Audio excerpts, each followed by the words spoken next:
See if everything. Yep, mic's working, camera's going. There's a good possibility I'm on like the entire night. So, some of you guys might like that, some of you guys may not like that, but here we are. You know, just trying to have fun. An interesting night tonight. I'll wait for people to get in here to tell a story, but I think it's pretty funny, and I think it's overall pretty surprising. Like I didn't expect it to go that way. I didn't expect things to turn out this way, but it's almost inspiring how things turned out. It wasn't nearly as intimidating as I thought.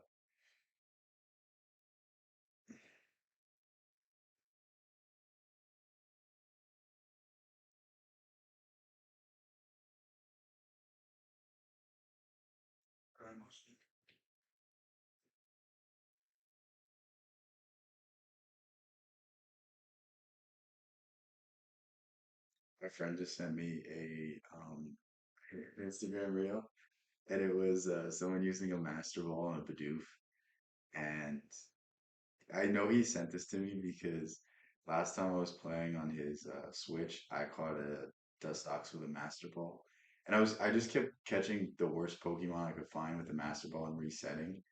But I guess I let it go too far and it autosaved, so he ended up having a Dustox and Master Ball. But yeah, I mean it was Pokemon Diamond, so it wasn't like it was it's like the one you have to catch with a Master Ball. Just might be a little more annoying, but isn't it funnier to say that you have a Dustox and a Master Ball than whatever else you're gonna have? Yeah, we'll wait for people to join. I'm not sure if people are here already, honestly. At this point, I'm just yapping. Um, but yeah, anyone that's new, we have new capabilities. We've upgraded our streaming capabilities. I finally have some cheap headphones so we can listen to stuff and we can react.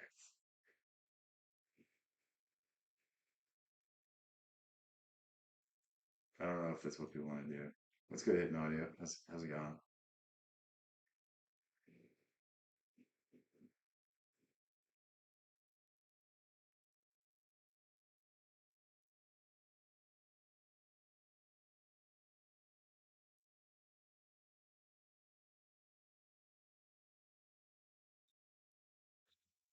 Everything good with you? Everything going good today? I had a weird experience today, but I'll wait for everyone else to be here so I don't have to keep repeating it. But it was pretty funny. It was pretty funny. I was not expecting it at all. Like genuinely very shocked with the way things turned out. So,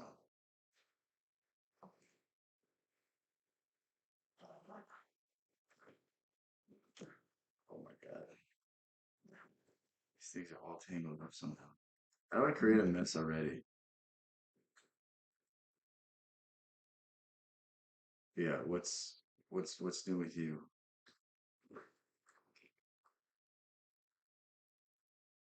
It's weird putting headphones in because I can hear myself talk now. If these things worked,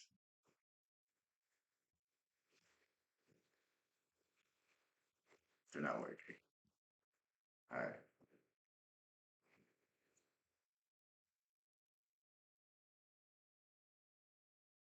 you're doing well. That's good to hear. That's good to hear.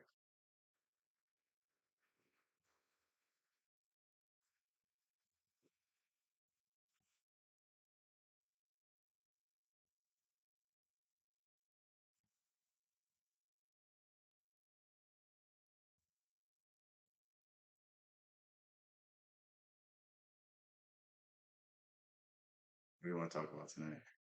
Anything good? Anything new with you?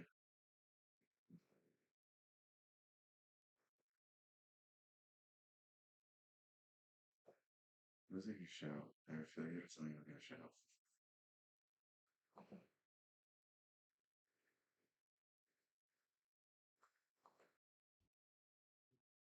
Dude, I keep getting followed by like fake accounts on Twitter. I don't even tweet that much. I don't know. I don't know why. Just started a new job this past week. So I'm gonna pull new info, trying to get a handle on all these things. Yeah, do you want to react to a video? Give me a good video, we'll watch it. Yeah, this is real high tech. Well, the thing is, I don't want to get the headphones that go over here. Because have you seen like the streamers that they stream so long that their head has like a dent in it? Like I already, I don't have hair to cover that up.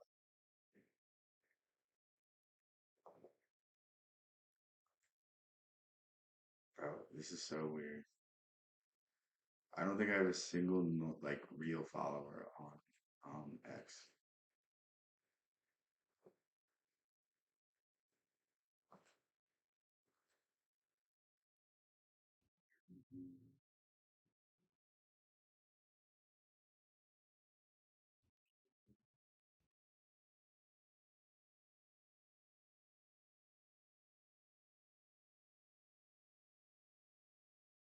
See what we can find to watch.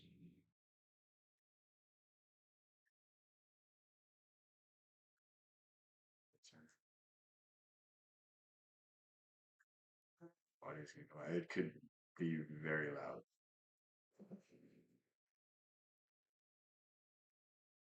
No, it shouldn't be loud. Never mind.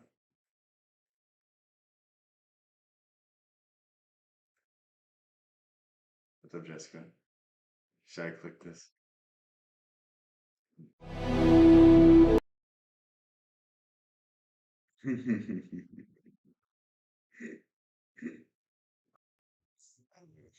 We'll watch this video. Could you hear the audio when it came out?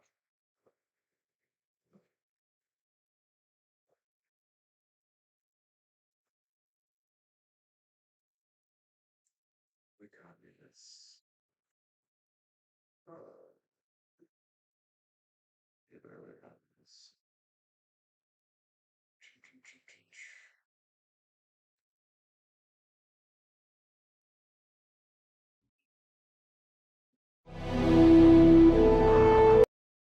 It's so loud. It's not like letting me, because it's like auto playing. It's not letting me turn on the volume.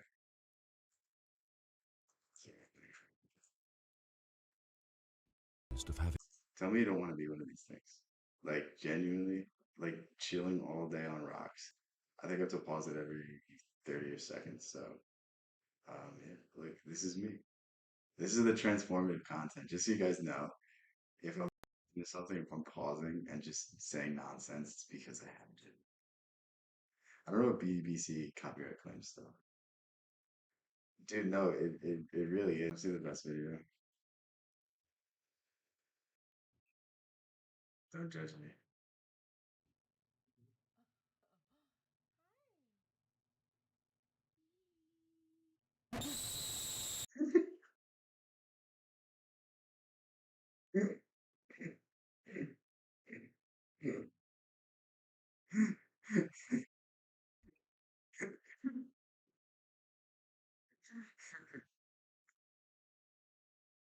How are we trying to watch? Dude, if I could find a Man Leave You Hall, or wait, I know this is a good. All right, guys, I can play. Swiss Reformed. And did he make you attend church regularly? Oh, well, that was quite natural. Yes. Everybody That's went to church Yes. on Sunday. And did you believe in God? Oh, yes. Do you now believe in God? Now, difficult to answer. I know. Damn, damn, you guys hear that? He asked if he believed in God. He said, "I know." Oh, this guy, Mountain Goats. All right, what are we gonna watch?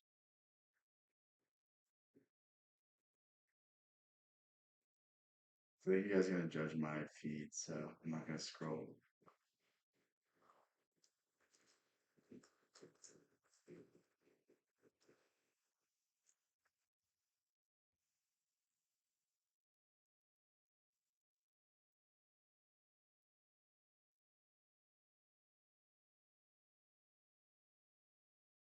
Kind of good. Yeah. I mean, they're all pretty good, to be honest. But I just been 7 minutes to see how this is.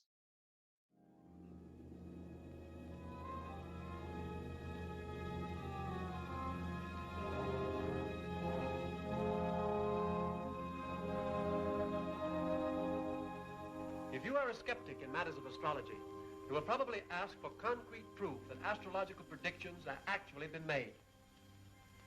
So this is a really young manly y'all. Um, he's probably like 30 or 40 here. The thing is, he wrote his most famous book when he was like 26, which is like that's not a. I only have a few years to match him.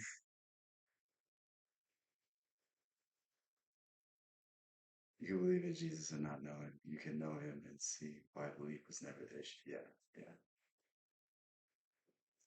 yeah. No, it's really weird to me how most people perceive God. Like I don't. I think they have such a shallow view of it. It's kind of it's kind of frustrating. Like focus less on the doctrines and focus more on the teachings. Don't worry about the rules you're breaking. Worry about living up to the example that we were given. Like I don't even care if someone's a Christian if like you were as close to you can be as Jesus, as close as you can be to Jesus Christ. Like that's that's that's a good Christian in my eyes. Like you don't have to follow the doctrine. You don't have to read the Bible. You just if you live like Jesus did, like that's a good person to me. And I think that's much more important than reading a book, following some arbitrary doctrines, following what some institution is telling you to do. Whereas, like, the same institution has committed numerous atrocities and, has done horrible things. It's just kind of sad. But anyway. These old books are the proof of such predictions. In the first place, we have dear old Mother Shipton. She was not very handsome, but one of the greatest seeresses of all times. Living in 1450 AD, she actually predicted the discovery of America, the discovery of gold in California, the invention... See, like, people can see shit like this and still doubt the power of these things. Like, I mean, we can make the point all day long, but there's a reason why the people who built the pyramids were obsessed with astrology.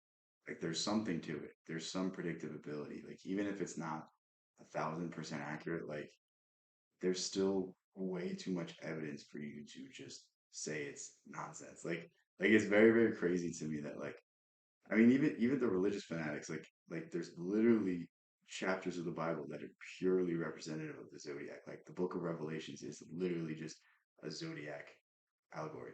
But yeah, that's cool.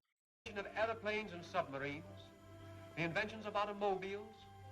She even went so far as to say that the time would come in the distant future when women would cut their hair and wear trousers. In this chart, the first sign of the zodiac is Aries, extending from March 20th to April 20th. Any guys in Aries? What is everyone? What is everyone? Let's hear. I'll start judging based off birthdays. Those born under this sign are strong, courageous, optimistic people with positive, pioneering spirits and fitted for leadership. The second sign of the zodiac, Taurus. Hold on, we have to appreciate Tauruses right now. you know, they're literally the best sign. What can I say? What can I say? Rules from April 20th to May 20th and bestows upon those born under it a courageous but rather stubborn disposition, but also a great love for the fine arts, culture, and the beautiful things of life. The third sign of the zodiac, Gemini, rules those born between the 20th of May and the 20th of June. You're an Aries? It bestows a dual... Damn, you're the god of war. You an aggressive person? nature with love of change and travel and some tendency to nervousness. Those born under the sign of Cancer the Crab, ruling from June 20th to July 20th, are born with strong family attachments, considerable vanity, and a sensitive, high-strung temperament. It is interesting to note that the United States of America came into existence under the sign of Cancer the Crab. Now, the fifth sign of the zodiac, Leo, we gotta skip this. ruling We gotta from July skip this. 20th to August I'm scarred. 20th, is the most loyal and conscientious. The pyramids and the Sphinx point to 10,000. Yeah, yeah. I think a lot of the stuff that we think, um, in terms of what it is, I don't think we really understand exactly where these things come from. It's crazy to me, like, um, just like what's accepted as fact in terms of history. Like, I mean, there's just so many things that are like, there's not there's not that much evidence to prove it, for the let it play for. Oh God, you're a Leo. Should we of the zodiacal unmodder and signs. ban her from the It channel? bestows upon those born under it love of leadership, loyalty to friends. If you guys want to know a quick hack for the zodiac, just think about the characteristics of the animal. So like Taurus is a bull. What is a bull? You know what I mean? It's stubborn, but like when it gets going, it's going. It's like very temperamental. I mean, same thing as Leo. Leo's the lion, like the king of the jungle. It's like, you know what I mean? It's you can kind of do that. Have you watched Randall Carlson? Yeah, yeah, I have. We could watch we could watch a Randall Carlson Joe Rogan clip. There's one that I really like, where they're talking about ancient technologies. I think that one's cool. Yeah, yeah. So like I mean it's the same thing as Chinese astrology, um, where just look at the traits of the animal.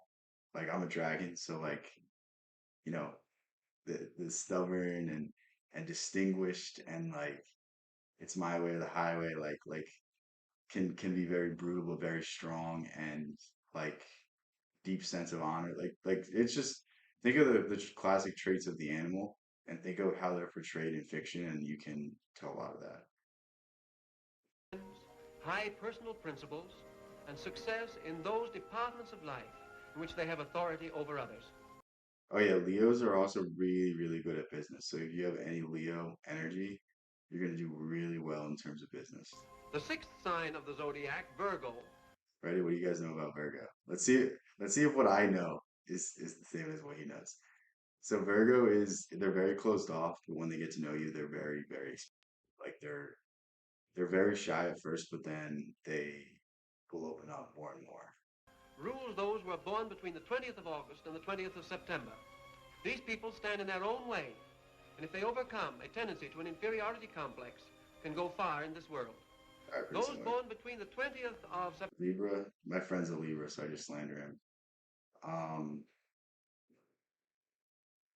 kind of like happy-go-lucky, kind of just go with the flow kind of people. And the 20th of October are born under the sign of Libra. This is an emotional, artistic sign, a little given to extravagance and somewhat egotistic. These people must develop a practical, everyday, working philosophy Guys, of I'm life. teaching game right The now. eighth sign of the zodiac, Scorpio. Scorpio is like batshit crazy. Scorpio is like ups and downs. They're very, very fun, but like they're like the wild people. They don't like stability. Alliance follows the version. Rules those people who are born between the 20th of October and the 20th of November. They are a hard-working, conscientious group of people, but they are often misunderstood because they lack diplomacy. The ninth sign of the zodiac, Sagittarius, rules those people who are born between the 20th of November and the 20th of December.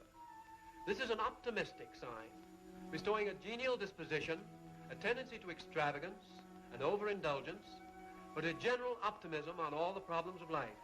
The 10th sign of the zodiac, Capricorn, governs those who are born between Yeah, I December only 20th know. and January 20th. I feel This like I know sign half bestows this, a grave the and taciturn Western astrology. disposition I don't know all of with it. a considerable tendency towards self-pity.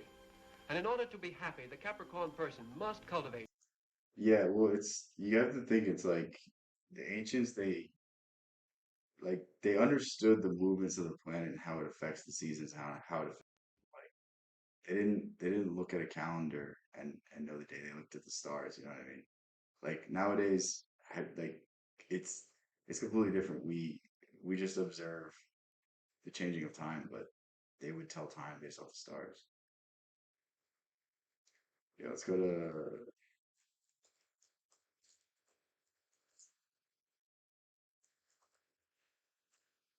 this is a good video.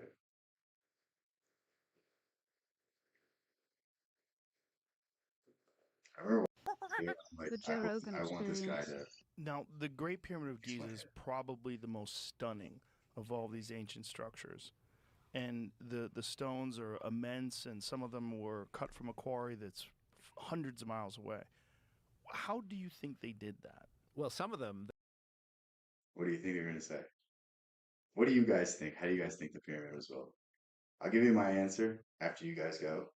I feel like we talked about passing, but I'm curious. Do you guys think they used, you know, labor? Do you think they used, you know, slaves and stuff like that, or do you think it was a different method? Do you think they had some technology that we don't know about?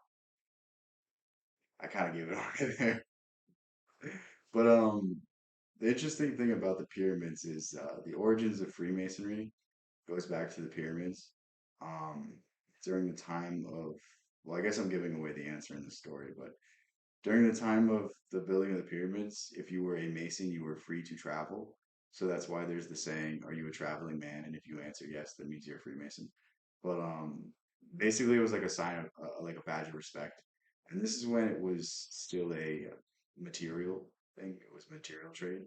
And then as we get into, the Renaissance, the Enlightenment, and all these other things, it kind of developed into a more allegorical, philosophical, spiritual path. But yeah, imagine not keeping track of linear. Sonic vibration. I'm pretty sure it's frequency magnetism. Because think like they they just understood how things related to each other so much better than we do. Like they could read the stars and know how they affected individuals. You think they couldn't manipulate the materials around them to affect each other? You know what I mean? It's like if you study how the planets interact with each other, you think you wouldn't study how different types of metal, different types of stone, different harmonics. Like, I mean, there's certain people that believe that the pyramid was a giant power plant, but I mean, again, it's speculation. It's interesting stories, and we'll never know. But it's stuff to just look at and be like, you know what? Maybe people back then were way smarter than we are today. the granite in the Great Pyramid comes from more than 500 miles to the south. If you look at the famous King's Chamber, its walls and its roof are the ceiling of the King's Chamber are all made with gigantic granite blocks. Stunning detail. Stunning detail. Those blocks on the roof of the King's Chamber weigh 70 tons each. Now, Egyptologists will tell you that they could move heavy blocks because they put them on wet sand and they Yeah, dude, imagine being a kid and like believing this shit. You know what I mean? Like, I look back into what I used to believe, and I'm just like, what? push them along Like no thought of like questioning the official narrative. on wet They're sand. probably saying no. Well, Honestly, they maybe probably if you're could. just at ground level, that will do. But when you're 350 feet above the ground, as you are in the King's Chamber, that won't do at all. I don't know how they did it. All I know is they did it. I don't think anybody knows how they did it, how they lifted those stones, how they brought them up to that level. You have to think it's not just them setting the stones, it's them designing the interior with that in mind. Like the amount of planning and the amount of meticulous detail. It's this like I don't think that modern day engineers, modern day, I don't even know if the architects would be able to do it. Stonemasons. I don't think anyone in the world could recreate the Great Pyramid, and it's just like baffling to me how we look at ourselves and we say we're so developed, we say we're so intelligent, but like the people of old, like they could do things that we can't even fathom. Like to this day, they're trying to replicate Roman concrete because it's so good at holding up to this day. Yeah, and it's like, who's to say it was even like math? Who's to say it was even like a lot of people think that they were just more clairvoyant. They were more in touch with their higher faculties. They might not have, accessed as much information as us and as much knowledge, but at the same time, they had access to different ideas, different schools of thought.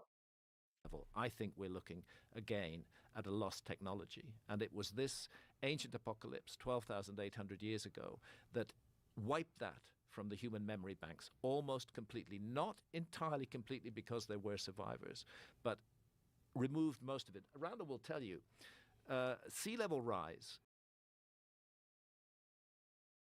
Going too slow. You guys want to think I'm smart?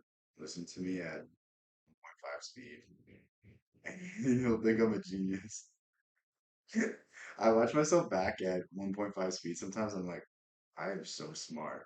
And then I put it back to normal. I'm like, oh, I can't even speak a sentence without sounding like an idiot. I question my reality and my dumbass mental models all the time. I thought as a kid, I was just limited to what I. Yeah, yeah, yeah. No, I definitely. I mean, granted, not everything we were taught as kids was incorrect, but it's like a lot of it was not seeing it from the whole lens. A lot of it wasn't looking at it in terms of a different perspective. Like think of American history, think of what we learn about American history. Like it's really shaped through a nationalistic lens. Like, yeah, we'll learn about the tragedies, but we don't really learn about all of the horrible things we did during World War II. Like, I mean, why was Harry Truman not put up with the Geneva Conventions for, dropping the nuclear bombs? Like why are these things like I was literally in an international law class and they're talking about the Nuremberg trials and I'm like, I think Harry Truman should be there too because they did not need to drop those bombs. They did not need to use that force. Like there's probably still kids today born with birth defects from those accidents, from those catastrophes, and it's like who's it's like it's just the victor's history. It's like if Churchill and if the Allied powers lost, then they would be seen as the bad guys. Like it's very weird. Like there's no good people in war. There's no such thing. Yeah, I guess, but like if you're gonna teach history, like teach about like the good things. Like there's so much focus on war and conquest, and it's like why don't we learn about Nikola Tesla for months? Why don't we learn about Edison or Da Vinci? Why don't we actually read like Emerson? Like Emerson's literally the greatest mind to ever be born in America, and his seminal work, Self-Reliance, is 14 pages. You're telling me that they can't just not give homework for a week and tell the kids to read that? You know what I mean? Like I guarantee you, even the worst students, if you get them to start reading it, they're going to be like, okay, because there's something in that work that speaks to everybody. There's something in that work that is just it transcends time. It's still just as meaningful as it was whenever you wrote it. I don't even know when Emerson was alive, but yeah, that's one of my favorite works ever. It creates a powerful high energy zone. Anything that was existing on those flooded coastlines has just been pounded to hell. I mean, talk about it, Randall. Well, yeah, I mean, it's going to be a lot more energetic than now. I mean, imagine your sea level rising at 3 or 4 times at least faster than we've seen rise in the last century. And within there, juxtaposed are these episodes of very rapid sea level rise. So you're talking about a very energetic intertidal zone. And anything that's there, short of large megalithic blocks, is going to be utterly. Yeah, Henry David Thoreau he was inspired by Emerson too, right? I wanna read all of Emerson's works and then read Walden because I think it would give me a better perspective on transcendentalism. But it's weird because we'll read like when I was in high school, we read a book called Into the Wild. I don't know if you read that Hypnodio, but it's literally based on the transcendental movement and it's 400 fucking pages long. And instead of reading that, we could have read Self-Reliance, which probably has 1,000 times more applicability to the individual, to life in general, than a book that was. I don't even remember if it was a real story or not.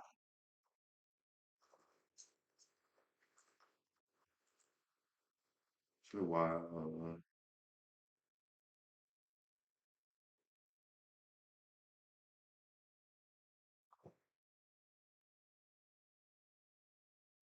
Oh, it's a true story. I mean, I guess it makes it a little bit more meaningful if it's a true story, but it's just like still, it's like why are we? I sound like an asshole. Why are we like, you know what I mean? It's like why are we reading like some nut job who went to live in the woods? No offense, but it's like why don't we read the thing that inspired it? Like if somebody just picks up from their life and does something extraordinary like that, like why don't we read what inspired them? Why are we looking at like a failed situation? You know what I mean? Like it sucks what happened, but like I don't. If we want to really impact kids, like there's so many good things to read. There's so many inspiring things to read, but we just read the same nonsense, and it's like I don't get it. Like where's why aren't we reading Nietzsche? Why aren't we reading Jung? Why aren't we reading anything that can benefit us? Like 18-year-olds are smart enough to read that shit. 17-year-olds are smart enough to read that shit. Maybe 16. Like I feel like once you hit like 15, 16, this is when the time that you need these things because everything is bombarding you at all sides. Like you don't know what to do with your life. You're being forced into college. You're being forced into a career. Like why don't we give these kids a sense of direction? Why don't we give these kids a sense of purpose? Like you only really find purpose when you find out who you are. But for so many people, they can't find out who they are because they're living up to these societal norms. They're living up to these societal pressures, and it's like I don't think that's a good way to do it. I don't think that's it's a healthy way to do it. I think there's much better ways and a million different paths we could take to yeah, it's just really sad. It's like I mean, that's the whole issue with the education system. It's like we could talk all day about the education system, but like until they actually inspire kids to do better, until they inspire kids to actually, pay attention, they teach them how to think and not what to think. Like nothing gets better. The only way this country gets better, it's not through Donald Trump. It's not through whatever candidate the Democrats are going to run in 4 years. It's through the kids. It's through inspiring the kids to think for themselves, inspire free thought, inspire these kids to think of the ideas that take us out of this thing.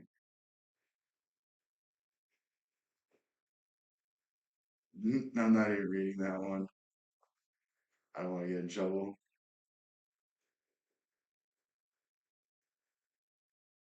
Yeah, I guess maybe Nietzsche is not the right example. I think Nietzsche could um yeah, maybe that's more of a college thing because it could take kids down the wrong path because it is an existentialist worldview. And when you tell kids that there's no meaning in life, they can't find any meaning.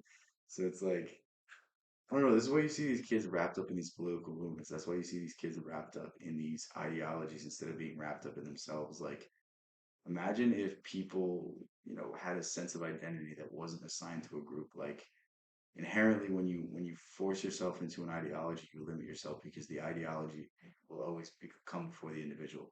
The ideology is always more important than the individual state of mind and the individual opinion. So you either fold your opinions and become inauthentic or you have to leave and find a new set of ideals. Yeah, I just think it's not a smart thing to give kids no direction and then expect them to do amazing things. That's really my point. It's like we can we can talk all day about, we got to add more funds to schools, but it's like don't add more funds to schools, just teach kids better. Teach kids how to think. Like it's really not that deep.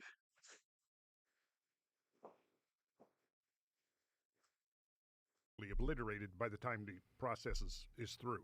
And I think that this is one of the things that, the archaeologists and the prehistorians, people are looking at that, have failed to take into account the severity of these events we're talking about. Because the question always is, where are the artifacts? Where our ancient ancestors were up to? And maybe this would be worth a whole show in itself. We could dive into this, and I don't want to get into that today. But what kind of technologies are you talking about? Well, I shouldn't really get into Get that. into it. Get into He baits this. I was so pissed when I was listening to this video. I was driving in the car and I was all excited to learn about like Tesla's technology and how they're applying it and doing all this stuff.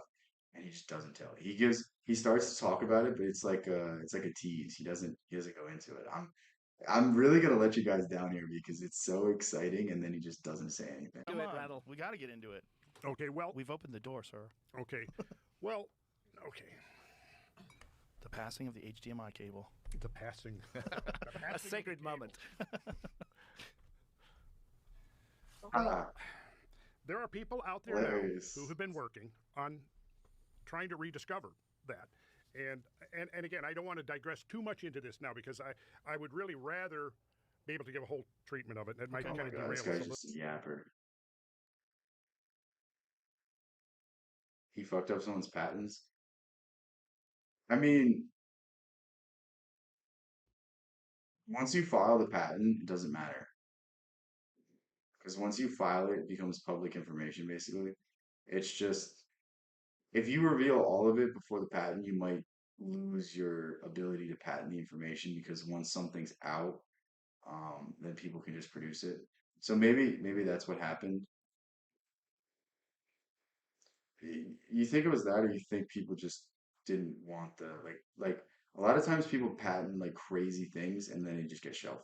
Like there's inventions that have the capability to, destroy entire industries, and whoever runs the industry can just buy up the patent and shelf it and then just pay off the person. Like that happens all the time. There's so many great inventions that just happens to. And I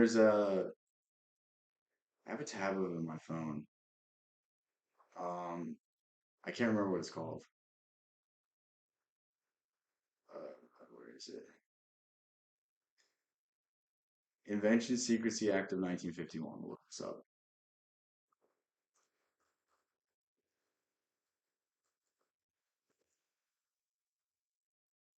Wait till you guys see this.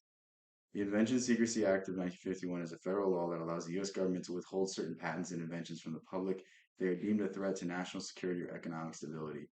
So basically, it justifies taking away someone's invention if there is a compelling state interest.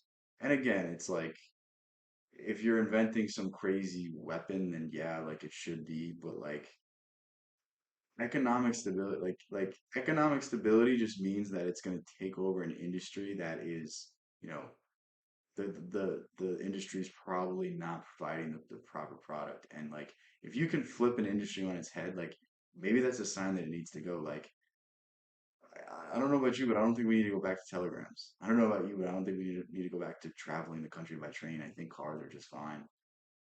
Well, yeah, obviously, every military has technology way far advanced. I would say it's even more than that. I'd probably say it's 50 years. Think about it this way. This is me putting on my tinfoil hat. This isn't even like an outlandish theory. Think about it like this. Right now we're talking on YouTube. Right now we're talking and we're spreading ideas and we're talking about all these things.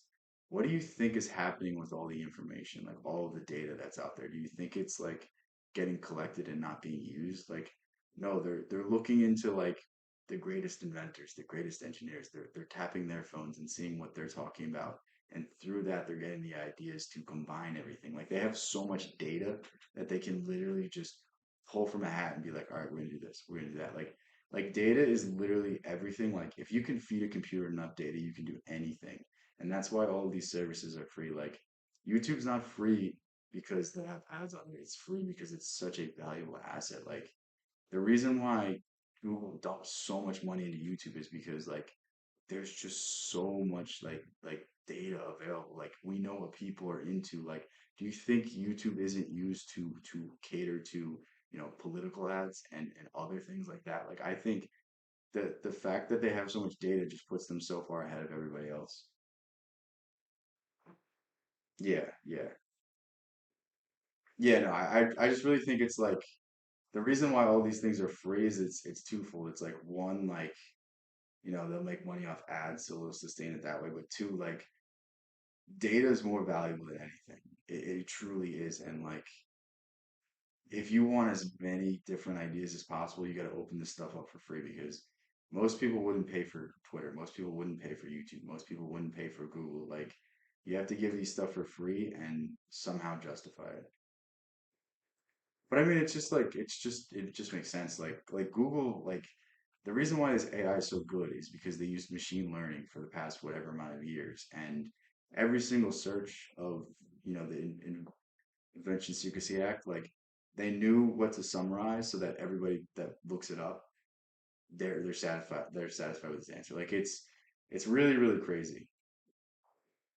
Yeah, yeah, yeah, yeah. The weird one is if you're on the same Wi-Fi as someone, your YouTube feed starts to look like theirs. Like they'll suggest videos if you're just in the same room as someone, if you're just in the same area. Like it's kind of crazy. I mean, again, it's like we could go all tinfoil hat, but it's like, what's the point of it? Like, who cares? It's like nobody's knocking on my door. Like, if I really didn't want my data to be out there, if I was really doing crazy shit, I wouldn't have a phone. Like that's the thing about it. It's like what are you gonna do about it? You're just gonna go live in the woods? Like maybe that's the end goal. Maybe like when I have enough funds, I'll just go away and have my own farm and just, stick to myself. But like for now, like I need to get established before I can really even think about these things.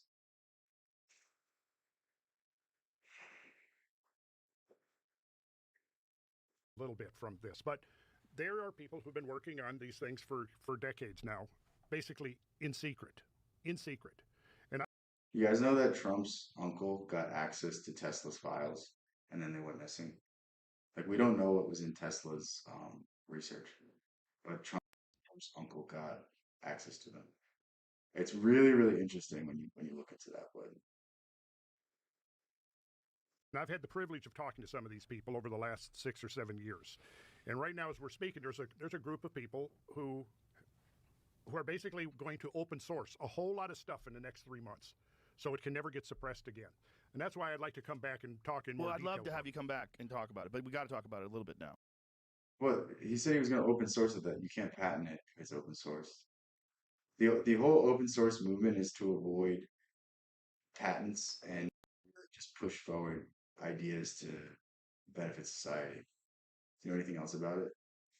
Yeah, they classify everything. I mean, there's certain um, I wouldn't even consider them conspiracy theories. There's certain people that believe that Tesla achieved his goal of creating free energy, but I think it was Rockefeller. Rockefeller hired Tesla to create basically a cell phone or a radio transmitter, and he was like, "Fuck that! I'm gonna create free electricity for everybody."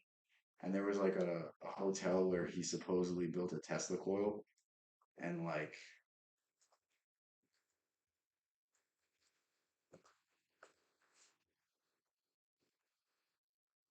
so people believe that this housed the Tesla coil in it, and like this was going to be the solution to free energy.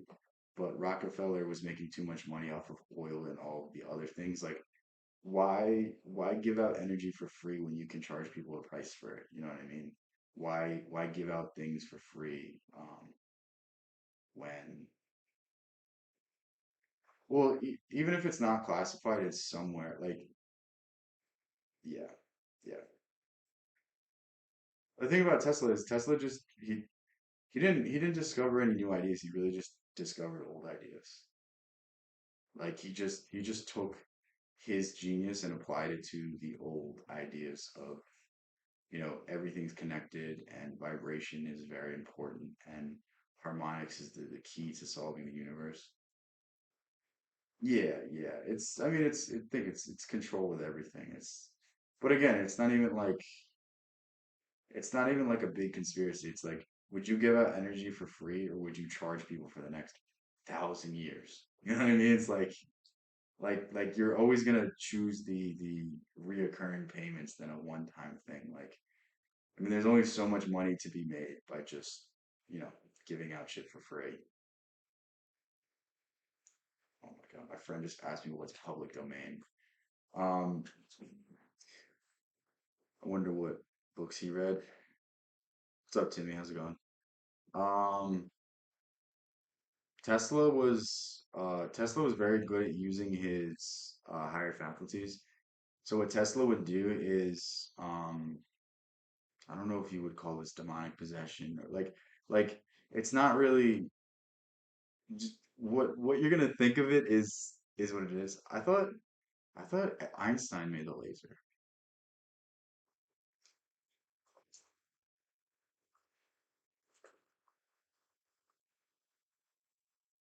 Theodore.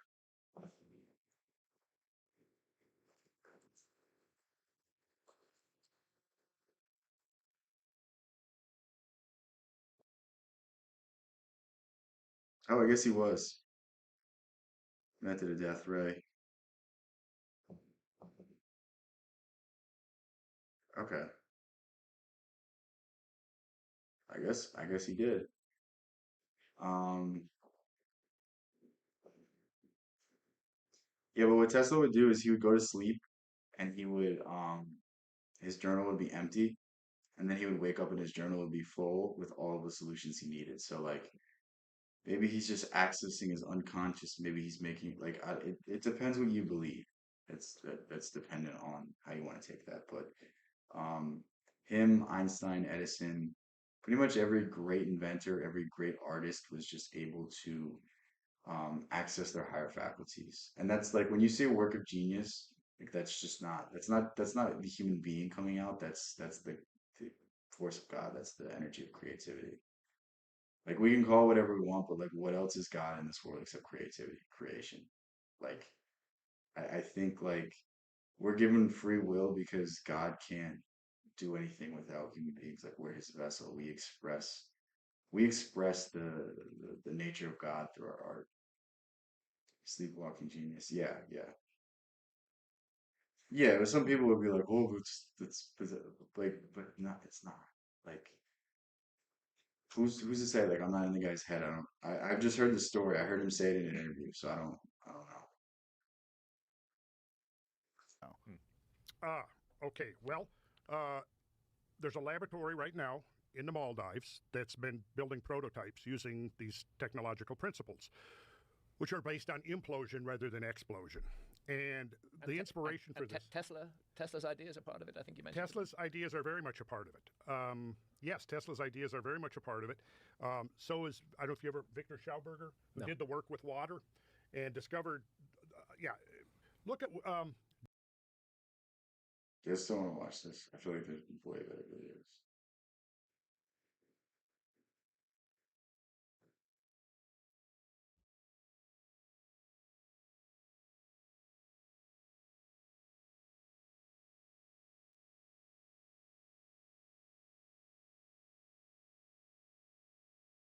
A shorter video. I'm not gonna be able to make through the whole thing.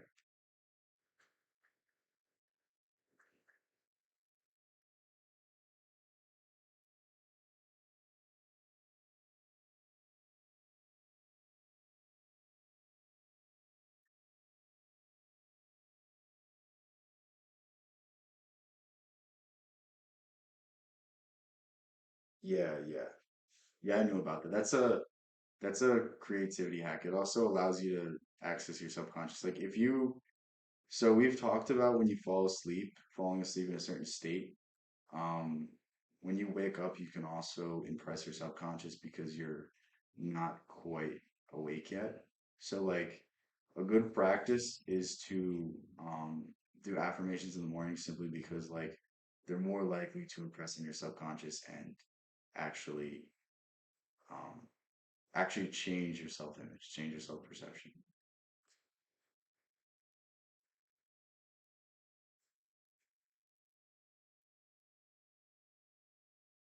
That's what this is. No, it's not like a video of them. I should like next time I'll queue up videos to watch. I think that'll be a good way to get through this stuff.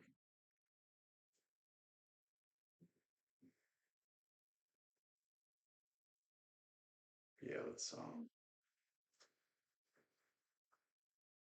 much chance we can on the chance. Okay.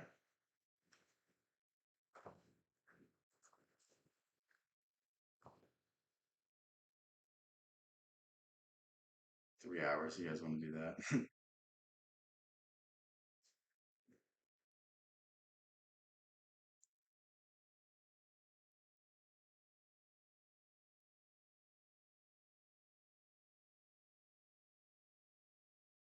You guys see anything? Yeah, I really should. I wasn't planning on doing this. Um,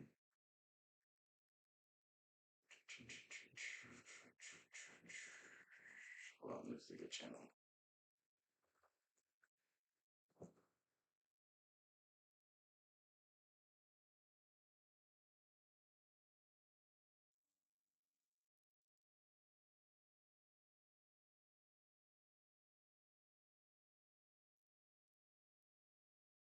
This one's like AI, but it's pretty good.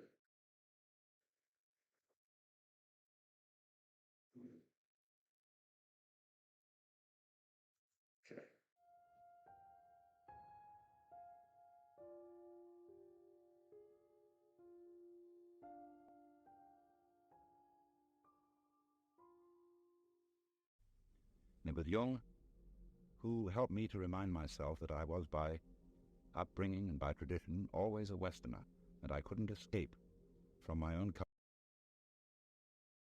Tallest prophecy is good. Oh, okay, that's a good idea. degree unconscious of the same thing in myself, or at least of the potentiality of it. There can be Eichmann and Hitlers and Himmlers just because there are people who are unconscious of their own dark sides, and they project that darkness outward into, say, Jews or communists or whatever the enemy may be. And You guys getting that?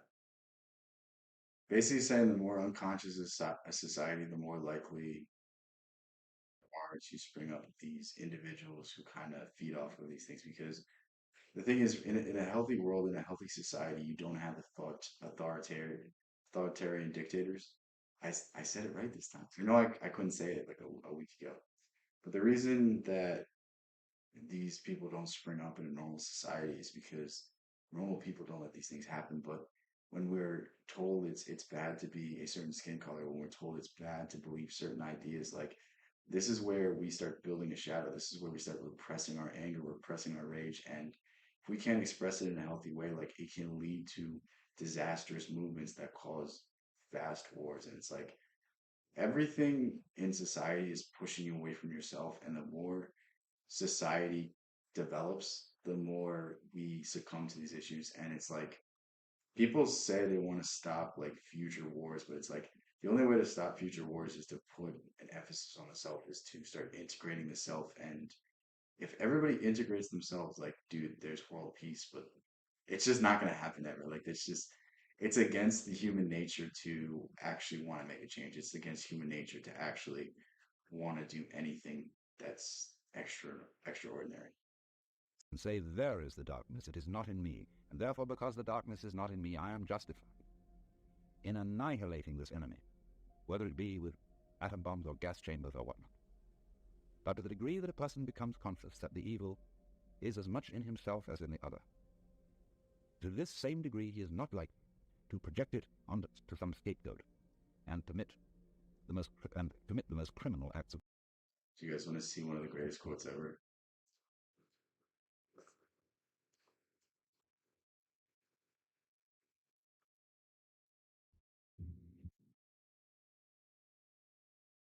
For a tree to become taller, no, never mind.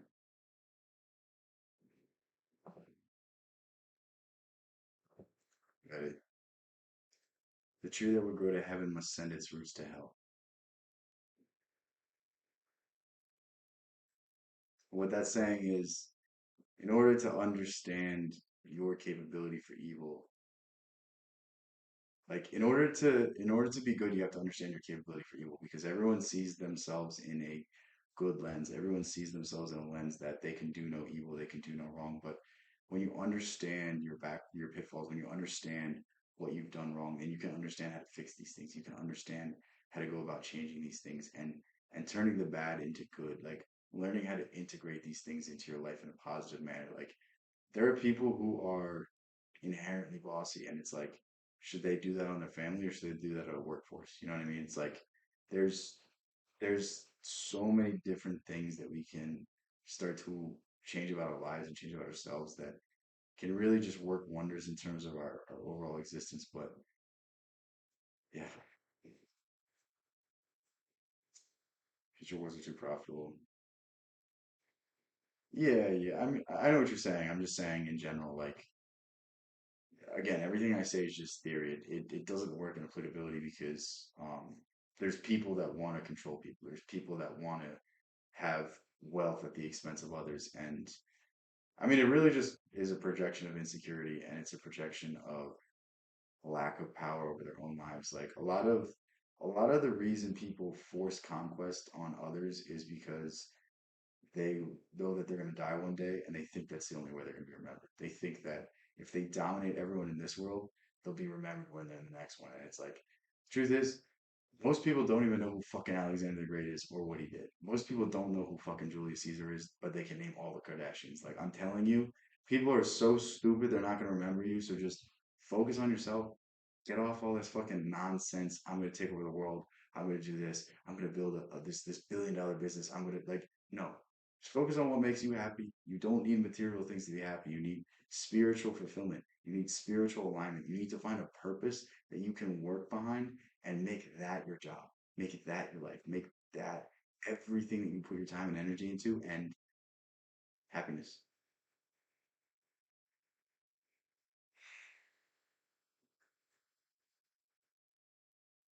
You can't stand up being a piece of shit. of violence upon other people.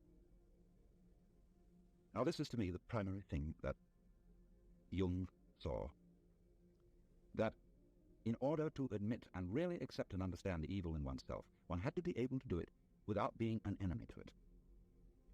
Okay, that's the most important thing that this video will say.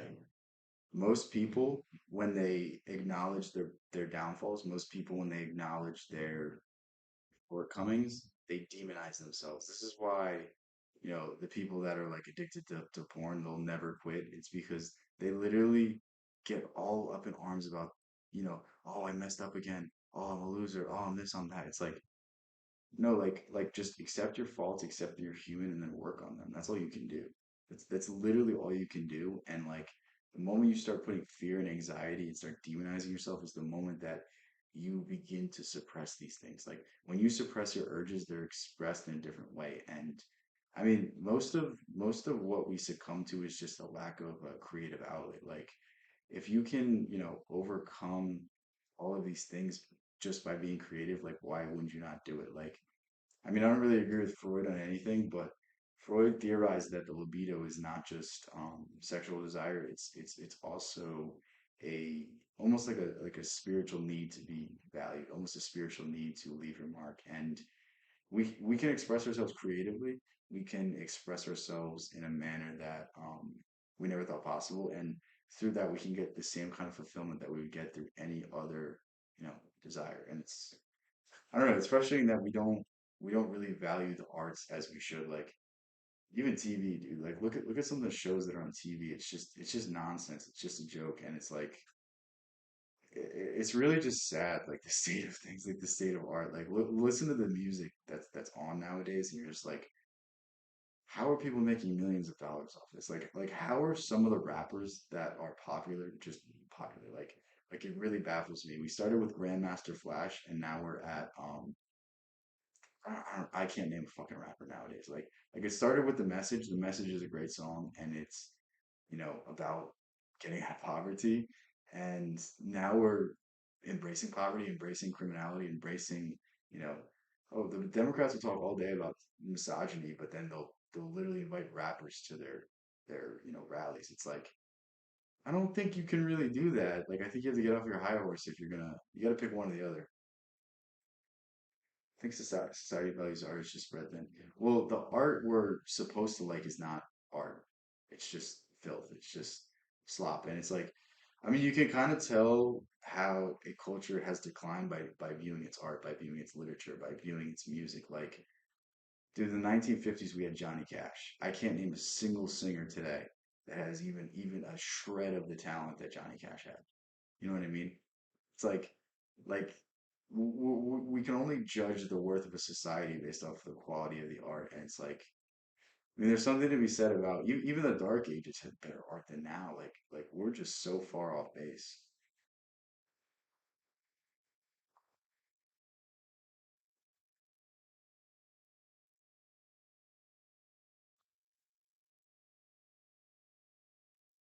Am I like is that a fair statement? I feel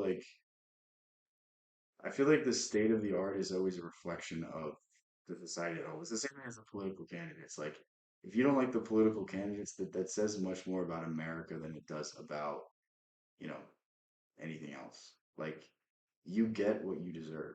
If we lived in a just society, a fair society, a non-corrupt society, like we would actually have good candidates, but we don't. So we got what we got. Oh, we got to pick the lesser of two evils. Isn't that sad? We always have to pick the lesser of two evils.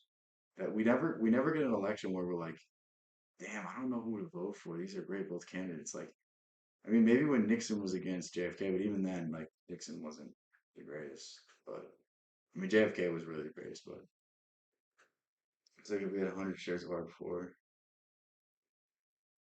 I don't agree with that. I think the art that's put forward is just so nonsensical and so terrible. Like, I think the cream would rise to the top if we really had talented people. I think we would really find out about these people. We just don't because they're non-existent. You know what I mean? Like, can you name a good book that was released in the past 10 years? I mean, maybe Robert Greene's books, but I don't even know when they were released. We had less stuff back then, and it's compounding.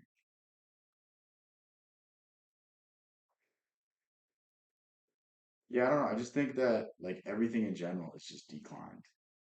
Like the quality of the food, the quality of the music, the quality of the art, quality of the politicians, quality of like everything just seems to like I don't know. It's weird. He had a kind of unity and absence of conflict in his own nature, which had to it this additional complication that I find so fascinating. He was the sort of man who could feel anxious and afraid and guilty without being ashamed of feeling this way. In other words, Did you guys hear that? It pisses me off so much because the advice online is like you have to be stoic. You can never express your emotions. And it's like maybe that works for you, but like you're building a shadow. You're actively neglecting a side of yourself. Like Stoics weren't saying to only be masculine. They were saying don't be anything. Take the middle path. Be emotional when you have to be. Be rational when you have to be. Like it's a combination of both. It's not one or the other. And it's so stupid. It's like, dude, if you tell men that they can't express emotions, like what do you think's gonna happen? Do you think they're gonna be nice and peachy when they go to a bar and they get rejected by a girl? Or are they gonna try to start a fight? Like if guys can't express their emotions in healthy ways, then they're gonna express it in negative ways. And you know what? We already have enough people in prisons. I don't think that's good advice. I think good advice would be find an outlet. Find something you can pour this anger into. Find something you can pour this energy into because emotions are just energy. You determine what that emotion is, but that energy is always there. Like love and hate are the same thing, they're just a sliding scale. And if we could just find more time to appreciate the people in our lives, appreciate the things we have, like find something to do with your time. Like if you're really that angry, go to the gym. If you're really that angry, start training jujitsu. Like, you know, start a YouTube video, start streaming, start doing something where you're getting that energy out in any kind of way. And it's like if there's one thing I can tell men, it's like, don't listen to this nonsense that's saying you have to be this or you're not a man. It's like, you determine through yourself what a man is. You determine through your own ideals and through your own ideology what makes a man because the only person who whose opinion of what a man is values is yours. Like just do whatever the fuck you want. Like as long as you're not harming other people, as long as you're not doing any messed up stuff, do whatever you want that's gonna make you happy. If you wanna, write a poem, write a poem. If you wanna write a book, write a book. If you wanna go ride a bike, ride a like I shouldn't have to tell you these things like there's the other thing is like guys are told not to express their feelings to their girlfriend. It's like maybe in certain settings, maybe you don't want to do that right away, but like if you can never open that side of yourself to your partner, like inherently you're being unfair and inherently that person is going to sense it. And guess what's going to happen? They're not going to give all of themselves either. Do you want to be in a relationship where the other person's not giving all of themselves? I don't. So I give all of myself, or at least I try to. And like when I'm not, like I'll have a discussion with my girlfriend, but it's like until you can give 100% of yourself, you can't expect 100% in return. And it's like where is this advice online? It's nowhere because people aren't smart enough to understand these things. Ignorance and apathy. I don't know. I don't care.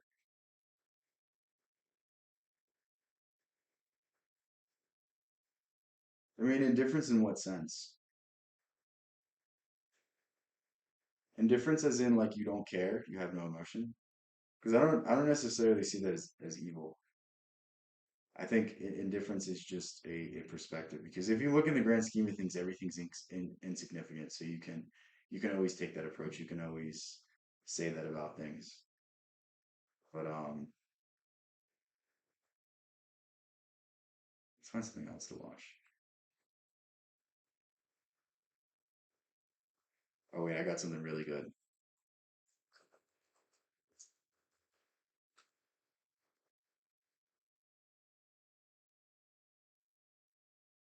Damn, it's longer than I thought. Okay, this will be good. You guys know who Earl Nightingale is?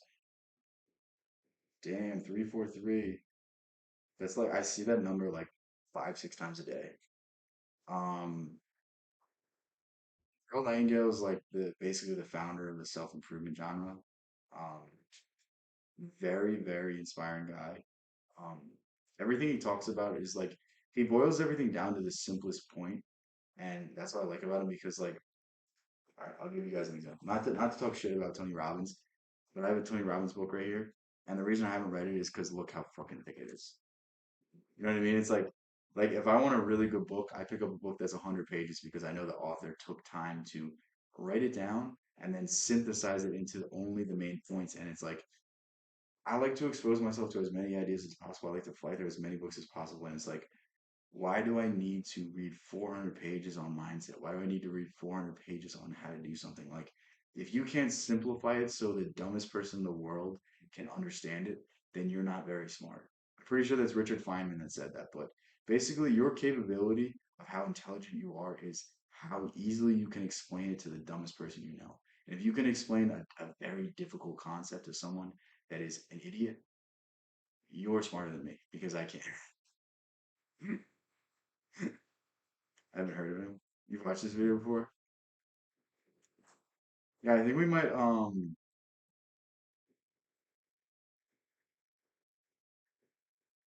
my girlfriend just said you need to listen to your own advice. She's watching the stream and just like listening to everything I say when I talk about relationships. It's so much easier to talk about it when I'm not in it, okay? When you're an outsider, it's 1,000 times easier to look in. So it's like this is why your friend who's never gotten girls can give you good advice on women because he's not you. He's looking at it from a bird's eye view. He's looking at it from a different perspective. So I'm not saying to always listen to your friends that can't get girls, but like it's always valuable to have an outside person view the situation. It's always valuable to see a third party perspective. Even if you don't like it, you can still take things away from it. Like um wifey poo, close your ears. In my last relationship, um my friend was like telling me everything he didn't like about her. And like he was 100% correct. He really was. Like he was saying like she seems crazy. She's and I was just like, you know what? She's a nice person. I'm gonna give her the benefit of the doubt. But it's like our personalities didn't mesh, and like my friend called it out, and he knew way before I did that it wasn't gonna work out. And it's like we can always find things that we like about a person when things are good, but like we can't find the things we dislike about them when things are good, and that's really it's a big issue because there's such thing as right person, wrong time. There's such thing as wrong person, right time. You know what I mean? It's like who's to say that like it's not gonna work out? But like if your friends are saying things like this and you really think they're good friends and they're willing to say things like this, like you should probably listen to them because your friends love you and they're the ones that are gonna be there for you when that person breaks your heart, when that person does anything. And it's like you don't have to always listen to their concerns, but they always have some hint of truth in it. So yeah.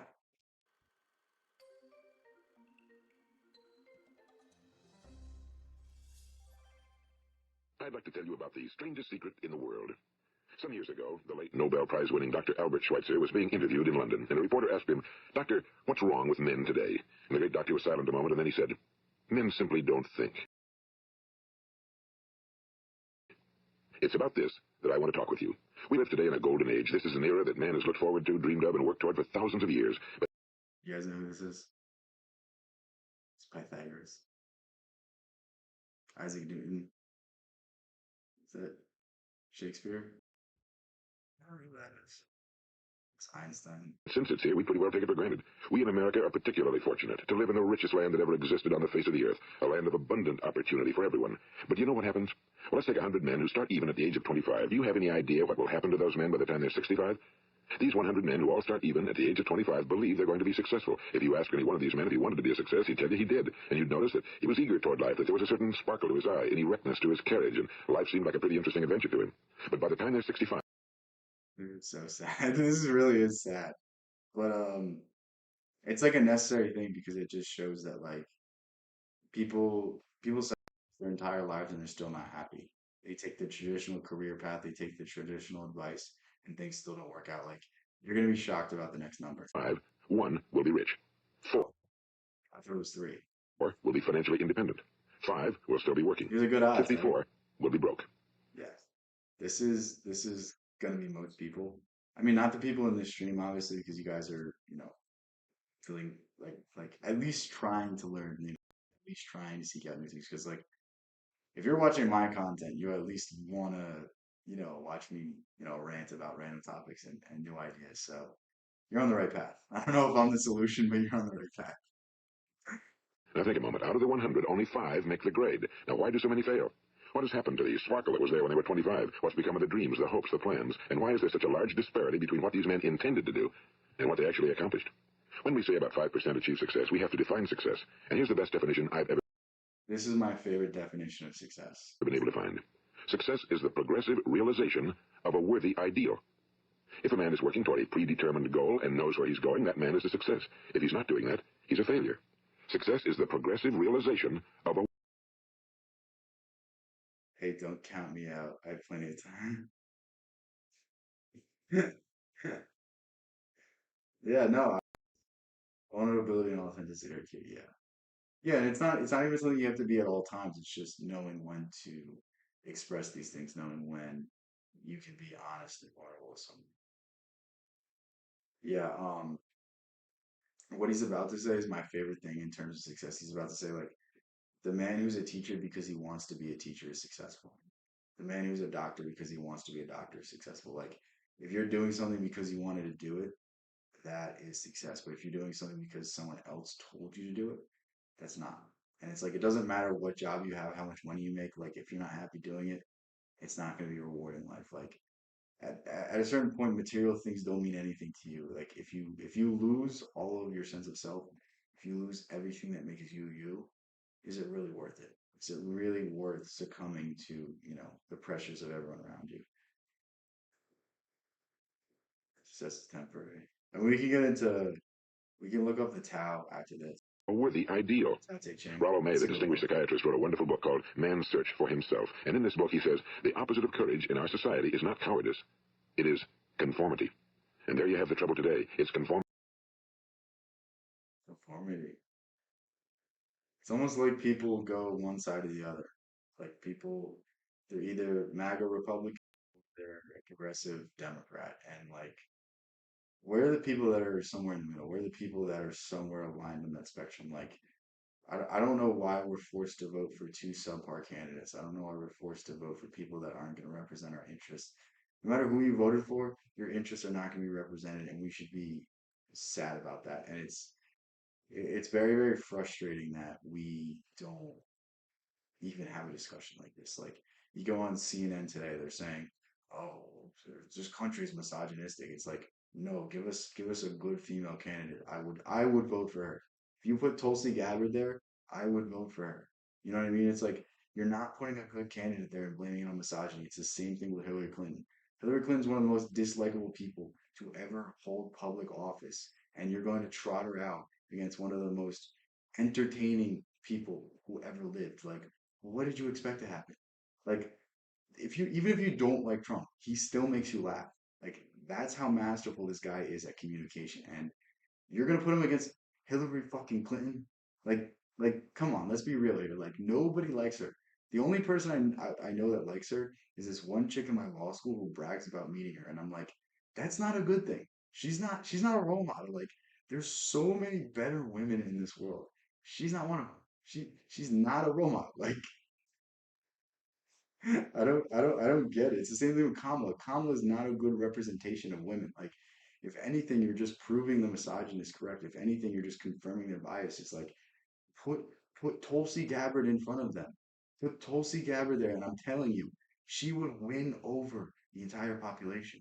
It's like Obama. Like to do something the first time, you have to have an exceptional candidate. Like I think it was Patrice O'Neill saying like he can't wait for the day that he can be a unfunny black comedian.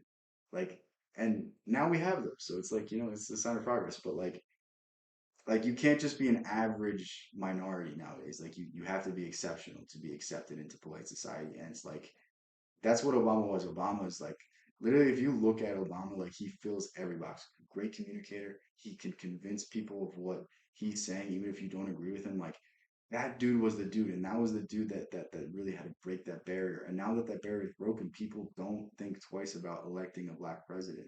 Like it's so fucking stupid that like at least run a good female candidate if you want to have the first female candidate. Like if that's the party's big thing, at least run Tulsi Gabbard. She is the most likable candidate I've ever seen in terms of politicians. And it's like pay me millions of dollars and I'll help you out, Democrats. Like it's not that fucking difficult. But you're gonna pay like these idiots on TikTok that really just take away from the message. Don't You guys didn't see that. I was showing my girlfriend this the other day. I don't know how many people have seen this, but this is Senator Harris all right. You guys ready for the destruction of a political career? says she's proud of her record as a prosecutor and that she'll be a prosecutor president, but I'm deeply concerned about this record. You ready? You guys There ready? are too many examples to cite, but she put over 1,500 people in jail for marijuana violations and then laughed about it when she was asked if she ever smoked marijuana. She blocked evidence. She blocked evidence that would have freed an innocent man from death row until the courts forced her to do so. She kept people in prison beyond their sentences to use them as cheap labor for the state of California. And she fought to keep cash bail system in place that impacts poor people in the worst kind of way. Would you not vote for her? Would you not vote for her? She never even got a chance. She never got any funding. She never got any backing. That is literally, that could have been a female president, but they were so wrapped up in identity politics that they couldn't see that was the future of the Democratic Party. Now she's a Republican. Good job, Democrats. That's all I'm saying. Like, I don't even agree with most of her policies, but like, she's polished. She's a veteran. She checks all the boxes. She's a minority. Like, dude, literally, that is the perfect candidate to run for this identity nonsense. But it's like, no, you're gonna run somebody that can't form a sentence. Like Tim Dillon said it. It's so fucking funny. He said that Kamala speaks in old gypsy curses, and it's like, dude, like I don't want my president to um not be able to form a sentence. I want my president to be in the negotiations, running the negotiations. I want them to be active. I want them to be present. I don't want to have to question whether or not they're paying attention, whether or not they know what's going on. It's like, yeah, there's no way Tulsi would ever, because she's not bought and sold. That's the thing. She has authenticity, so she'll never see the stage. She'll never even see it for Republican either. Like they're gonna pick someone more middle of the road like Vance. Like Vance, like he's a polished speaker. He seems like a pretty good guy, but he's the kind that's gonna just toe the party line, and that's not who Tulsi is. At least from what I observe from her, she's not. I think she'd rather, stick to her authenticity than sacrifice to get to that decision. But again, who knows? Who knows? Like Dan Crenshaw is literally, one of the biggest shills when it comes to, you know, voting against the interests of his constituency, voting for the things that he says he's all for. Like, I'm pretty sure he voted for a national gun registry. It's like, are you really 2A? Are you really pro 2A? But anyway, it's just like, dude, I'm telling you, like, I've had this discussion with so many people. Like, there's so many qualified candidates, and we choose the worst ones. Like genuinely, and like we get what we deserve. We live in a day and age where the Kardashians are famous for releasing a sex tape, and like we wonder why our society's crumbling. We wonder why, like put that 100 years ago, someone releases a sex tape, I'm not saying they should be ostracized, but I'm saying they're not going to get the level of notoriety that the Kardashians get. And it's like, why are we why are we accepting this stuff into the mainstream? Why is this becoming popular culture? Like, I would even get if it wasn't so known. I would get if it was like Birdie, but it's like, dude, that's if everyone knows it's actually got famous and she's that famous. Like, what does that reflect on us as a society? What does that reflect on us that these are the people that are held in high esteem? These are the people that people listen to. Like, she's an influencer. She influences people. It's literally like her job title is influencer, and she has influence. Why are we allowing people that have no talent, that have nothing behind their eyes to influence us? We should be influenced by great minds, by people like Jung, by people like Einstein. I'm not even saying listen to me. I'm saying listen to the better minds throughout history. Like, it's so fucking simple, but like it's just I don't know. I don't know. I'm getting myself all worked up right now. I don't know how we allowed them to read teleprompters. I think if they had like bullet points, I think that'd be okay because I think that would keep some people on track. Like, you don't have to be you don't have to be John F. Kennedy to be president. You don't have to be Bill Clinton to be president. You don't have to be Trump to be president. Like, you could be a good backroom talker. You could be a good backroom dealer. Like, you don't have to have the same, qualifications in terms of like communication to a crowd, but like at the very least be able to talk off teleprompter. At the very least be able to talk without somebody talking in your ear. And it's like, I mean, it's just like we should be more qualified as presidential candidates. We shouldn't be less qualified. Like, dude, Teddy Roosevelt got shot at his speech and continued to speak for 3 hours afterwards. Do you think there was a teleprompter? I don't even think that technology was invented yet. Maybe there was someone with fucking cards flipping through, but at least he got shot. At least he would have an excuse. You know what I mean? It's like, it's just baffling to me. No, I would never sponsor Raycon. No, I'm not. The thing about, okay, the thing about sponsorships is I would never do a sponsor. I'll probably never get them first off because I talk about, I'm not controversial. I just, okay, everything I say is backed up by philosophy books, psychology books, by the law. I just might take it in a risky area. So I feel like it's 50-50 if I ever get brand deals. But the brand deals I would get would be like like betting sponsorships, which I would never fucking do. So it's like, you know what I mean? It's just not worth it for me. Like, I'd rather just create my own products and my own services. I'd rather just do my own things. Like I just had an idea today.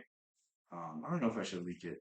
I mean, it's not like it's gonna be a big deal, but like, so if I make a video of a book, let's say it gets 100,000 views, and the book is in public domain, I can do like there's things on Amazon where you can basically just do Amazon to print, and they print it for you, they ship it for you, they do all that stuff. So like, if I just get books in public domain and I put a link that's the book that I put on Amazon, like, I'll make money off that. So it's like, that's the new thing I was thinking about. I'm like, dude, you don't need to have advertisers. You don't need to have any of these things to stay afloat. Like, you could be authentic. You can still be yourself and find ways to make money. Like, I have a school right now. I can turn that to paid any day. And like, everyone that's in there, they're not going to pay, but like, I already have enough information in there to charge people $50 a month to join. You know what I mean? It's just I don't have the traffic on my pages to drive people there. I could run paid ads, but it's like, I don't care about that. That's not what this is for. This is for reaching as many people and doing as much good and guiding people to free thought, free ideas. Even if you don't agree with me, I want you to be able to think freely. Even if you don't agree with me, I want you to be able to formulate these ideas on your own and not rely on anyone else for your own insights.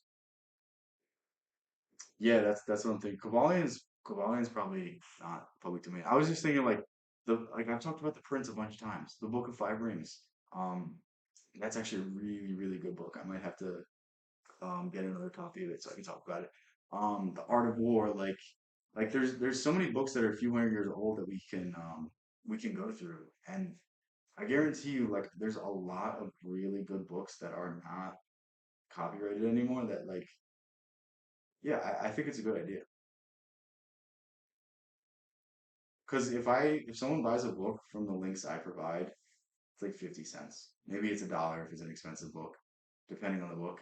It's like 50 cents to a dollar for every book is okay. But imagine it's like $5 or $10. You know what I mean?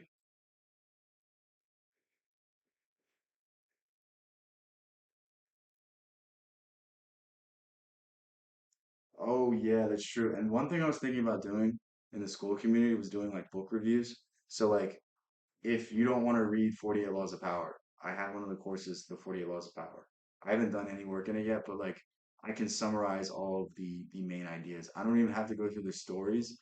I can just kind of give the application, you know what I mean? And it's like that could be another like there's so many fucking avenues. Like school, I can open up channel memberships, I can open up donations. I'll get paid off of the AdSense like real soon. Like dude, there's just like so many things that are about to come through that I'm just really excited for. Like I really just can't wait for all of the stuff to happen, like all of the success to come, just to like play around with these things. Because I've been thinking about these things for years, and I've been ready for this to happen for years, and like it's finally here, and like now I get to pull the trigger on all these things. Now I get to turn my community into a paid community and make a set fee each month based off how many people join, how many people stay, and it's like that's why I open up for free because it's like I don't need to make money off of you guys right now. You guys are supporting me. You guys are the ones driving me in the algorithm. You guys are the ones that are gonna make me millions of dollars because you stay tuned to all these videos. You come and hang out with me. Like you guys are actively pushing me in the algorithm. Like what you guys are doing for me is more valuable than anything I could charge you. You know what I mean? Like it's that's why I'm giving everything for free.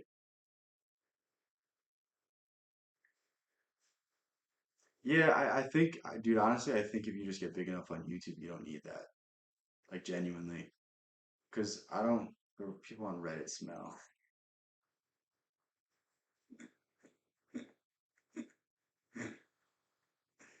Yeah. I don't even really.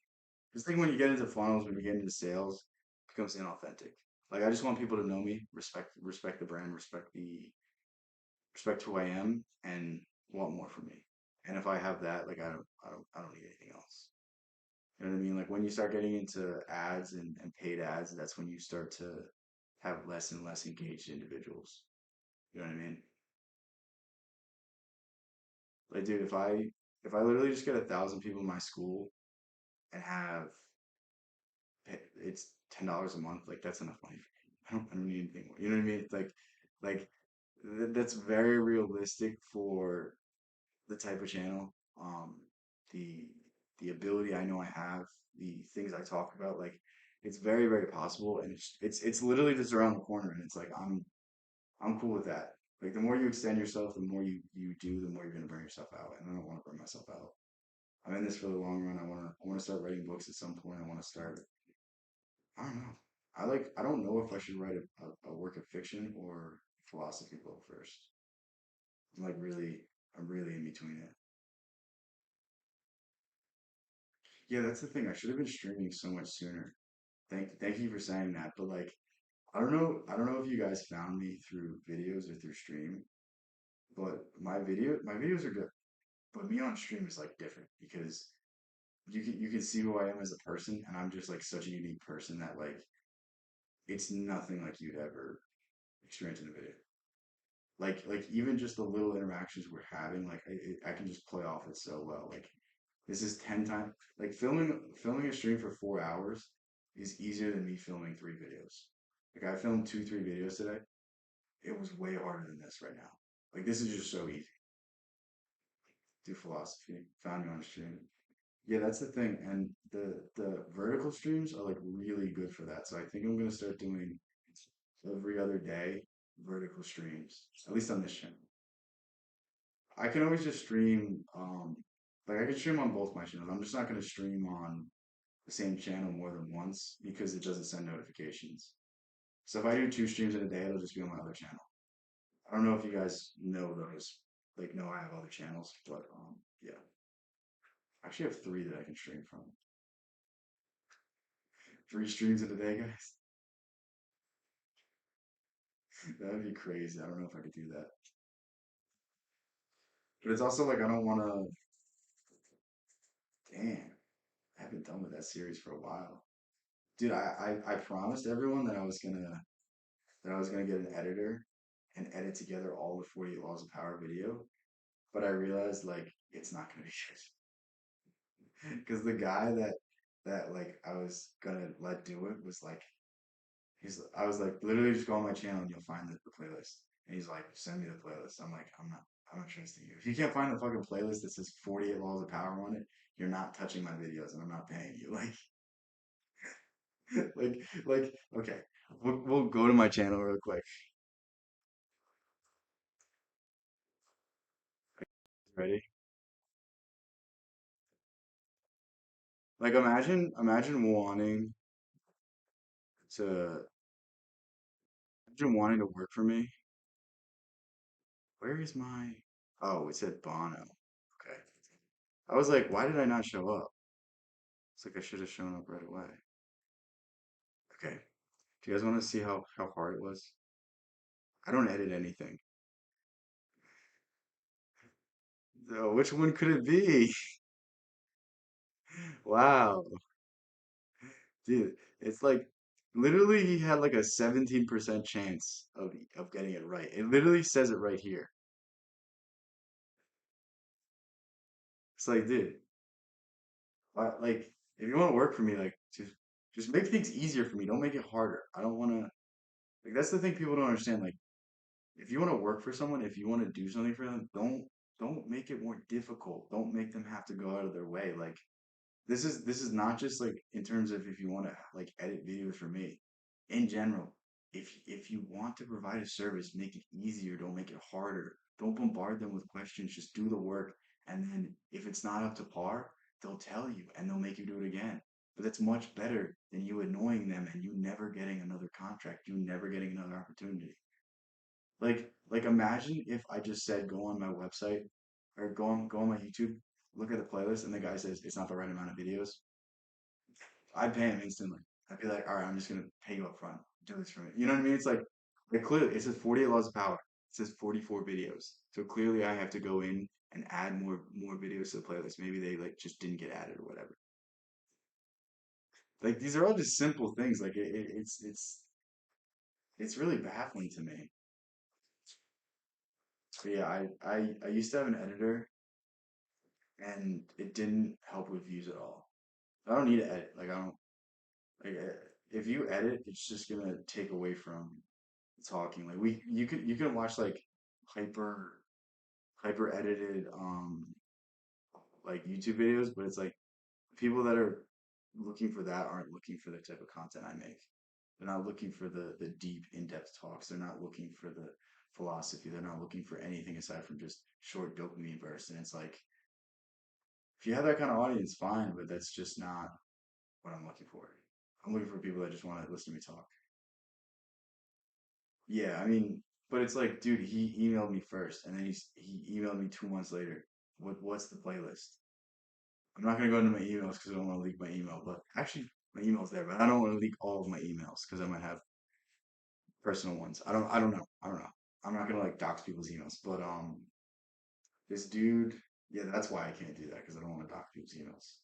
See, I'm an idiot, and I almost just ruined my stream. It's like I get banned from streaming. Um, yeah, he like emailed me like 2 months after we had this initial discussion, and like he still didn't figure out that like, dude, just take any sort of initiative and maybe we could talk, maybe we could do something. But like, no, yeah, it's just like I don't know if you literally just send me the link and be like, is it this one? Boom, there's your money. It's not that hard. It's not that difficult. But again, I might try to find someone for that because that'll be a good video to release. The only reason I don't want to necessarily do it is because I know I could do a lot better now. Like we'll go back.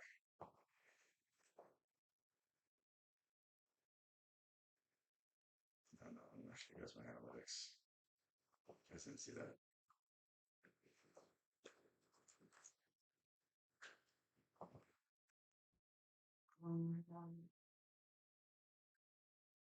What's the looking over? Like we'll go to the first video.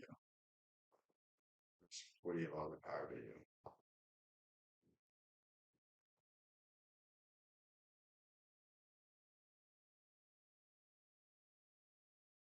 Power.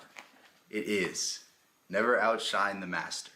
And what this means is no matter what you're doing, there's going to be somebody above you. Unless you're literally the president of the United States, or you're the owner of the sports franchise, or you're see, it's already worse. Like if I made this video now, it'd be so much faster. You're Roger Goodell. I'm trying to name people off the top of my head, but I really can't think of people that don't have somebody looking over them. And this is something you're to come into contact with, because when you start doing good, when you aim to be exceptional, you're inherently going to hurt your boss's ego. Your boss is going to see you outshining them, or they're going to see you doing great things, and they're going to get a little bit jealous. And this is frustrating because it's a hard thing to do. Like, you want to do the best job, but at the same time, you can't take the credit away from the boss, because the boss has their own ego. The boss is going to be the one that's paying your salary. The boss is going to be the one that's giving you the performance review. They're going to be the one. Like, I know I can, like, if I redid these, I know it'd be 10 times better. So what I might do is I might do a stream where I go over all the laws. I think that would be an interesting way to do it. I think if we had like a back and forth as we went, I think that'd be a really good way of getting that content out there. Because like the one that's telling videos are so terrible. And it's not that it's not that they don't have good insights. It's just like, I don't know, the creative in me like knows I can do better.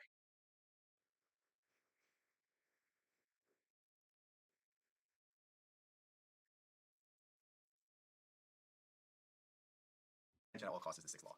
And this is the belief that no publicity is bad publicity. And in the day and age that we live in, I don't think this could be more true, because there are literal channels, there are literal Instagram pages, TikTok pages that there's that one girl that was on the Tom Segura podcast where like everyone just says hate from Australia on her videos, and it's actually kind of entertaining because she literally found a way to monetize haters. Like, these people like continue to post on her things, and they don't realize they're making money in real time. But she's getting all this negative attention, but because of that, people are buying her coffee. People are, that's like probably one of the funniest. Yeah, no, I get what you're saying. Like, they're not bad videos, they're just way worse than what they would be now. And that's what I feel with like even this channel. Uh, like, I don't. Oh God, should we watch my oldest video? This is one. Something you can do today that's going to help you a lot, especially if you're struggling to find what exactly you should do, is just sit down. Whether it's a notebook, I did it a few weeks ago on a laptop, and I just wrote random notes in a Google Doc, and I really asked myself, what do you want right now? And I kept it pretty vague, and I was just like, ideally, right now, what would your perfect life be? And I started to detail. For me personally, it would be to somehow make money online, have a business, live in Thailand, live in some country, train jiu-jitsu, train kickboxing, train Muay Thai. All I want to do is just train all day and somehow make enough money to sustain myself. Nothing huge, nothing crazy. And that's what I want from life right now. And once you do this, you're gonna start to be able to think about ways on how to accomplish. See, like I'm saying good things, but I can say I'm better now. Because that's the issue. And it's like, someone really want to go back and delete, because it's like, I don't like, not this video, but some of them I like say things that I don't necessarily agree with anymore. Accomplish this goal, because prior to this, I had never thought about what I truly wanted. I've thought about what my parents want, I've thought about what people around me want, but that's not even close to my goals. And it's sad to think that until that moment, I really hadn't even considered what my actual hopes and dreams were. And only through this process was I able to see that finally. And then once I see that, now I have some actionable steps on how to start going about that. And it's kind of eye-opening, because we go through life all day living our lives on what society thinks, what our family thinks, what. I was like, why does my voice sound weird? I was like, oh, it's sped up. I literally just sped it up. I'm a fucking idiot. Our friends think we should be doing. But if you were like me, like, you've never sat down and actually thought, what do I want to do? And I'm not saying you have to accomplish every goal you have, but at least in figuring out what you want, you're going to be able to live a life that's way closer to that and is way more authentic and way more towards how you actually want to live versus how. Are you convincing me or convincing yourself? Yeah, no, so in this, like, I can my frame of mind here. So at this time when I'm filming videos, I'm like, for some reason I didn't think I could give advice to everybody. Now I feel like I can literally give advice to the oldest person in the world and they would listen to me. But like at this time, for whatever reason, I didn't feel like I was qualified to tell older people how to live. And now it's like, to the point where I can offer insight on pretty much any single topic, and like I feel comfortable maybe not criticizing, but maybe trying to persuade someone to think in a different light. And um, at this time, I didn't have any of this confidence. At this time, I really thought I needed to um, only talk to young men, only talk to men younger than me, because who I think I was 22 at the time filming this video. I was like, who wants to listen to a 22-year-old about life? But it's like what I'm saying, most people haven't thought of. What I'm saying, most 40-year-olds haven't written down since they were a child what they wanted. So it's like, who's to say I'm wrong for giving this advice? Who's to say that I'm not allowed to do this? Like, it was just an arbitrary block I was putting up in my own head. And like, I mean, a lot of what has changed in my mind is that like now I'm qualified. Now I can tell Jeff Bezos what to do. I can tell Elon Musk what to do. They don't have to listen, but I can give them advice. I can steer them in a positive direction. And it's like, and that might sound crazy, but that's how fucking confident I am in the things I say. That's how confident I am in the advice I give and the insights I feel like I have. Like, you may vehemently disagree. You may absolutely disagree, and you might have a point. But at the same time, I believe that, and that's why the videos have gotten so much better. That's why I can come on stream and just talk shit about everything because I know what I'm saying has some source of truth in it, some sense of my authenticity in it. And it's like if I don't say these things, then I will feel like I'm not giving all of myself, and that's not what I want out of this life. How everyone wants you, everyone wants you to live. I don't know what just happened. I just had a stroke or something.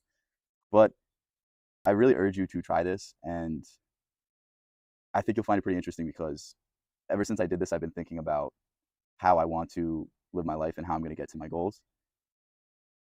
And faith is the start of any achievement, and the more we can embrace this, the more we can accept this, the more our life kind of starts to work out. And it's weird to me that we can all kind of agree on this. Like this doesn't seem like an extraordinary thing to say, but people won't take it to heart. People won't take it and apply it and run with it. And I really understand that if they always have faith, they always have a chance. But the moment that they lose faith is the moment that all hope's gone. And there's something to be said about just believing in yourself. Like any great achievement, any sort of thing that is remembered throughout history, any sort of thing that sets you apart from others, it always comes at a time when you're the only one that believes in yourself. And for whatever reason, we don't want to take this risk. We don't want to understand that like people are going to call you crazy. People are going to call you weird. People are going to say you are not making the smart decision. But like, why? It's the same speed. Can you tell the difference? I used to think the same thing when I was younger. Who gave you the authority? Yeah, yeah, I completely agree. I think it's crazy to undervalue yourself. I think it's crazy to look at yourself and tell yourself you're not good enough because even if you're not good enough, even if in the grand scheme of things you're not good enough, you have no right to say these things. It still limits you. It still keeps you away from where it is that you want to be. And that's the biggest thing that I've really learned. Like it doesn't matter if what I believe is correct, but if what I believe is so far beyond my possibility of what I can do, like that's where I'm going to overachieve. That's where I'm going to do something insane. That's where I'm going to do something that sets me apart from everybody else. But if I'm coming from a sense of lack, if I'm coming from a sense of fear, if I don't think I'm good enough, like how could I how could I ever like leave an impact on people? How could I ever you know have a channel where I talk about inspirational things and inspire people if I'm not even inspiring myself? Like, you know what I mean? Why listen? Why listen? Because you know deep down in your heart that it's going to work out, and that's the only thing that matters. The moment you just ditch all of the other assumptions, the moment you ditch every source of anxiety, every source of fear, and just focus on the possibility, the dream that you have, the faith you have in yourself, like that's when we get the ideas. That's when the things spring into our head. But until we're past all of these, negative beliefs, all these limited beliefs, like we'll forever exist in a state where it's just a dream. But if you exist in a reality where you know you can accomplish it, and you put your head down and you just keep trying to come up with a better solution, trying to come up with a creative solution, never getting discouraged, taking every failure as a learning lesson, like that's the path forward. That's the path to success. Like I'm gonna tell you something. Like I can't find a gap in this. I don't know about you guys. Like in the other one, it was 1.5 speed or 2 speed, and you could hear me breaking, breathing. You could, like just the little cues. It really goes so far. Like you can really tell the confidence improve. And literally, this isn't from succeeding. This isn't from going viral year after year after year. Like this improvement has been with zero results. Like that's the crazy thing about this. Like you don't need to win to get better. Like, if anything, I appreciate the fact that I didn't go viral because now I'm so much better at this. Now, the second I go viral is the second I can take over because I've practiced this so much. I know how this shit works now.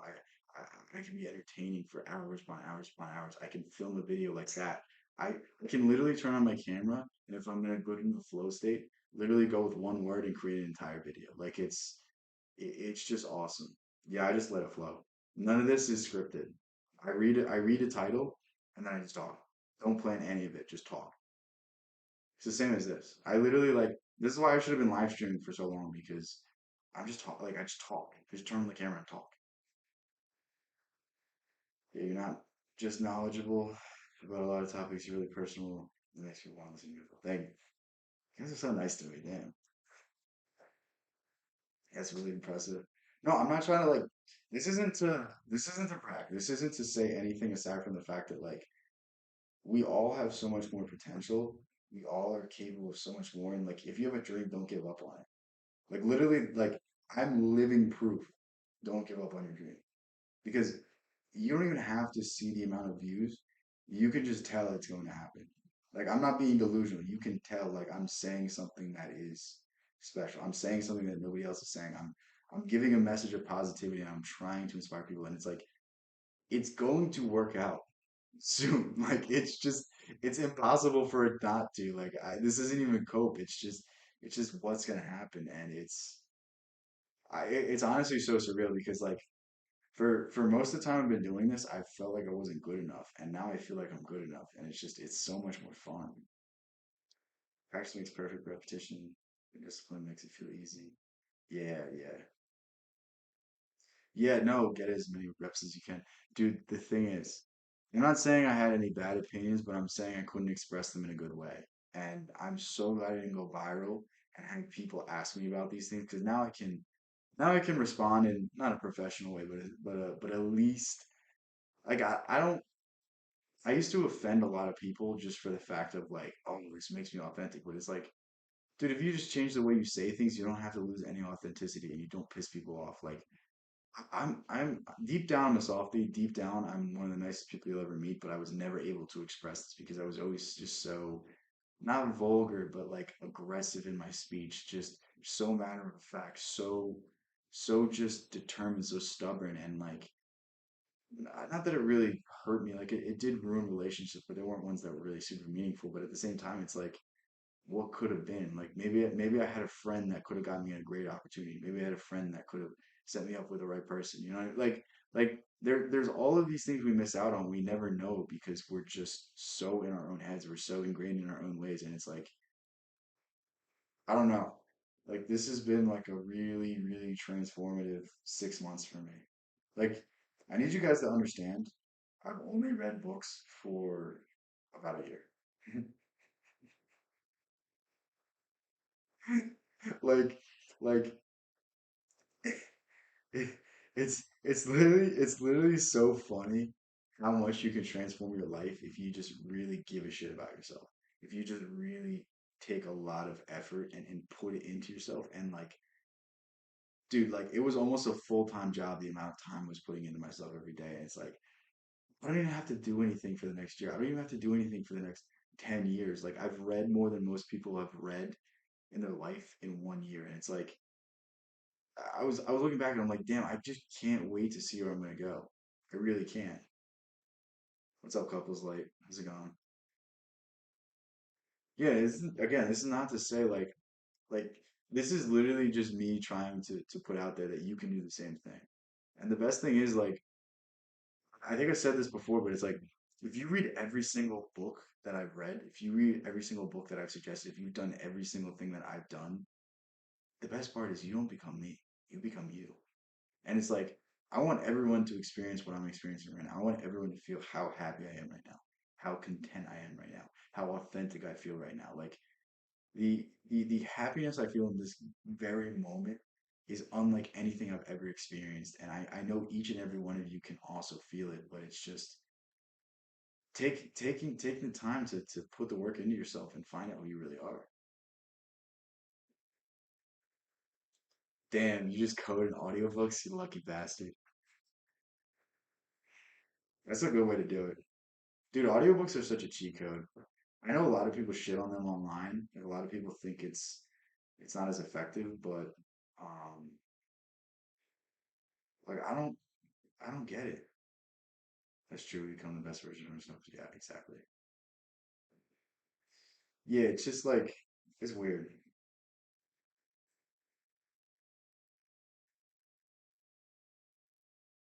Yeah, my girlfriend just texted me. She was like, "Remember when you were shy to tell me you make YouTube videos when you were gonna tell me?" The answer is never. I was just gonna wait till you found out. Bro, my girlfriend's like texting me while I'm streaming. Like, just put it in the chat. It's so much easier. Come on, you gotta get my engagement up, right?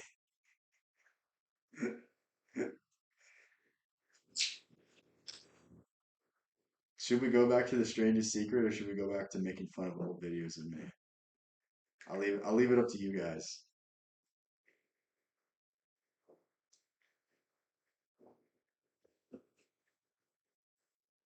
What are you talking about? I don't know much about the law of assumption.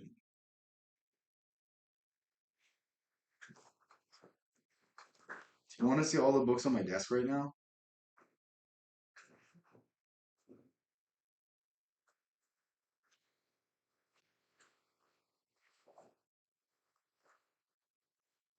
These are just the books on my desk that I have about the law of assumption.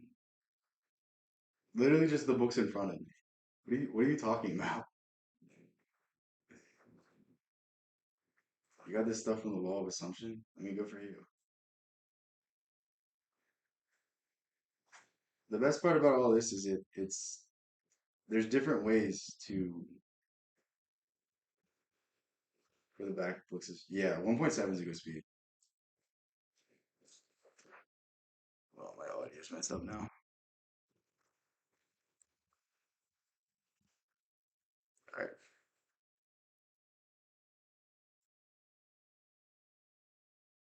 Why do you not use the law of assumption on people? What do you mean? I don't. Like what context are you saying? I don't use anything to manipulate people.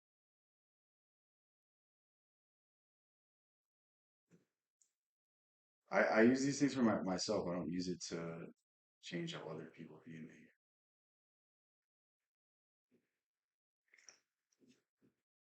When you start manipulating other people without their will, that's when you start getting into dangerous territory.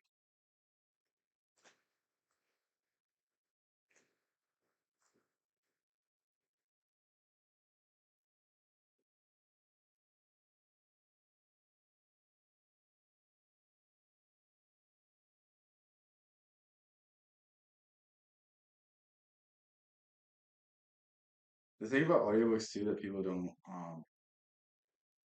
this will never be accepted by science, but your subconscious mind is on at all times.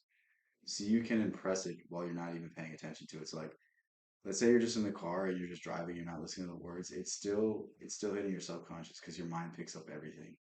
And even if you're sleeping, you can play an audiobook in your ears and you can read it back the next day or you can listen to it the next day and you'll retain some of it. It's like weird how well this works, but it's not really observed, it's not really used to benefit people nowadays. Like we think our minds are so powerful, but we don't even use the higher faculties. We don't even use the really useful things.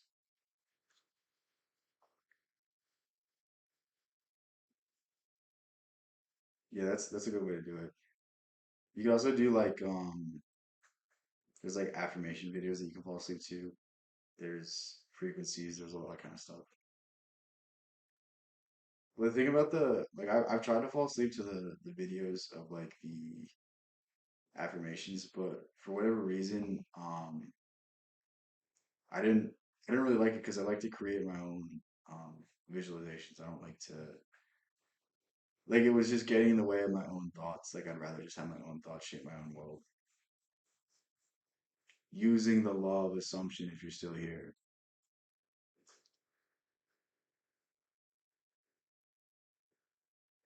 Yeah, I can do that if I care about the thing, but most of the time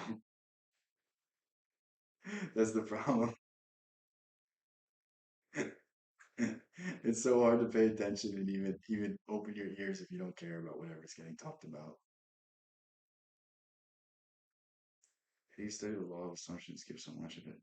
What are you talking about? I've done entire streams where I talk about the law of assumption. Last stream I did, I talked about the law of assumption for like an hour and a half. What are you talking about?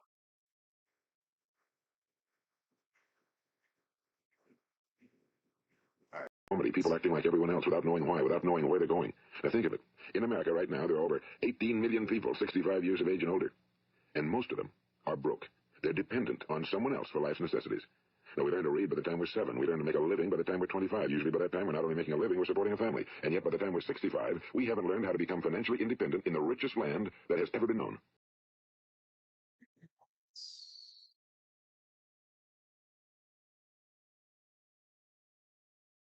Grow and build with his organization. A success is anyone who is doing deliberately a predetermined job because that's what he decided to do deliberately. But only 1 out of 20 does that. That's why today there isn't really any competition unless we make it for ourselves. Instead of competing, all we have to do is create.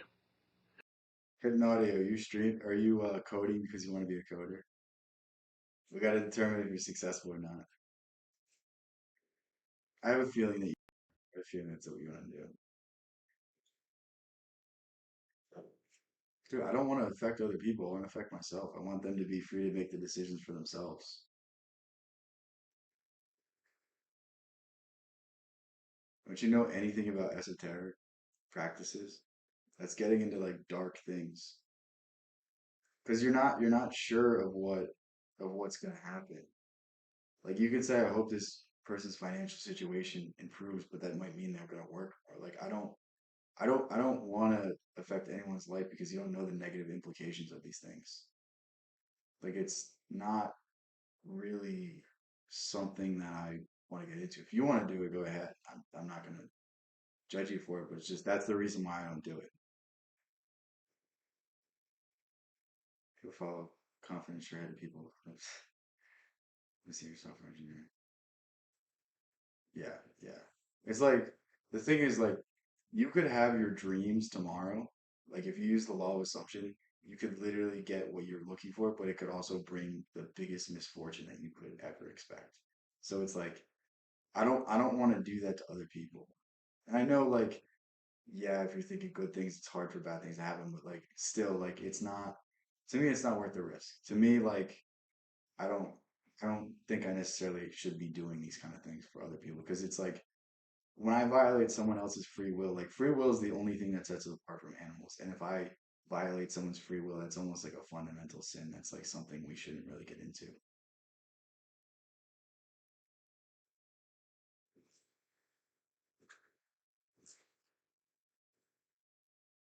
That's, bro, fucking,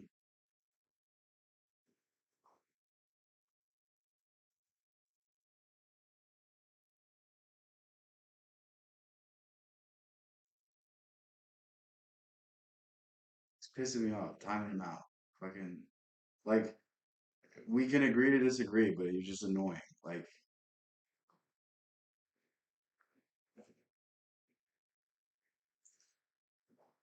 I literally said, I'm not going to judge what you do, and you said that's not how it works.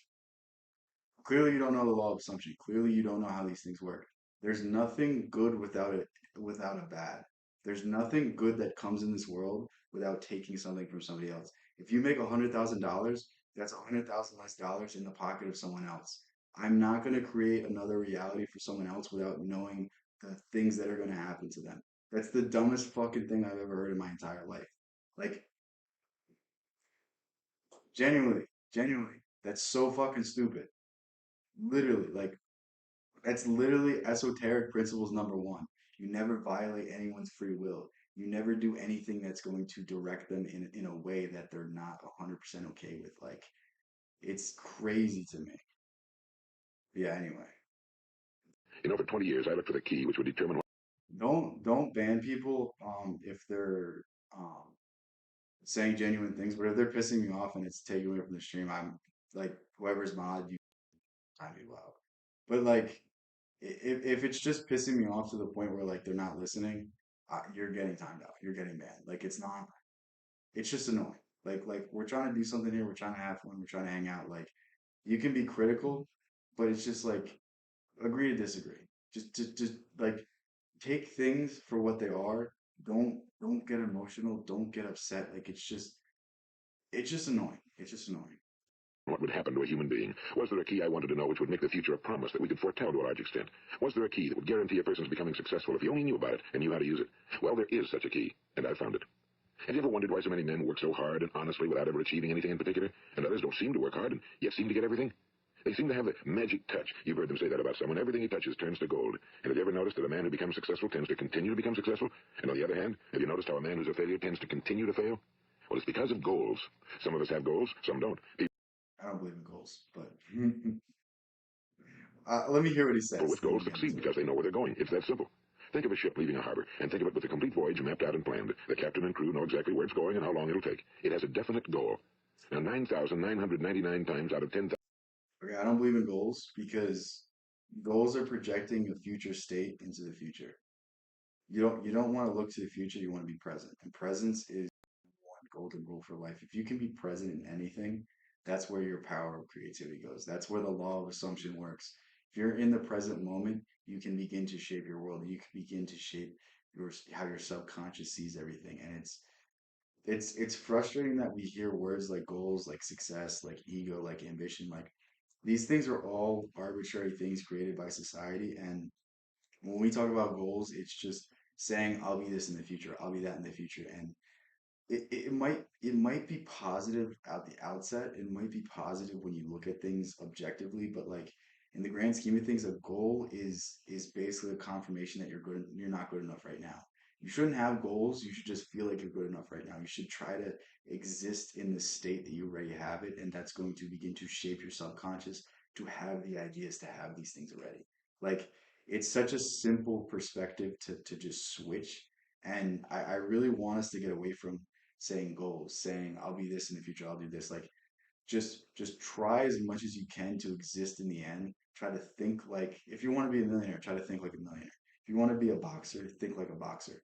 If you want to do whatever in life, like think that you already have it and you're going to start being able to do the steps to get there. And it doesn't really help you have a goal because you're just prolonging the inevitable. You're just saying that I'm going to do this at a future date. And guess what? You could post a YouTube video and go viral tomorrow, but because you said I'll be viral in the future, you just put it in the future. And it's like the more we set goals, the less we are capable of achieving them. But anyway. Thousand, it will get to where it started out to get. Now let's take another ship, just like the first, only let's not put a crew on it or a captain at the helm. Let's give it no aiming point, no goal, no destination. We just start the engines and let it go. I think you'll agree with me that if it gets out of the harbor at all, it'll either sink or wind up on some deserted beach, a derelict. It can't go anyplace because it has no destination and no guidance, and it's the same with a human being. Now let's get back to the strangest secret in the world, the story that I wanted to tell you today. Why do men with goals succeed in life and men without them fail? Well, let me tell you something which, if you really understand it, will alter your life immediately.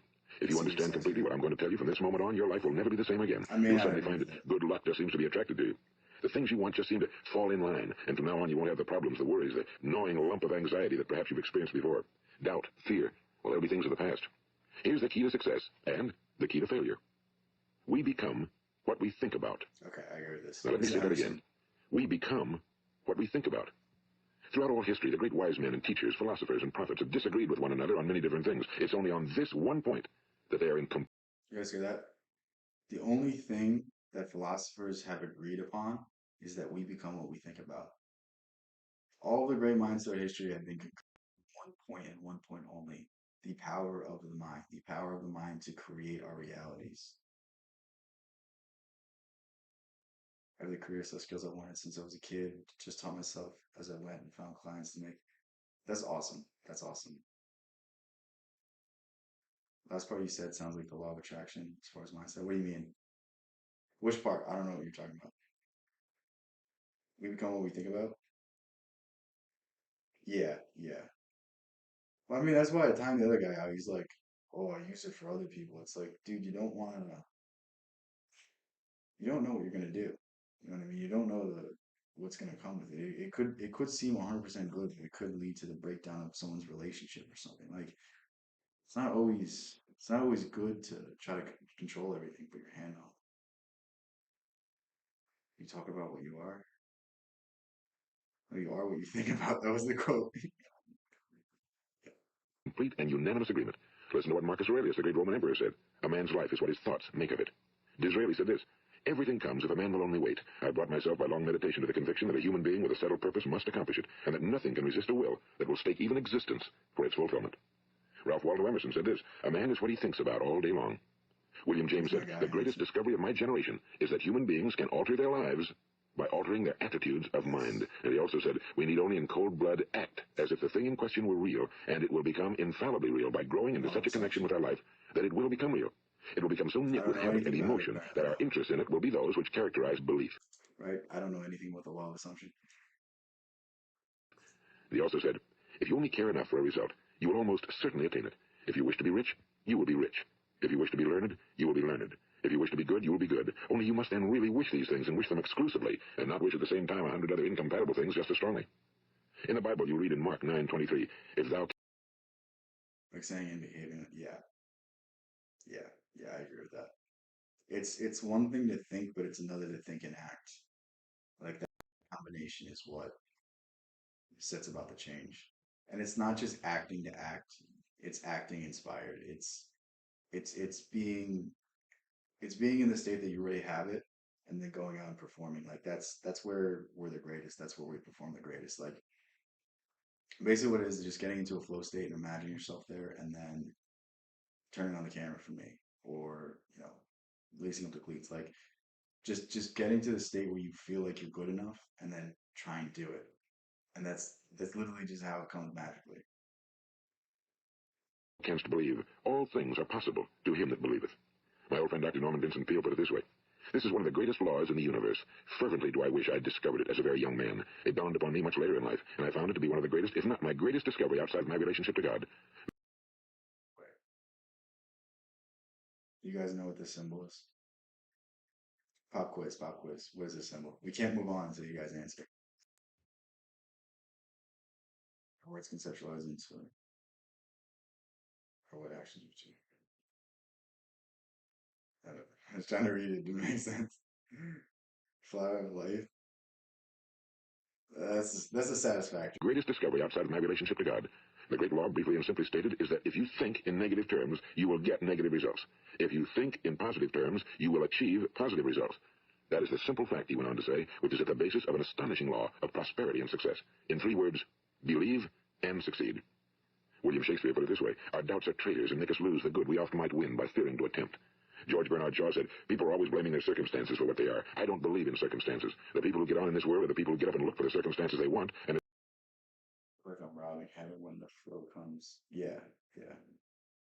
if they can't find them, make them. Well, it's pretty apparent, isn't it? And every person who discovered this for a while believed that he was the first one to work it out. We become what we think about. Now, it stands to reason that a person who's thinking about a concrete and worthwhile goal is going to reach it, because that's what he's thinking about. And we become what we think about. Conversely, the man who has no goal, who doesn't know where he's going, and whose thoughts must therefore be thoughts of confusion. If you guys are like stuck in negative thought, like the cheat code out of it, like this literally goes for anything. If you want to get out of a current state of literally just meditate for 5 minutes. You don't even have to like reflect it to positive. Just find a way to remove yourself from the situation because the more we can do this, the more we can really just exist in a positive state. Exist in a world where we feel like we can do anything. And the more you feel like you can do anything, the more you'll be able to do anything. And it's really weird to me how like people just force themselves to watch negative media. People force themselves to be in environments they don't like, and it's like how much of an effect is this having not just on like your mental state but on your future? And like I think we should start considering these things more. The harder I work, the luckier I get. That's a perfect quote. And anxiety and fear and worry becomes what he thinks about. His life becomes one of frustration and fear and anxiety and worry. And if he thinks about nothing, he becomes nothing. Now, how does it work? Why do we become what we think about? Well, I'll tell you how it works as far as we know. Now, to do this, I want to tell you about a situation that parallels the human. By the way, if you guys like this, Earl Nightingale made this into a book called The Strangest Secret. Really, really good book. It's really, really short, and it might be one of the best self-improvement books just because it goes over so many concepts. Like you don't need to read a single other book if you just absorb every word and read that book maybe like 20, 30 times, like you'll get everything that you need out of the self-improvement genre from that book. And I mean, that's really cool. Like one of the things that I'm gonna do very soon is I'm going to probably reread this book just to get different insights. Because I know Bob Proctor read this book like every single day for 50, 60 years. And I mean, he made millions of dollars. So like, why wouldn't it work for me? You know what I mean? It's like, I don't know. It's weird to me how people don't aspire to be like the great minds. Like they want to fall in line. They want to fall in line with the rest of people. And it's like, if you want to be exceptional, do what exceptional people do. Like you have to do exceptional things to be considered exceptional. I'm not saying this to do anything in sort of um like I don't do this for achievement. I don't do this because I'll hit a number and I'll be like, oh my God, my life's made. Like no, I want to see how good I can become. I want to see how far I can take this. I want to see the level of which I can achieve. And it's like, why do any of us sell ourselves short? Why do any of us like limit ourselves? Like I truly believe there's no limit to anything. I truly believe we could do anything that we set our minds to. So like, why not be the living example for that? Every time we read a book, we take something new. Like, yeah, exactly. Leave it on a loop for good measure. Yeah, that's a good idea. Mind. Suppose a farmer has some land, and it's good for the land. Now, the land gives the farmer a choice. He may plant in that land whatever he chooses. The land doesn't care. It's up to the farmer to make the decision. Now, remember, we're comparing the human mind with the land because the mind, like the land, doesn't care what you plant in it. It will return what you plant, but it doesn't care what you plant. Now, let's say that the farmer has two seeds in his hand. One. This is probably the best example for law of assumption, law of attraction. Okay, Heraclides. Oh, loves that quote. Um, have we gone over Osho? We'll go over Osho next. I think Osho's cooler than this. I think we got most of the good stuff from this. This guy is like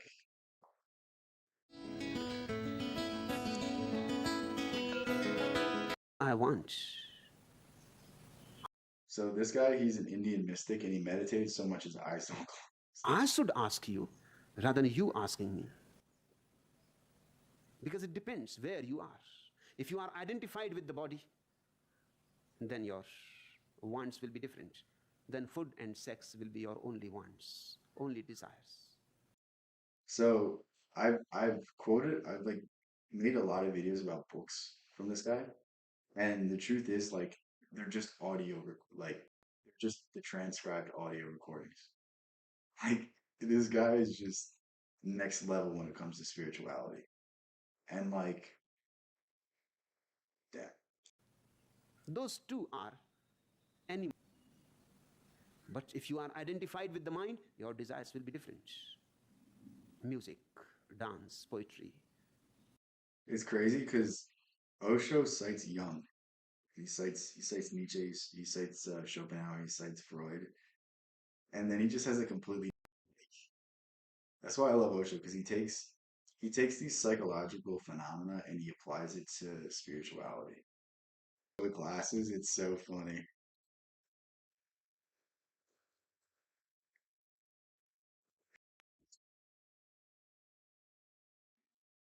Am I blocking it?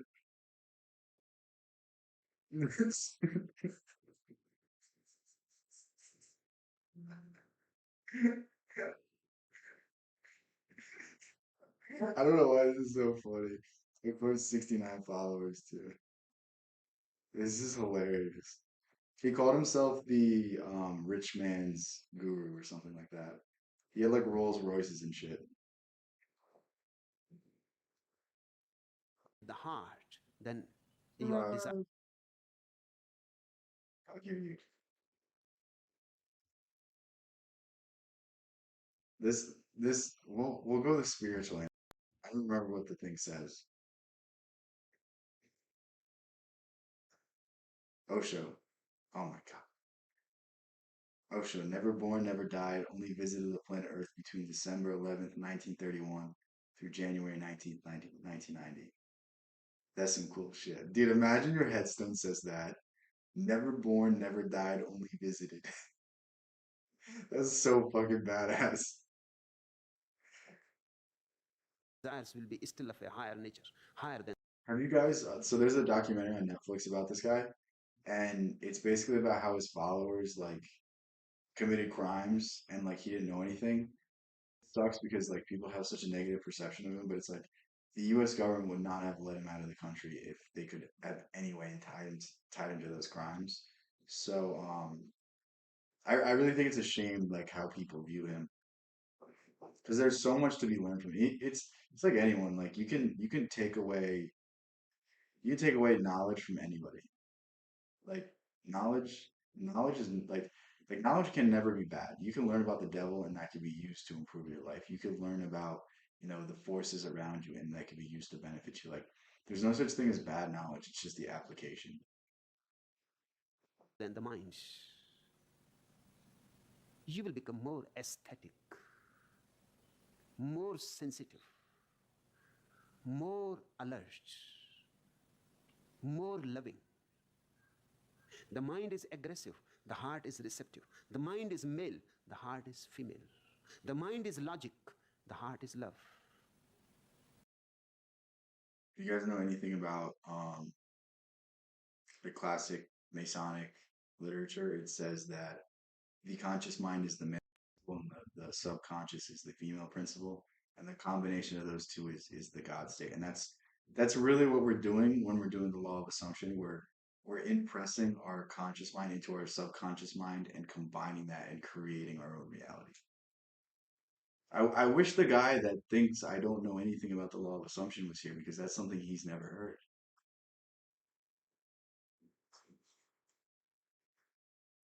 Out with that devil. Knowledge helps you see, wisdom makes you understand. I like his Gucci glasses. Yeah, no, it's dude, Osho is like a he loved being controversial. And that was I mean, I think that has to do with why people perceive him so negatively because it's like who the fuck is this guy driving Rolls Royces who claims to be an enlightened man? You know what I mean? Like, but again, he doesn't. He thinks that the hoarding of riches, the love for riches is a bad thing, but having riches isn't a bad thing. Osho is really. I mean, if you guys know anything about Tao or the Tao, Osho's really a Taoist. He like I don't know, like people. I don't think he's traditionally Buddhist. I think he's kind of just his own thing, like Lao Tzu. Um, It's just so interesting.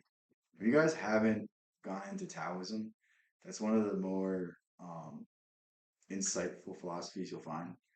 Like, I mean, Nietzsche is great. Nietzsche is a great critic of society, but he doesn't offer any solutions. Taoism, the Tao, it is the solution. It is the way. It's like the thing I like about Osho too is he'll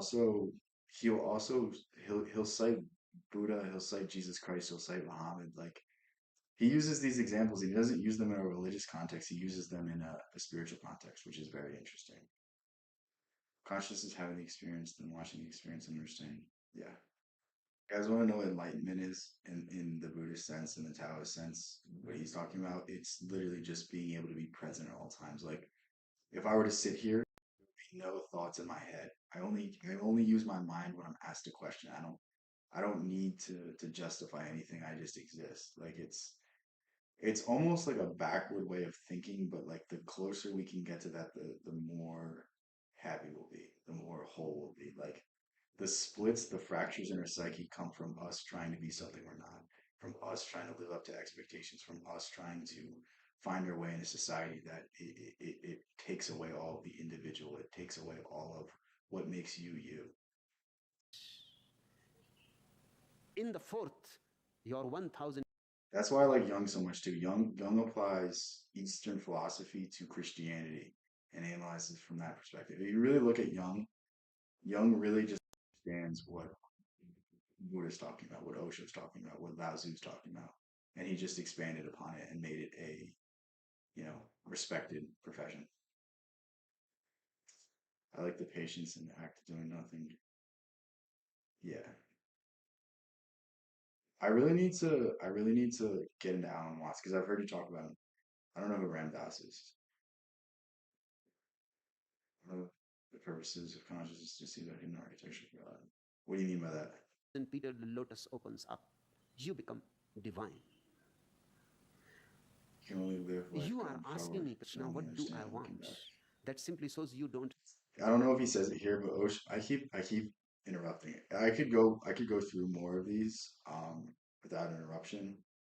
But it's also fun to interject. But Osho says at one point that the only way to gain wisdom is through introspection. Like the only way to view the past is to view it objectively and look towards the current moment and look to what you can change.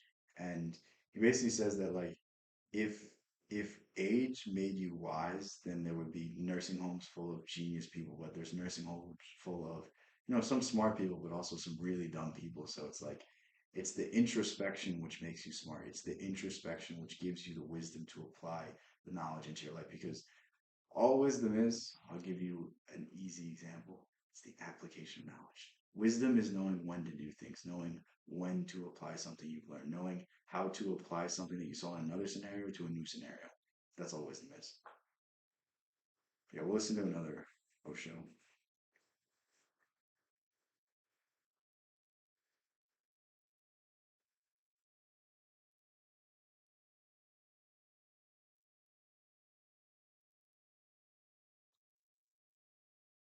Is there any part of Christianity, Hinduism, Buddhism, any of the established religions that you think are good? Nothing is. I want to be finished with the whole past completely. I want it to be erased completely. I want a discontinuity with the past. Only then the new humanity is possible and a new.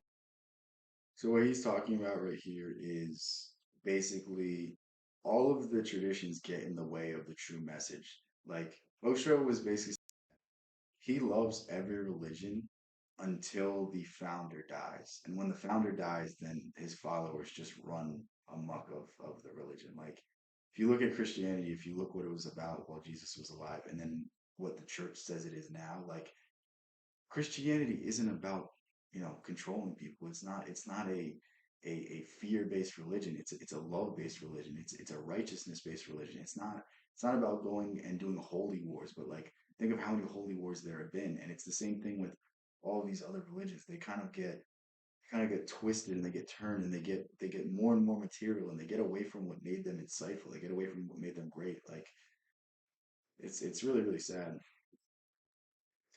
Consciousness synchronous oscillating phase states. Okay. Yeah, I'm not gonna say that. Dude, no, he said democracy is the rule by the people, but the people are when I'm making money off this, I'll say that word, but an esoteric and metaphysical state, yeah. Consciousness and mission, yeah. World and a new man. So I categorically say everything is wrong. And the proof is there. The whole world is in mess. And these are the people who have given the world how to live, principles, ideologies. Dude, Osho, what I really appreciate about Osho is like he believes nothing. Like if you ask him what he says, I believe nothing. And like if you really know what Tao is, you really know what the Tao is, it's nothing. It's nothing but everything. Like when you get to the state of no mind, then you're one with everything. When you're nothing, you're everything. When you occupy no space, you occupy all space. Systems. And this is the outcome of Buddhism, Hinduism, Christianity, Mohammedanism. This is the outcome.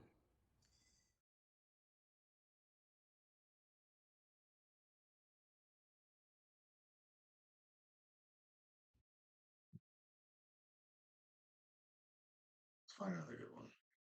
Do you guys like this? Or we can go to something else. I like going over this stuff. It's cool. There's a good documentary about him.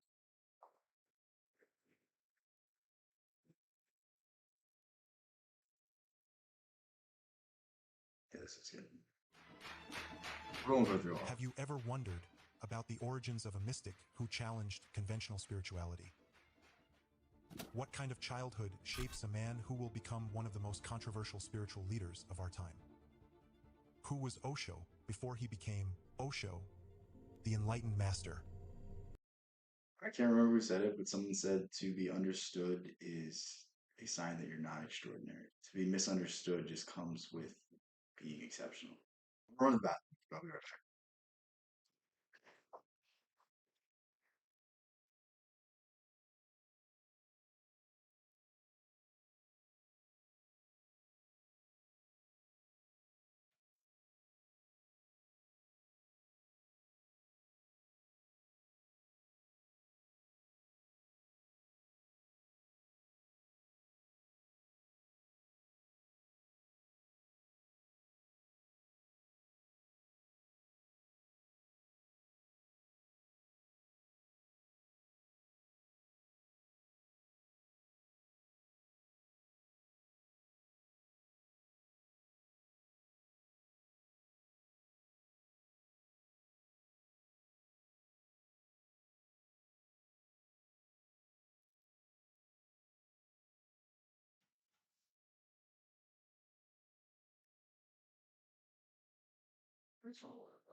Did you guys miss me?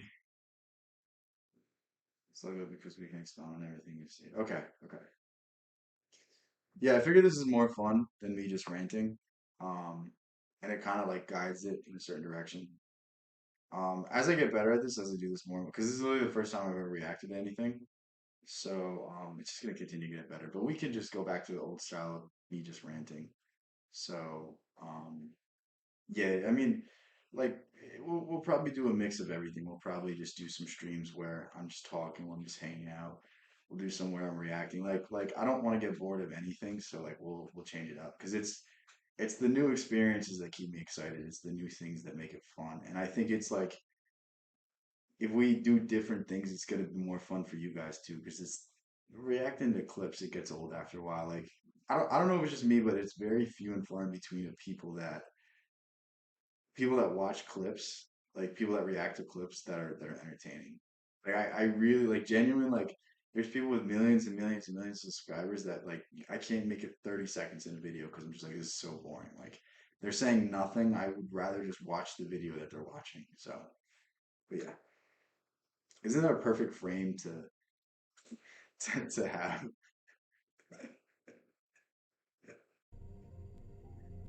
That's me when I'm meditating, guys.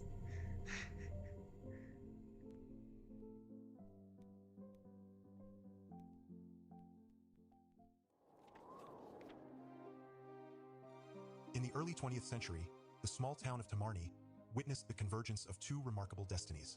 Babulal Jain, known affectionately as Dadaji, was born in 1908 into a devout family of Digambar Jains from the Turan Panti. You guys want to hear about his like early childhood? Or you want to just skip ahead? Because I know it gets interesting. Like I guess around here. What do you guys think? Because it'd only be like 10 minutes if we skipped here. Meditation on the concept of nothing being the cause of the universe, that made question everything. Free the light, we either end up in the black hole or we end up in the end of time. You're trapped in the light. I think it's like these questions are interesting questions, but what good does it do to question them? Like, I mean, this is an Osho point again. You guys are gonna be all excited about Osho, but this is one of Osho's greatest points. It's like so much of religion is spent on the afterlife that people neglect this current life. That was one of Osho's biggest issues with reincarnation, with Buddhism, like the lack of urgency on this current life. Like if you could be happy in the next life, why are you gonna be happy in this one? That's really the idea of Christianity. Like why do we have to sacrifice this current day for a better afterlife? Like I mean, I agree with like dying for what you believe in, but I don't agree with torturing yourself with subjecting yourself to all of these, you know, misfortunes and, you know, poverty and this and that. It's like we were on this life to unfold the layers of the material world. We were on this life to unfold and find fulfillment and happiness. And it's like why would we restrict ourselves from experiencing the pleasures of this world? And I'm not advocating for going out and doing anything crazy. I'm not advocating for doing anything that's unjust. I'm just saying, like, We don't have to live our lives like monks. We don't have to live our lives just neglecting things. Because I mean, Osho makes a really good point when he says, um, like, it's not impressive for a monk to have a vow of chastity because he's fasting, so he doesn't have any sexual desires. But if he were to eat and he could still persist in this chastity, then it becomes impressive. I heard someone say that we are trapped with light. Is that true? Yes. I mean, there's different ways to look at things. I don't necessarily get the. Some people say we're solar bodies. Some people say that the sun charges us. So I guess. But again, it's like, what does this even mean in the grand scheme of things?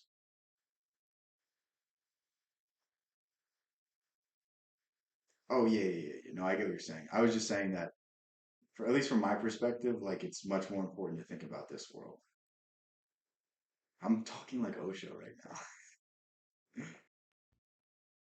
Let's get to heritage. this part. Tantra, a practice of action and experiencing, was not a religion or ideology but a way of embracing all pleasures of life. For Osho, these tantric elements were woven into his teachings and the energy of his later Guys, Osho we're gonna do Rinpoche. that at our fan meetup.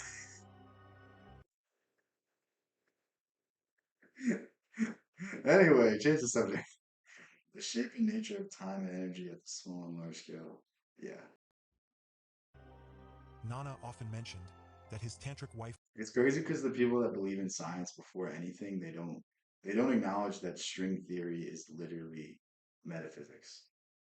Like, how do you explain what string theory is if it's not metaphysics? Like, we can't observe the dimensions beyond what we can observe, but we know they're somehow tied to each other. How can we explain quantum mechanics without metaphysics? Is that real? Yeah, that's real. Life was a riddle to him, especially in her unconventional way of raising Rajneesh. Believing in No, learning yeah, from I agree. I experience, agree with that. Nani provided young Rajneesh with I'm wine, just being a hater right now. cigarettes, and even the opportunity to meet a prostitute, an offer Osho politely declined after watching her dance in the village. Years later, as Rajneesh prepared to leave Gadarwara for his studies in Jabalpur, Nani struggled with the separation. She made him promise to visit her every month, drink his daily milk, and continue purchasing books. She encouraged him to visit Khajuraho to explore the temples and their carvings. Opening a cherished box, So I think going Nani to handed India would be Rajneesh so 4 cool books she just had to see received from her dying the father, culture. likely handwritten manuscripts There's a wrapped in lot a of cloth. really interesting Gyan ideas in Bed, India. a sannyasi of Osho. If you guys know anything about astrology, Vedic astrology is like when you look at the alignment of all the planets that originate out of India. Some people believe that a lot of, well, it's actually just confirmed.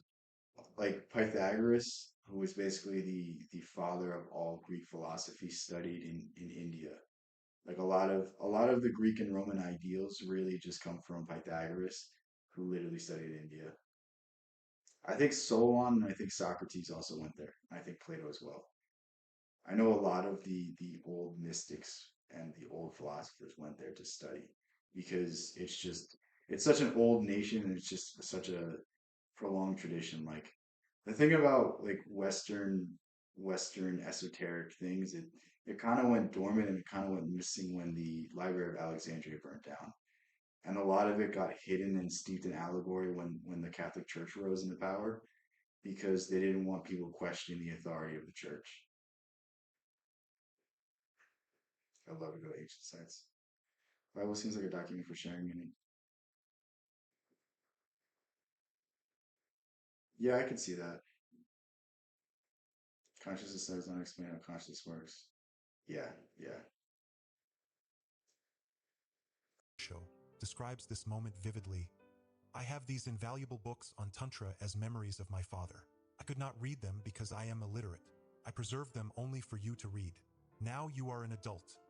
It is time. This is the cool part. This is a In the story of East, enlightenment. enlightenment is described as a state of ultimate consciousness or total awareness, as attained by That's me Gautama right now. Buddha, Lao Tzu, Krishna, Kabir, and others. Contrary to his earlier Satori experiences, Osho's enlightenment event had a permanent impact on his consciousness. As a fully awakened man, all sense of personality, in terms of identity and biography, had evaporated. Enlightenment, nirvana, kaivalya, or moksha, is a state of no mind, beyond all attributes, certainly not a concept, This is to what I be was saying explained in earlier. logical terms, as it transcends any logic and verbal attempt to express the phenomenon. How does one express in words that which is One of the easiest ways to explain it is when people ask Jesus if you're the Son of God, he just said yes. He didn't have to explain. Same thing when you ask Buddha a question, he just said yes or no, and they didn't explain. Like it's just you just know. You don't have to justify it. You just know who you are. You're still mad? No, you're just annoying me.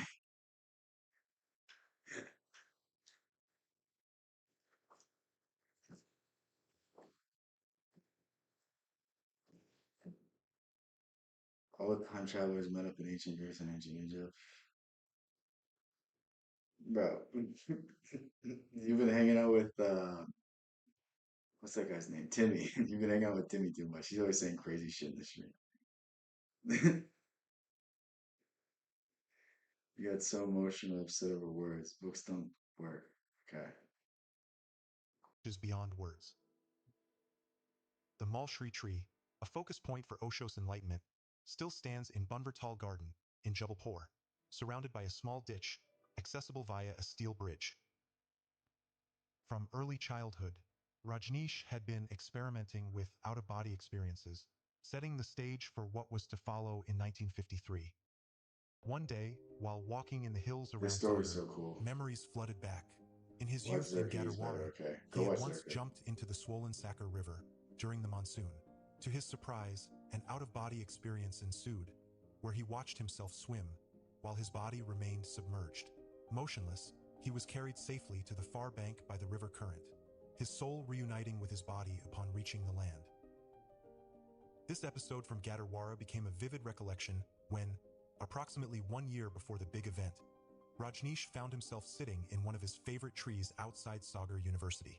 He had been invited from Jabalpur to participate in a 3-day debating contest. As was his custom, he would sit in the tree for 2 or 3 hours at a time. One day in 1952, he felt... This story's so cool.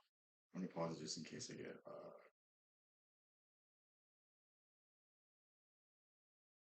I'm not annoying or sensitive. Thank you. Consciousness becomes a problem when explaining through material means. Consciousness is easy to explain.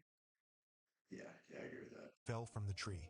In that moment, he felt his soul floating in the air, connected to his body by a silvery string attached to his abdomen. That's literally straight out of the Tibetan Book of the Dead. And people say when you die, that's when that cord is severed. Unlike his previous experience in the Sakur River, this time his soul could not re-enter his body right away. I forget what Osho means. That's not his name. It's like Ranjit something. Rajneesh.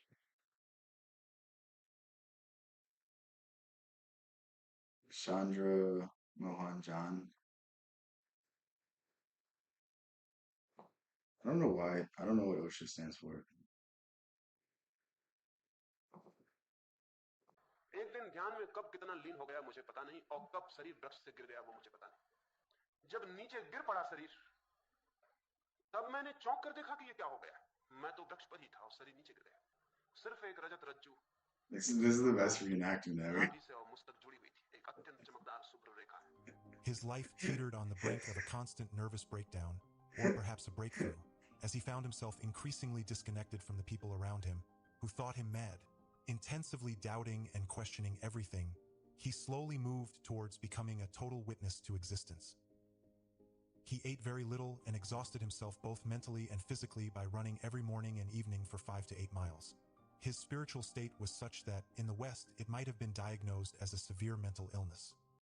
That's the thing too. Like a lot of people, they're not experiencing like psychological issues. It's like a spiritual issue, and it's treated like a spiritual issue.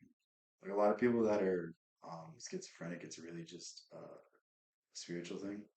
They don't know the difference between the spiritual and the material world anymore, and they're literally just being locked in padded rooms. It's kind of sad. Can't explain anything. Can make attention to that. Yeah. Maybe this entire maybe. तो भीतर एक vacuum आया वो कोई एक वर्ष मैं बिल्कुल वैक्यूम नहीं था वैक्यूम में मतलब आप आके बैठ गए और मुझे पता नहीं कि आप आ गए आपको देख रहा हूँ कि आप आ गए आप बैठे आप चले गए, लेकिन कल आप मुझे पूछें कि मैं आया था तो मुझे पता नहीं। यानी आंखें बिल्कुल ऐसी होगी जैसे दर्पण हो, कोई आया और कोई गया, और 1 वर्ष तक शायद मैं ज्यादातर पड़ा ही रहा। For 7 days in mid-March 1953, Rajneesh lived in a very hopeless and helpless state. Those days of transformation were the final phase before enlightenment happened. What he experienced on the night of March 21st, 1953, occurred while he was in Bunvertal Garden. The entire day, he had been in an intoxicating state, having only... Are they just doing AI images? It's crazy. Like, you think 5 years ago they couldn't do only this? consumed some fruits and milk offered to him by Kranti, who, with her brother Irvind, had been looking after his needs during this challenging period. His severe headaches were not caused by intensive reading, as in Gadarwara, but were now closely related to his psychological state. He had been meditating alone in his small, dimly lit room. Suddenly, an overwhelming sense of suffocation enveloped him, an urge to escape the confinement of 4 walls and connect with the boundless expanse of nature. Driven by an indescribable... Schizophrenic people appreciate this kind of shit out. But it's like force tripping. I don't know. I haven't. The thing is, they don't ever do studies on it in terms of um, the esoteric. They never do it in terms of that. Um, they really just observe it as a psychological condition, and it's like, I mean, to observe psychology purely from the material is kind of crazy to me because we're even if you're an atheist, there's still the fantastical element. There's still the um, the superstitious element of human beings, and it's weird to me that it's not taking a different approach. I'd have to look more into it. I'd have to look into what people used to do for it. But I know Jung has cured a lot of schizophrenics simply by just analyzing their subconscious.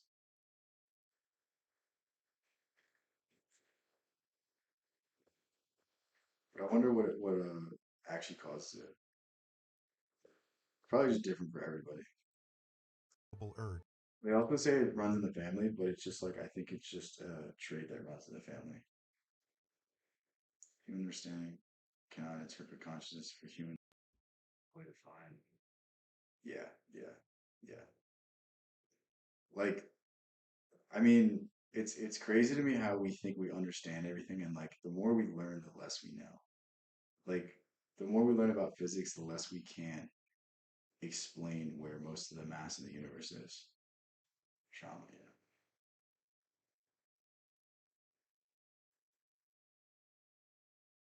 Um, I don't think Jung wasn't schizophrenic. Well, some people think he might have been because of the Red Book. I haven't read the Red Book yet. It's just been on my desk forever, but I've been reading other shit. Um, but I just think Jung realized that there was something missing in terms of science, and you can look at it as you can look at psychology in terms of science, and you can look at it in terms of this disease or that disease, but like deep down, like there's just the element of the human brain that is so it's just like it's just so entrenched in itself, and it's so entrenched in faith, and like you can't really analyze a human being without analyzing the superstitions and the world that it shapes. The longer you look, the more you see. Yeah, the more you think you understand about the unconscious, the less you actually understand. Like at first, I was reading about it and I was like, this shit's so easy. And the more I learn, the more I'm just like, what? Like it's crazy. It's crazy. He left his room and stepped into the cool, silent embrace of the night. The moment Osho stepped outside, the feeling of suffocation vanished. He felt a profound relief, as if the vastness of the sky and the night air were soothing his soul. Drawn by an invisible force, he began walking towards a nearby garden, his steps light and effortless, almost as if he was floating. Yeah, no, I definitely agree with that. Our subconscious is like a filter. It chooses what to show us. Because, I mean, you got to think about it. Like most people, if they saw every experience at once, they would view themselves so negatively. Like, think of how many times you failed and think of how many times you've won. Like, if you saw how many times you failed versus how many times you won, you would inherently just not like yourself. Yeah, it's would get weird. Yeah. It was a walk unlike any other, where he felt a detachment from the earthly pull of gravity. Osho described it as walking, running, or perhaps even flying, so weightless he felt. It was as if some otherworldly energy had taken hold of him, guiding his every move. For the first time in his life, Osho felt he was not alone. He was no longer an individual, but a part of something immensely larger. The metaphorical drop had returned to the ocean, merging with the infinite. A tremendous power surged within him, not his... Yeah, yeah, yeah. A lot of people believe that the demons we see are the ones that we create. Like it's not even ones that have attached to us, it's ones we've raised since they were like this tall. Like everything that afflicts us it started off tiny, but over time it's progressed to the point where it's a bigger and bigger issue. I'm gonna have to turn off my camera real quick because it's about to die. So I'm gonna turn it off and then let it charge so you guys won't see me.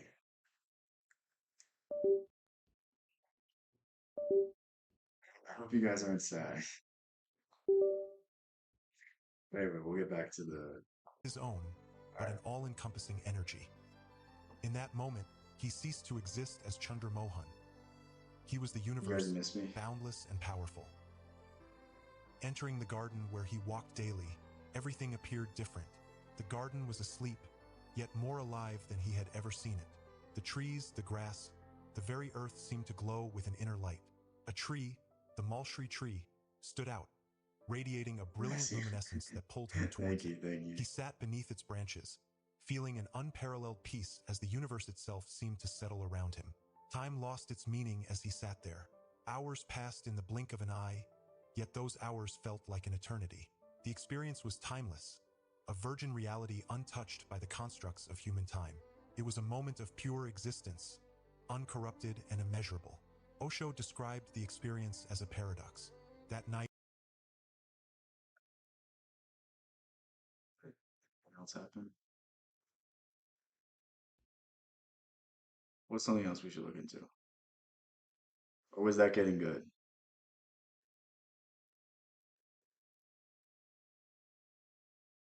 I'm trying to see if anything pops up.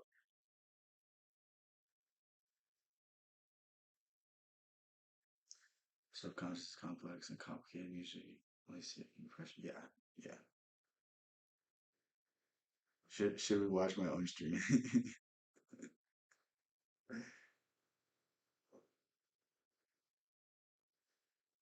Okay, I'll look up. I know who Sean Ryan is. David.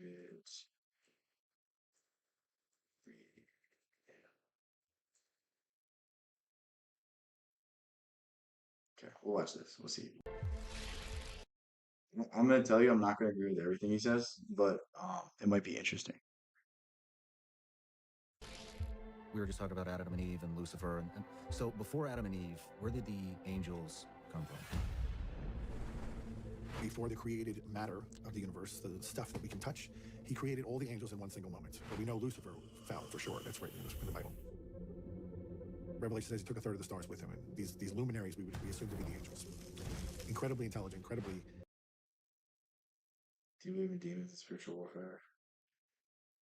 I don't know what indie is. If it's something that's gonna get me banned on Steam.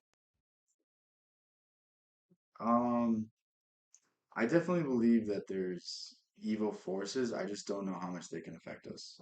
So it's like if you read anything about Kabbalah, it explains our subconscious tries to compartmentalize and speak to us at night while we're still. Dude, I literally just read that somewhere. That's so weird. That's so crazy that I literally just heard someone say that exact way of saying it. Um, I think that it would be dumb not to think there was outside influences. It's just what level can they affect us? And the truth is like they can only affect you if you allow them to. If your soul is for sale, then you can sell it. But if it's not, then they can only tempt you and they can only push you in that direction. So I mean ultimately it comes down to the individual and the individual free will, which we shouldn't violate by the way.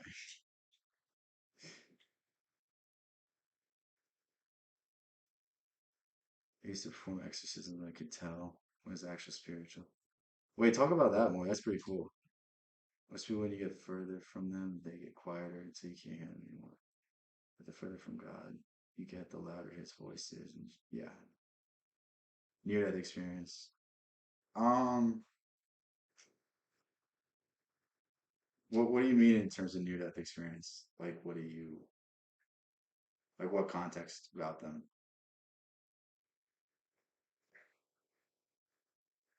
Oh yeah. I believe. I mean, I think I've talked about this before. It could either be the unconscious just trying to talk to you, or it could be you seeing the other side.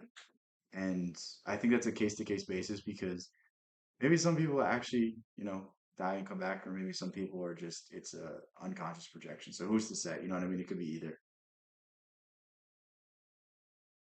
Yeah, I'm interested to see what he would say about this.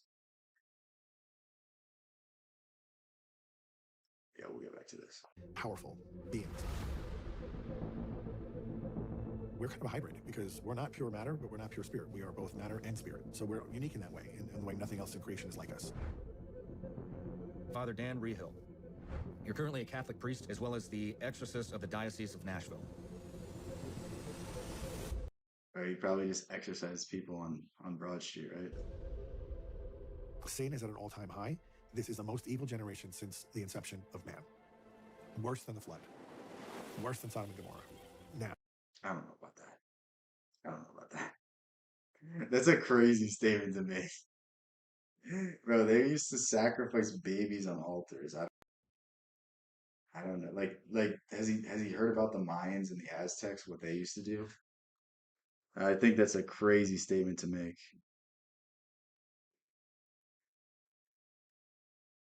Yeah, my laptop's still or my camera's still hot. Okay. Yeah, couples like tell us all about what you now. And we are propagating sin in a way we never used to. If you wanted to have a sexual sin, you had to go do it with somebody. But now we can just open a phone and do things on the phone. And Los Angeles is California, but mostly Los Angeles, #1 exporter of pornography to the whole world. The kind of things that they're opening up to the country with that kind of filth. Like what kind of doors? With the demonic world. Have you heard of satanic ritual abuse? SRAs? No. And oftentimes the parent doesn't even know and offer that child to the devil for power. Dude, I don't necessarily disagree with this stuff. It's like again, it's like how much do you give credit to it and how much are you going to allow it to affect you? You know what I mean? Like that's what it comes down to.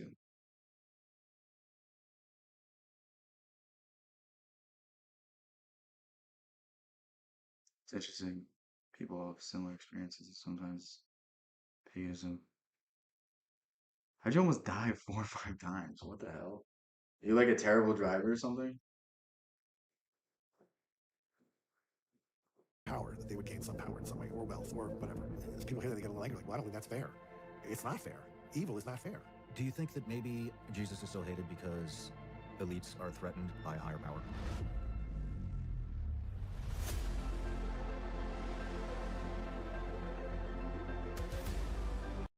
Bro, why is this just so long of intro?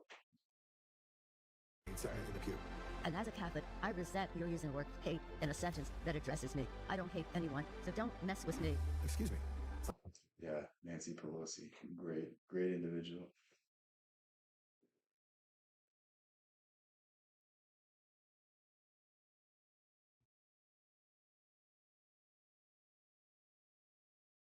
Yeah, dude, it's crazy how many civilizations throughout history. It's not okay. Shit. We put up with it with the politicians for long enough, but the Hollywood has to be held accountable too. I'm not saying things aren't bad now, but like compared to what they used to be, it's not even really comparable. Where does the demon go? Don't know. I mean, when we actually are casting things out, we send them to the feet of Jesus for him to do what he wants with.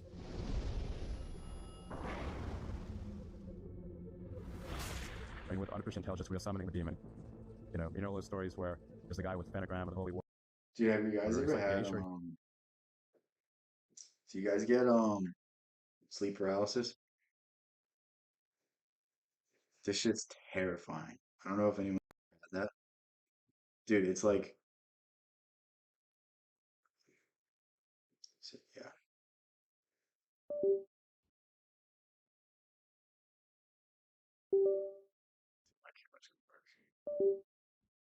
It'll work for a little bit. All right, guys, I'm back. Did you guys miss me?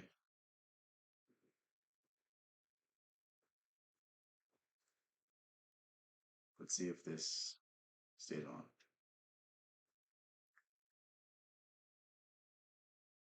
Old hag syndrome.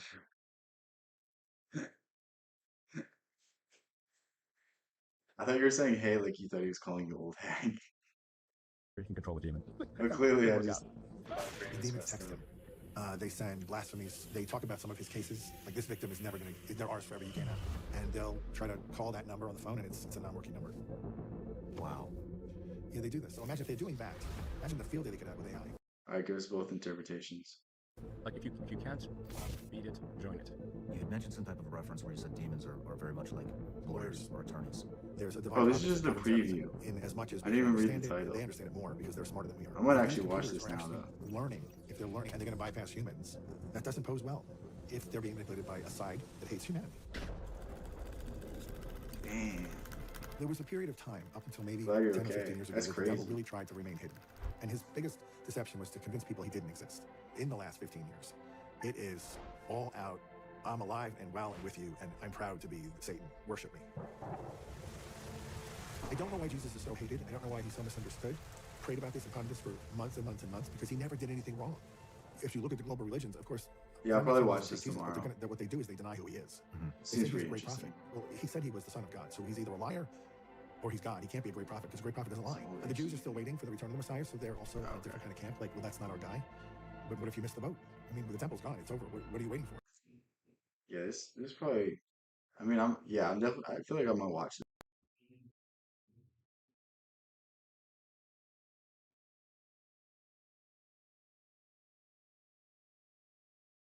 Whenever I got sleep paralysis, like I can't move and it feels like I have something on my chest, and then like I'll see stuff moving around my room. I'm just like, this fucking sucks. One time I was like, I don't know if I was just really tired, but I had sleep paralysis and I was in my basement sleeping and I just like saw people like it was like terrifying. I don't know if I was still sleeping. I don't know if I was like in a sleepy state, but it was rough.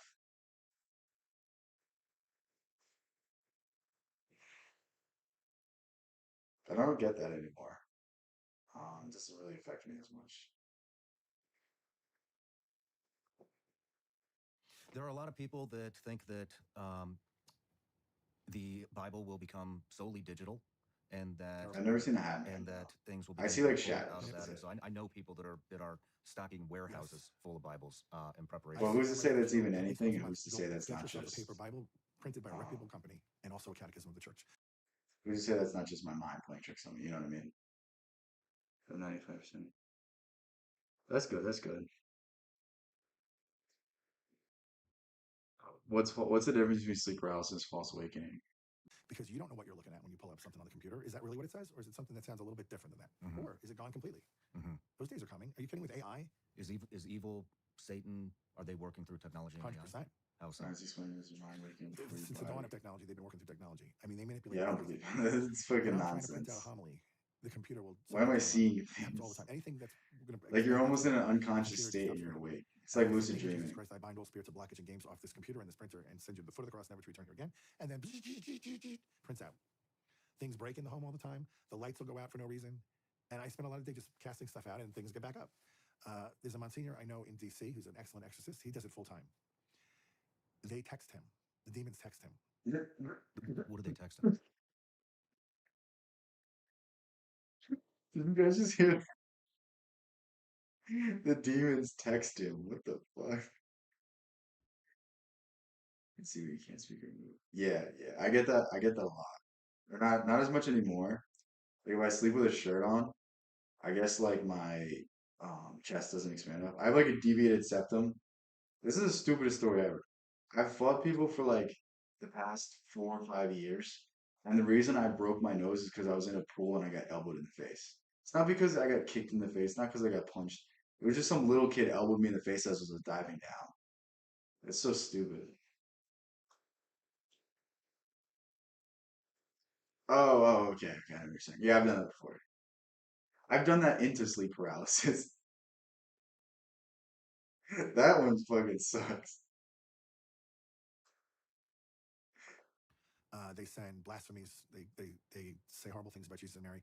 They talk about some of his cases. Like, this victim is never going to, they're ours forever. You can't have them. And they'll try to call that number on the phone, and it's a non-working number. Wow. Yeah, they do this. So imagine if they're doing that. Imagine the field day they could have with AI. We already don't know what's generating it. Yeah. Yeah. I don't know if I fucking believe that. Demons using AI. I think that might be one of the dumbest things I've ever heard. I mean, like that's just like suspend disbelief for that. Like this is not like the Sharknado movies. I have to see it to. It scares the hell out of me, to be honest with you, what that could develop into. Yeah. I mean, if these computers are actually learning, if they're learning and they're going to bypass humans, that doesn't pose well. If they're being manipulated by a side that hates humanity, that's not good. You know, go back to that old movie, War Games. Like, that's got to be like 40 years old by now. But back in the day, you know, this kid could be playing a little computer game, and suddenly he's tapped into like the nuclear codes, and through a mistake is going to start a world war by accident. Well, it's a nice story with a precocious kid. But now imagine that these Plastic surgeon and occupational therapist probably help there. Yeah, yeah, yeah.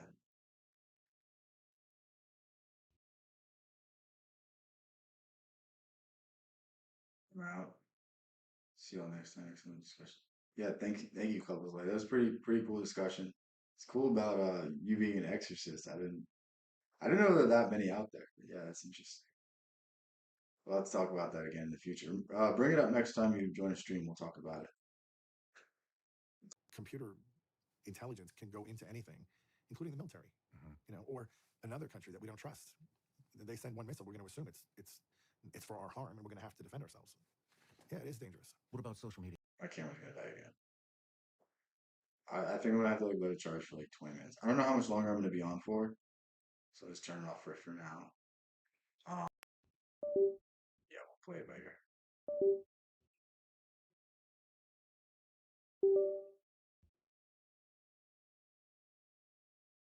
Typing program like, and then extra space. Okay, that's good. Video. I don't like it for very You're out hitting specific audio? reasons. So Instagram is I see basically it. peddling envy. Twitter's peddling anger, and Facebook's basically just selling you. And for all those reasons, I don't like it. And particularly for the children. I worry so much for the teenagers and the up-and-coming teenagers, because if that's where you're going to get most of your information, it's mostly going to be false. And it's going to create, like, again, if you don't know who you are, and most teenagers don't know who they are yet, the world's going to redefine you. And it's going to tell you you're something you're not. And that you're not worthy, you're not good enough, you're not pretty enough, you're not smart enough, you're not wealthy enough. Oh, when I was It's crazy because like people will analyze the effects of social media, but this guy's hitting it on the head more than any study I've heard. a kid, we watched shows like The Brady Bunch and I Love Lucy. And although they weren't, exactly our lives, they were pretty close. Like, they lived in modest. The Brady Bunch house was supposed to be amazing in the day. It's really not that amazing. I Love Lucy, they had 2 bedrooms. And they slept in separate beds because that's the day.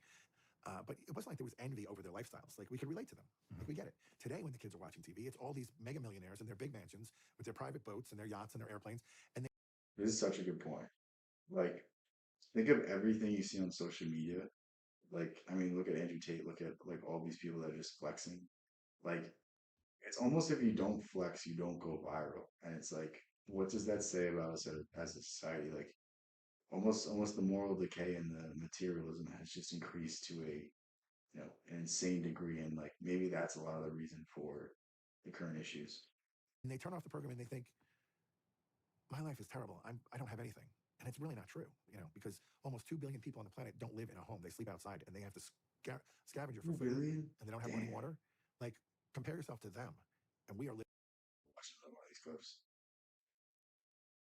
Which one did I just watch? Technology. This one. She's slithering across the. He has this woman in his chapel in the rectory who's slithering across the floor like a snake, foaming at the mouth, and her eyes are rolled back in her head. And he's doing all these prayers. And then he looks at his watch and he says, okay, I'm going to go celebrate Mass. I'll be back in an hour. Just stay with her. And I'm like, what? He leaves. She looks up at I hope this is a real story because that's hilarious. me, and she's got this weird look in her eyes, and she's got the foam coming out of her mouth. And I'm like, oh, hell no. I mean, how did you get into exorcisms? Well, that's interesting too. After 9/11, I moved up to Boston, and I wound up staying with a priest for about 9 months, and he did deliverance ministry. In fact, the very first weekend I arrived, and I didn't know him that well, but I'm out of luck. I have no job now, and now I have no place to live because I was, I was so close. They closed everything under Canal Street, so there was no power, there was no gas, there was no electricity, and so basically, I'm too young to think about I was literally 1 years old when 9/11 happened. Like I just can't. I like looking at things and looking at how people still talk about it. I just can't. Like it doesn't make sense to me how important that event was. Like how scary, how insane that was. Like it doesn't really register. And it's only through hearing stuff like this that it puts it into perspective. Like I can't imagine if something like that would happen today. Like what would happen? Like I know a lot of people signed up for the military after that. I know a lot of people were terrified and wouldn't go on planes and stuff. It's really weird to look at it, and I don't know. I never really thought about it from that perspective, but yeah. everyone was told to go find a place to live for at least 6 months because this isn't going to be up and running anytime soon. So this priest invited me up to Boston. I said, I'll go. I go up there, and he was amazing. But he had this ministry. So my first weekend there, he has this woman in his chapel in the rectory who's slithering across the floor like a snake and foaming at the mouth, and her eyes are rolled back in her head. Okay. What would you guys do if you saw that?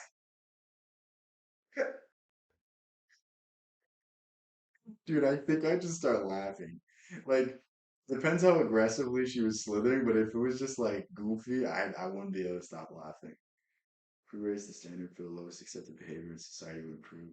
We accept too much BS, at least. Yeah, yeah.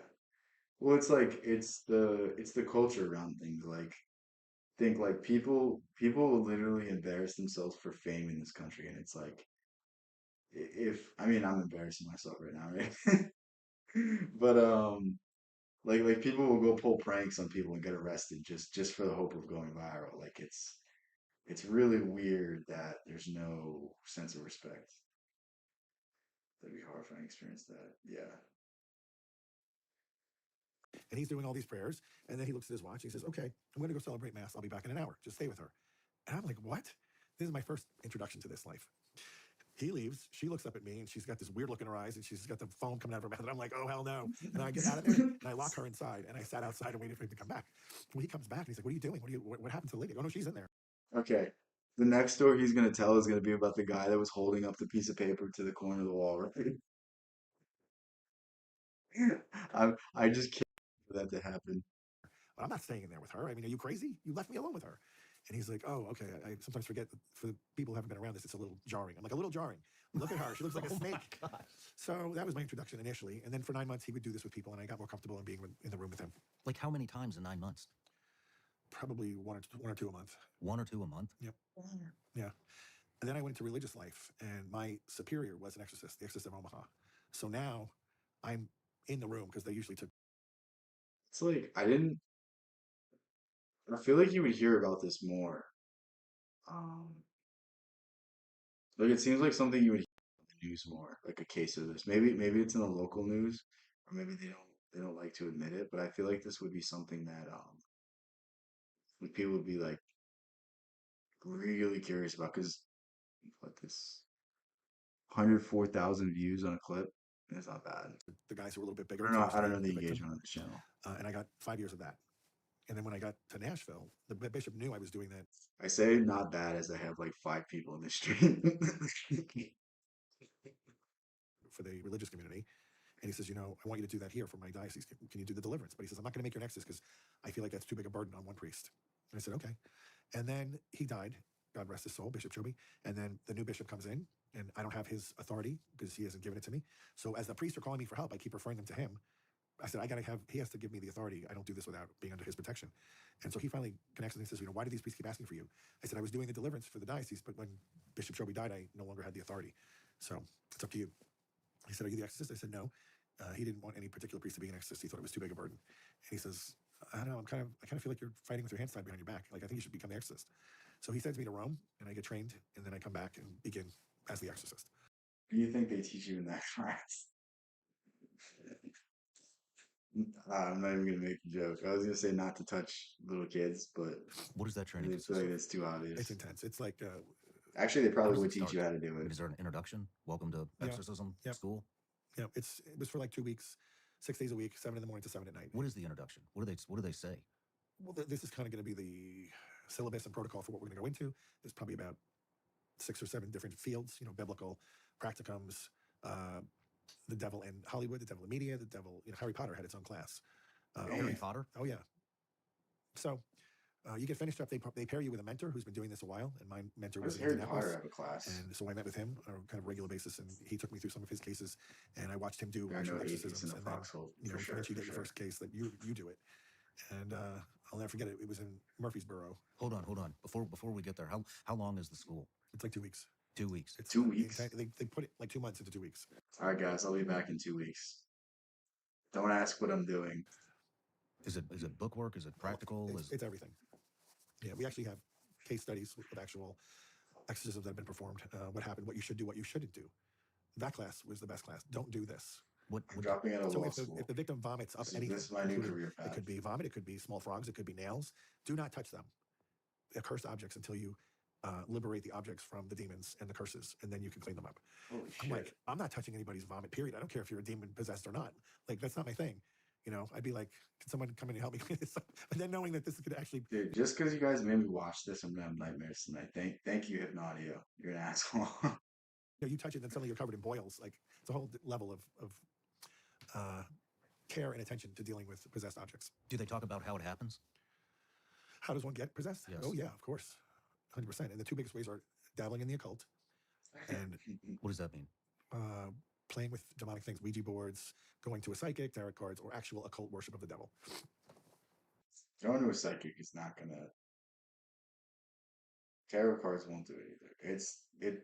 Your soul has to be for sale for you to possess. If you're in a good state of mind, if you're in a high vibrational frequency, you're not going to be possessed. It's only when you're so low that you have no other options and you're willing to forego the material world for, a little bit of money, a little bit of fame.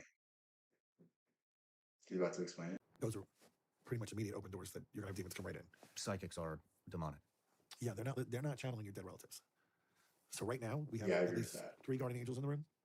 There's also probably demons in this room, and they're listening and they hear every bit of what we're saying. Excuse me. The minute you die, your soul goes somewhere else. It doesn't linger.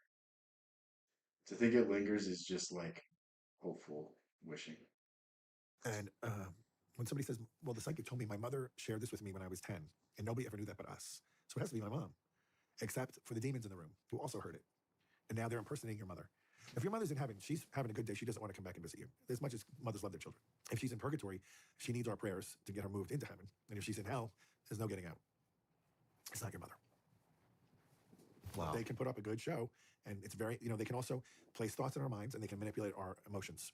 And when you have that trifecta, the person is 100% believes it's their mother. Interesting. And so how would I get what you're saying, Daniel. I didn't know he was going to say that. I agree with that. I thought he was talking about psychics in terms of astrology, reading and stuff. Because that's how I view psychics. I don't view it in terms of mediums. It's like what? Like, dude, the person's dead. Why do you want to talk to them? Like, let them be where they're gonna be. If they're reincarnated, if they're in heaven, if they're somewhere else, like, let them be. Like they're gone. You have the memories. That's all you have. Maybe you'll be visited one day in a dream, but that's all you can really hope for. so if you're a psychic and I'm getting a reading from you, how does the transmission happen? Well, they're in touch with a demon they may even think it really is a relative. But I think most of them know that there's a power they're tapping into that is dark, and they're not going to share that with you. In fact, some of them will put Christian statues in the room. Sacred Heart is over here, Our Lady of Fatima is over here, just to like lower the anxiety level of the person coming in. Because a lot of people have heard it's really not a good thing. Mm-hmm. But they a lot of it, like, if you look at like Faust, if you look at the people that have made deals throughout history, they always can control it to start. Soul weakens, the demon starts to drain it, and eventually it takes over.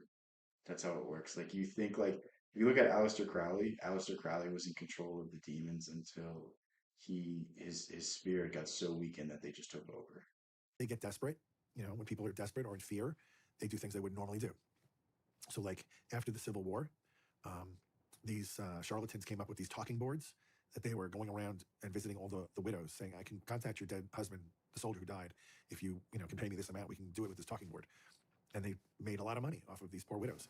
And That's then that crazy. eventually became what was be known as the Ouija board, which was bought by Hasbro, toy company, and they're based in Salem, Massachusetts, the capital of witchcraft. Dude, Hasbro, the child toy company owns Ouija board. That's insane. Damn, anything for a bag, right?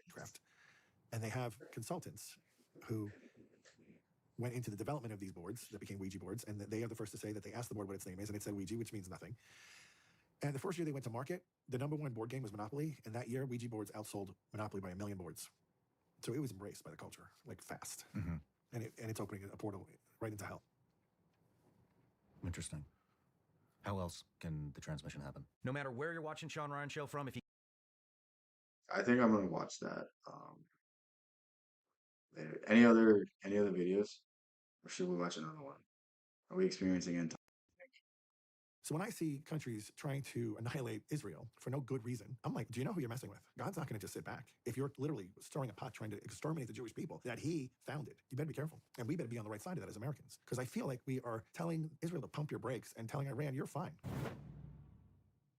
I think that vastly oversimplifies the issue, but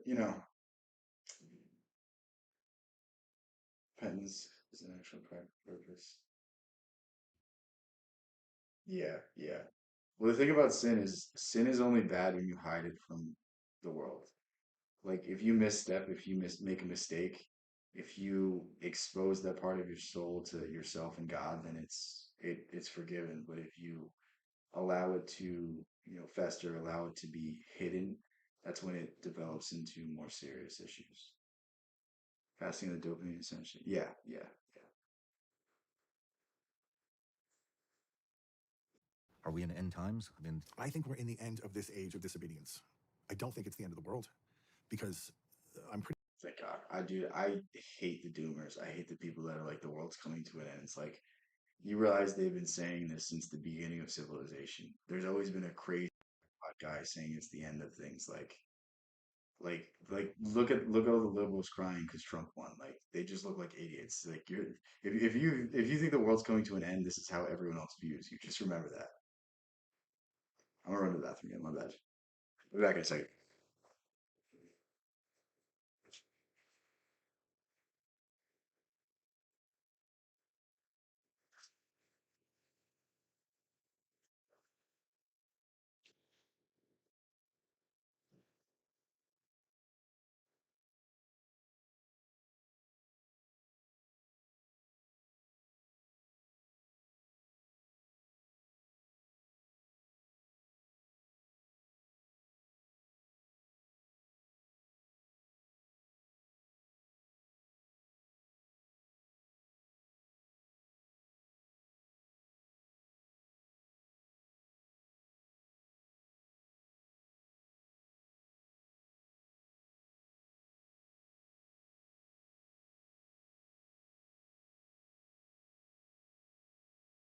Try to spell my camera. Do you think remote viewing? Uh, I don't know. It probably depends who you ask. It's also like it doesn't. If you're not doing it, then it's not really a big deal. But again, it's like I said. Like you can only. It's only going to affect you if you um succumb to it. Like it's only if you're for sale when you'll be taken over. So if you keep your spirit up high, it's not gonna even. Pretty sure in Revelation it talks about 1,000-year peace, and I think we would have noticed that if that happened. I'm pretty sure that didn't happen. And these theologians say, "Oh, it's metaphorical. Don't look for 1,000-year peace." Well, you know what? Were you there when he created everything? No. So like it could be true. Maybe there will be an actual 1,000 years of real peace that only can come down from heaven. But in the process, we're living in a very, like you said, it's dark. A lot of I feel the like it's rulers so of this world weird have just having a allegiance to blank Satan, screen. and there's a propensity for destruction, right? I'm not going to go into all the wars happening, but it's ironic to me. The thing is, like, it's almost bad to watch this kind of stuff because, again, it's like, how much credit do you give to it? That's how much power it has. Like, it doesn't affect you. if you don't give power to it, but the more you pay attention to it, the more you fixate on it, the more it builds in your head. Like angels and demons don't have any effect on us if we don't allow them to. So it's like a lot of the reason why the devil is so powerful today is because he's so feared. But if the devil wasn't feared, if we just, understood that it can't affect us, then we wouldn't have to worry about these things. Like I used to be all up in my head about, oh, the devil is this. I can't do this. The devil's gonna get me. But like now I don't even think about it. Now it doesn't even cross my mind. If I make a misstep, I just, pick myself back up and get better for next time. Like if you fix it on these things, that's what makes them turn into evil thoughts. That's what makes them turn into negativity. And I mean, fear, anxiety, these are really the tools of the devil.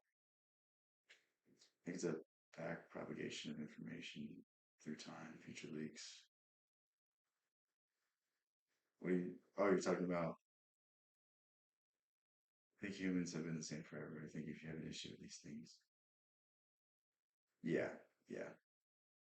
Me, whenever you look at the Old Testament and the Israelites were being persecuted unjustly, if they didn't create the problem themselves and they were just being, the country comes in to try to take them over, they're always vindicated by the Lord. Always. He crushes the enemy and sets them free and they're fine. Now, when they stray, he sometimes used armies to conquer them to teach them a lesson. But then over time, they would repent and then they would be put back into their proper place. So when I see countries trying to annihilate Israel for no good reason, I'm like, do you know who you're messing with?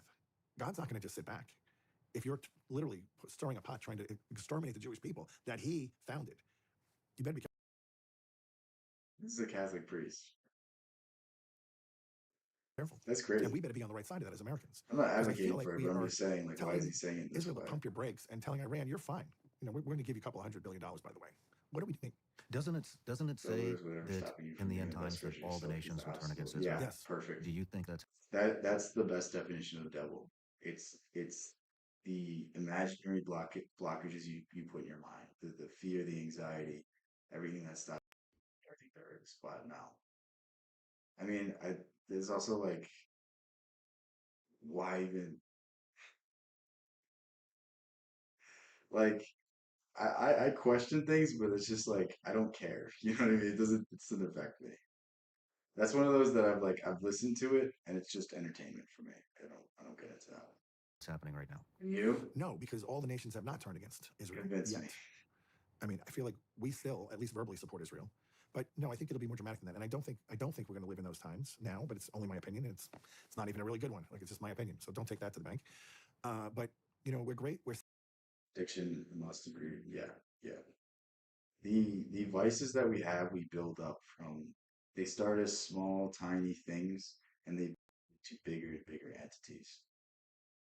And the entities that we create, if we hang out with somebody that might also struggle from this, they can combine, they can become friends, or they can follow that person around. So like if you've been around somebody that drinks a lot and you don't really like to drink and you just hang out with them, you might get the urge to drink just simply by being in their presence. It's very weird how these things can follow you around.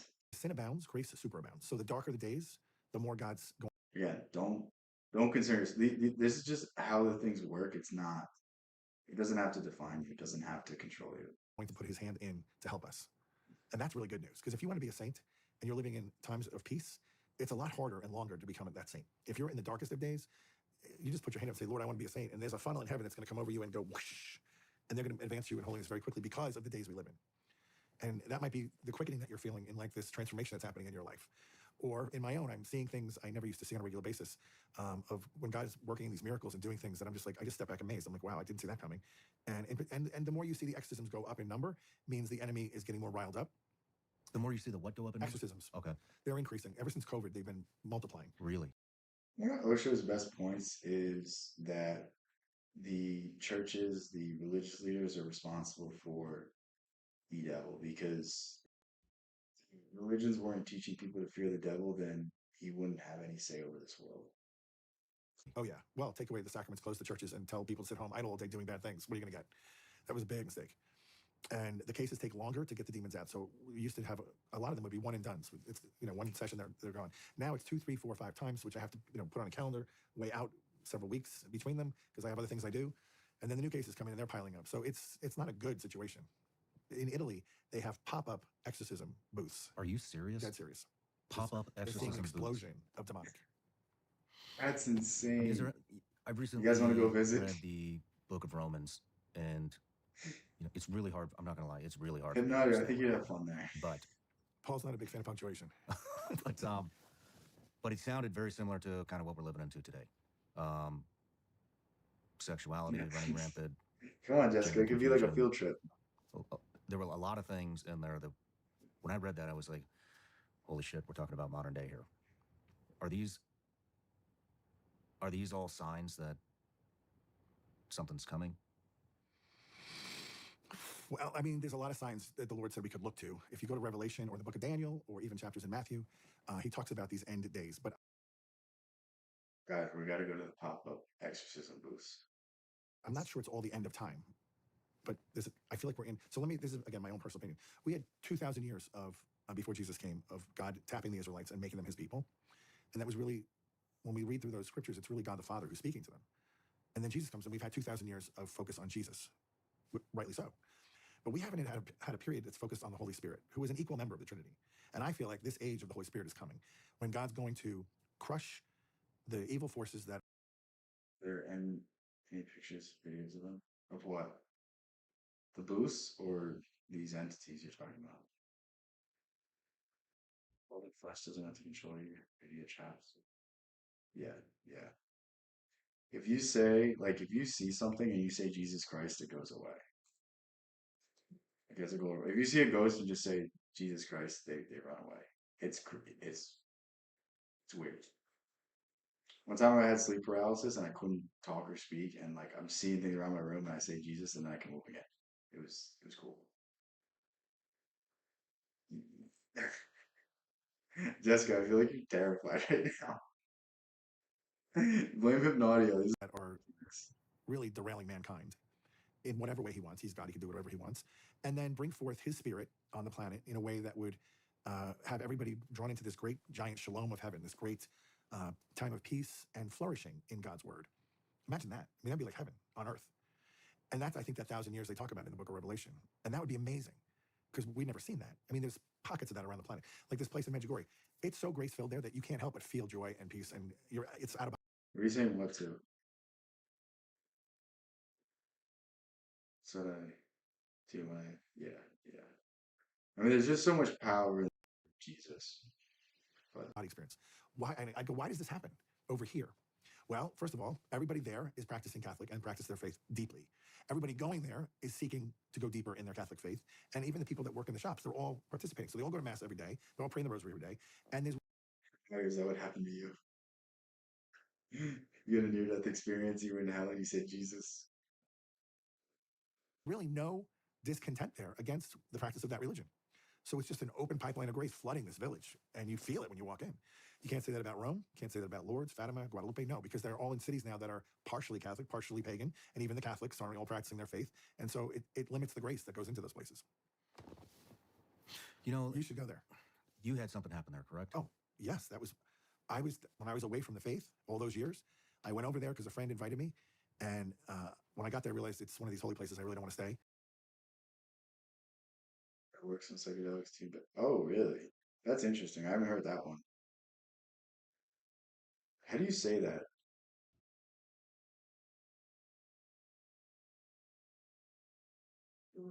Yeah.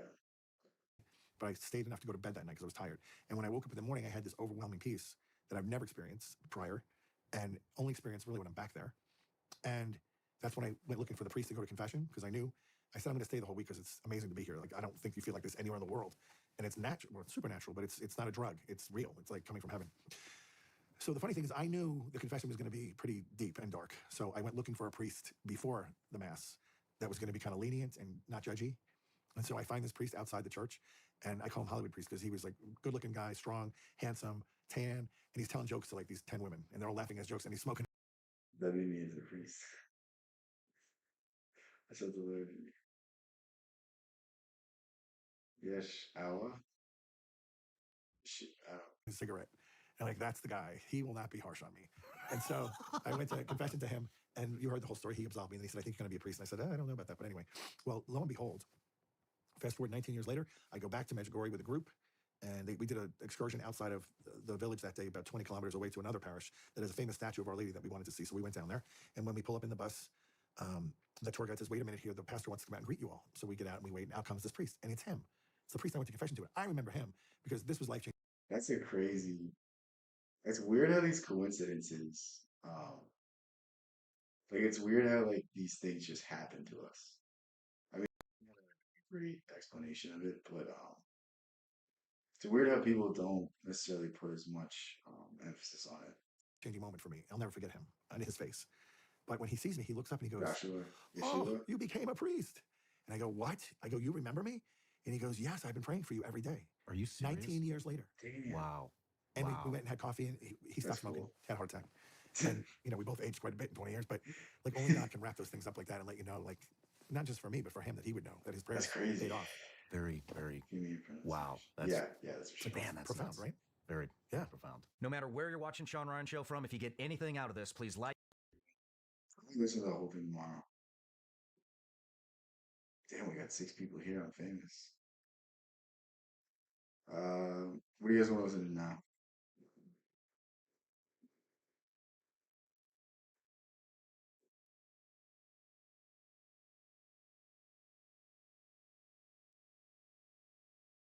I see anything. Let's see what RFK is saying. I haven't. This is what most Americans innocently put into their bodies. We'll go something lighter. We've been talking about some dark subjects. These days, and most alarmingly, into the bodies of their children. And it's no coincidence that Americans die earlier than Canadians or Germans or Italians or Japanese or Koreans. Look at the stats. It's like insane to me. Like for how much money we spend on health, for how much we have our spending power, like we have the worst health out of any developed nation. And it's really just from the regulation. Or Australians or most any other comparable country. And it wasn't always that way until the early 1990s. Our life expectancy was the same or better than other developed countries. Then suddenly, more and more Americans began suffering from chronic diseases, from obesity, cancer, diabetes, kidney disease, Alzheimer's, heart disease. I've said this before, but like most of the adverse health issues, they stem from your body's inability to remove toxins. So the more toxins we could remove from our body, the more healthy we will be. Like I've said it before, my hair is growing back because I stopped eating dairy. I stopped eating processed food. And I mean, I'm not perfect, but like there's a few things that I'll just never eat again. And it's really amazing to feel your body working as it was designed. If you guys want to remove as much toxins as possible, not sponsored by any brand, but activated charcoal is a very good detox supplement. If you're really struggling like that, that literally you take it, you wake up in the morning and you just run straight to the toilet, like it, and it's not like it's a good feeling. It's not a bad feeling. I just learned recently that Bayer for his Monsanto Roundup. Yeah, it's crazy the connections. And all kinds of autoimmune diseases. Our maternal mortality rate soared to the highest of any developed country on Earth. Same with infant mortality. Like the frog and the slowly boiling water, we didn't really notice as we got sicker and sicker. We've grown now to accept chronic disease conditions as normal. But now, in 2024, we're... Think about RFK is he's on steroids and he's for medicine, which I don't. I think a lot of health comes from. Bro, you know, make me get my supplement. It's a capsule. Literally, you're just going to Amazon, look up activated charcoal. Go on, go to Whole Foods. They have it. A lot of places will have it. Yeah. We're finally waking up to this cataclysm, and we're asking ourselves, how in the world did this happen? A big part of it is our diet. Restaurants that serve contaminated food are fined or shut down. But when it's the government that approves the poisons in our food, a few people get very, very rich, and the toxins end up in every supermarket aisle. Let me show you what I mean. Doritos, Cheez-Its, Captain Crunch, gummy bears. Everyone knows that these are junk foods, so maybe you... This is so important because the common American, they don't like you can read the label and that doesn't mean it's good for you. Like that, like if it's good on calories, if it's good on protein, that doesn't mean that your body can actually use it. That doesn't mean that the chemicals are actually being absorbed. Turmeric is good for your liver. Yeah, there's a lot of like old remedies that'll help you much more than any supplement. Because think of the supplements, they're made from synthetic chemicals, so they're usually not even things your body can absorb anyway. And they're also either they're owned by big pharma or the chemicals are produced by big pharma. So it's like a double-edged sword. Like people are taking supplements to try to be healthier and try to avoid pharmaceutical manufacturers, but they're just getting hit with it anyway. So You wouldn't be too surprised to see that the ingredients include a lot of poisons, including a harmful yellow dye called tatrazine, or yellow dye number 5. What you may not sounds know is that good, this dye doesn't was it? originally made out of the Sounds so sludge tasty. that's left over when you turn coal into coke for blast Oh. furnaces. It's called coal tar, and I've actually sued many big industries for legacy contamination of coal tar all around the country. RFK, before he sort of went into this more heel role, I guess we'll say, he was actually like savior in the environmental law field. He's the reason why the Hudson River, there's actually fish in it again. And he's really big into litigation in terms of conservation. And it's like people hear what he says about certain things, people hear what he says about, controversial issues. I'm not going to get into them because I don't feel like getting banned, but um, I think like you can't discredit the things he's saying based off of certain opinions. Because it's so toxic and it's so harmful to the environment and human beings. A century ago, Take it was just an ingredients was obnoxious industrial fermented. byproduct that everybody was trying You to don't want to take figure out anything ways to get fermented rid of. because you One of can't the ways that they did absorb that it. was by paving roads. But Try to then find a the source researchers that's figured not out that coal tar processed. could be used to Any derive fabric process, dye. it makes it hard for And your if fabric body dye, to why not food? Food manufacturers began using it to cover up the discoloration. like it may of still other work, but foods it's that not they going to wanted be pass as off on unsuspecting customers. They didn't know effective back then that as this one yellow that's not dye, fermented. tartrazine, causes tumors, asthma, developmental delays, neurological damage, ADD, ADHD, hormone disruption, gene damage, anxiety, depression, intestinal injuries. Well, we know it now. Yeah. We've known this for decades. That's why tartrazine is heavily restricted in other countries. In some countries, foods with tartrazine. Dude, it's crazy when you look at the ingredients. My camera died again. Um, it'll charge for a little bit, but it's crazy to me when you see the ingredients in Europe versus the ingredients in America. Like such a stark difference, and it's like completely just like you can read the label in Europe, but you can't read the label here, and it's like, why are these, American corporations poisoning us, but they're not poisoning Europe? Like, be consistent, you know what I mean? Like, it's literally just to cut costs, and it's just so unfair to the people of this country. Have a warning label that it may cause ADHD in children. Today, it's made from petroleum, not coal tar. Either way, it's crazy to add this to your kid's favorite foods. It doesn't even change. Just so you guys know too, a lot of shampoos, a lot of lotions, they have petroleum products in it as well. So you got to be very careful the source you're getting it from.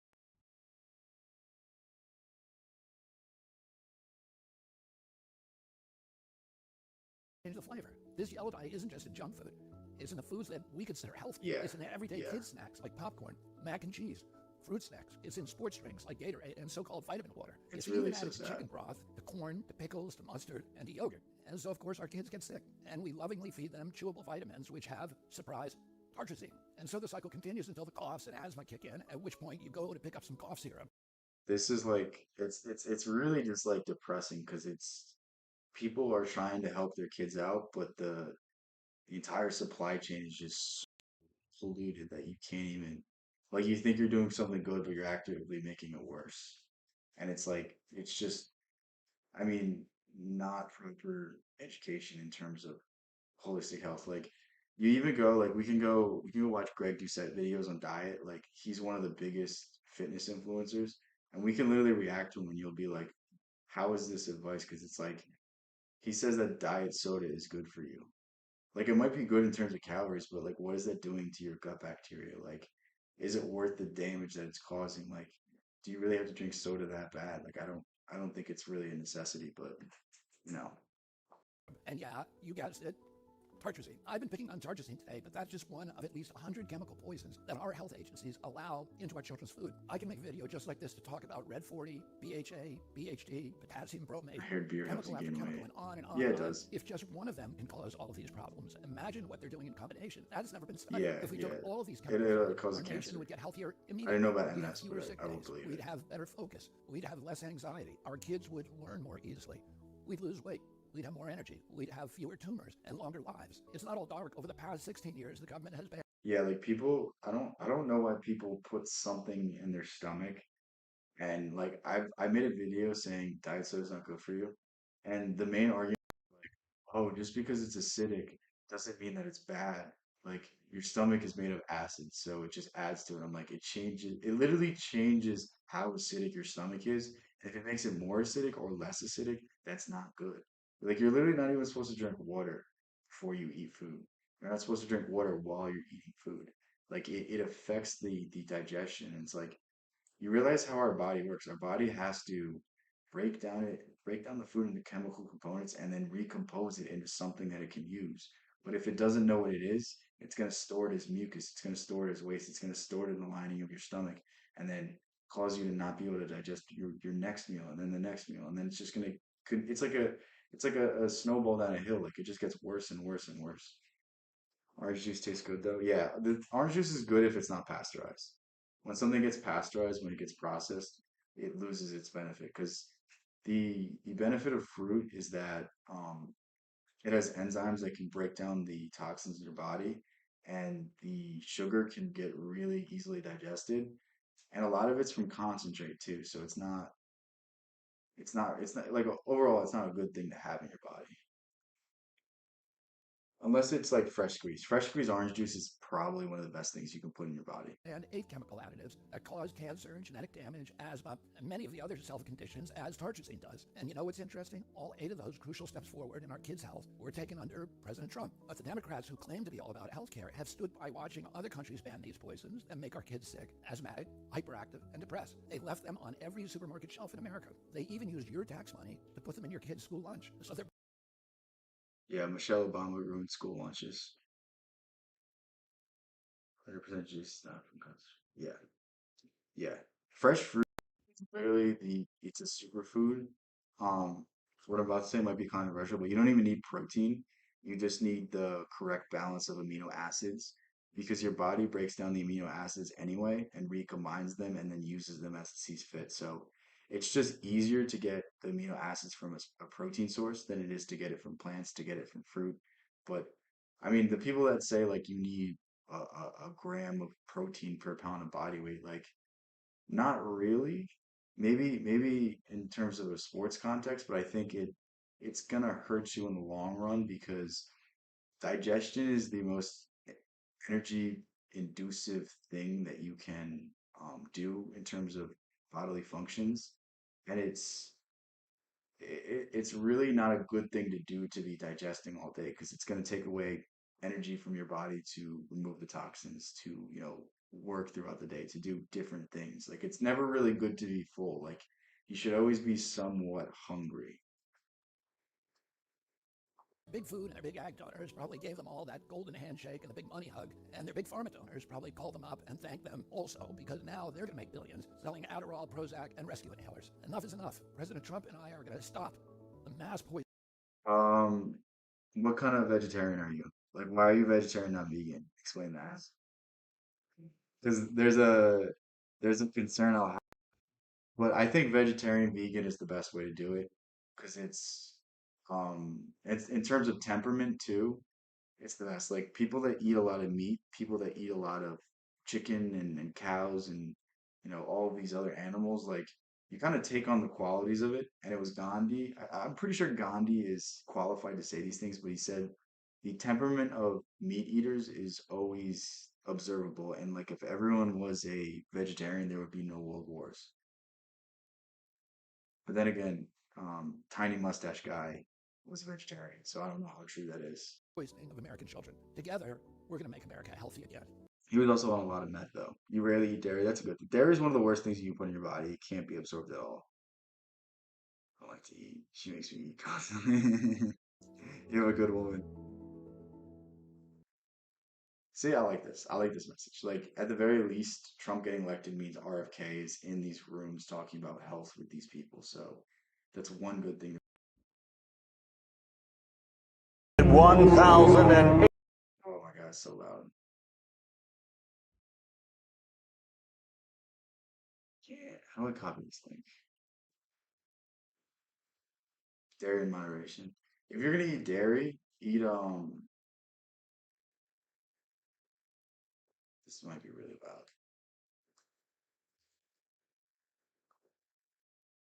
I'm gonna try to paste this. I don't know if I can. Okay, I can. Did you post the same?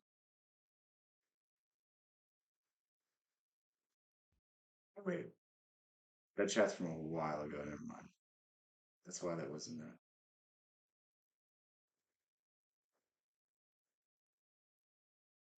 Yeah, that chat is from a very long time ago.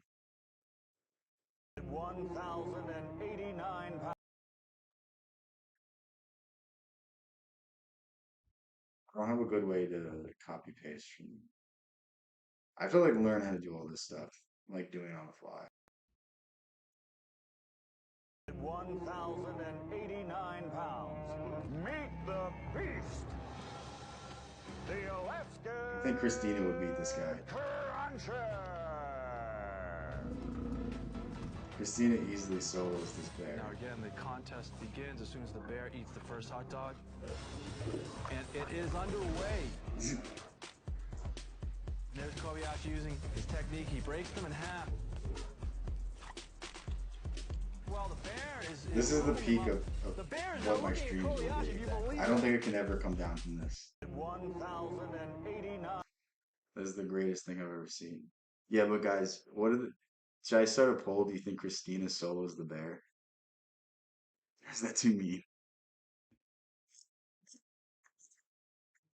I feel like that might be going overboard. See my camera. Oh, really bright. All right.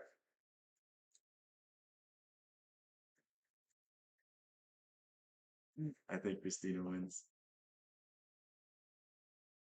Yeah, we'll look at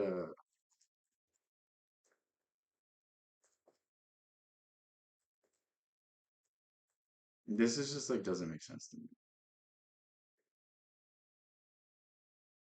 Oh wait, maybe he. And so if you want to keep writing me saying, Coach Greg, you were wrong, look at the who is exposing you. You were telling us all along that it's safe. Well, do you feel safe now?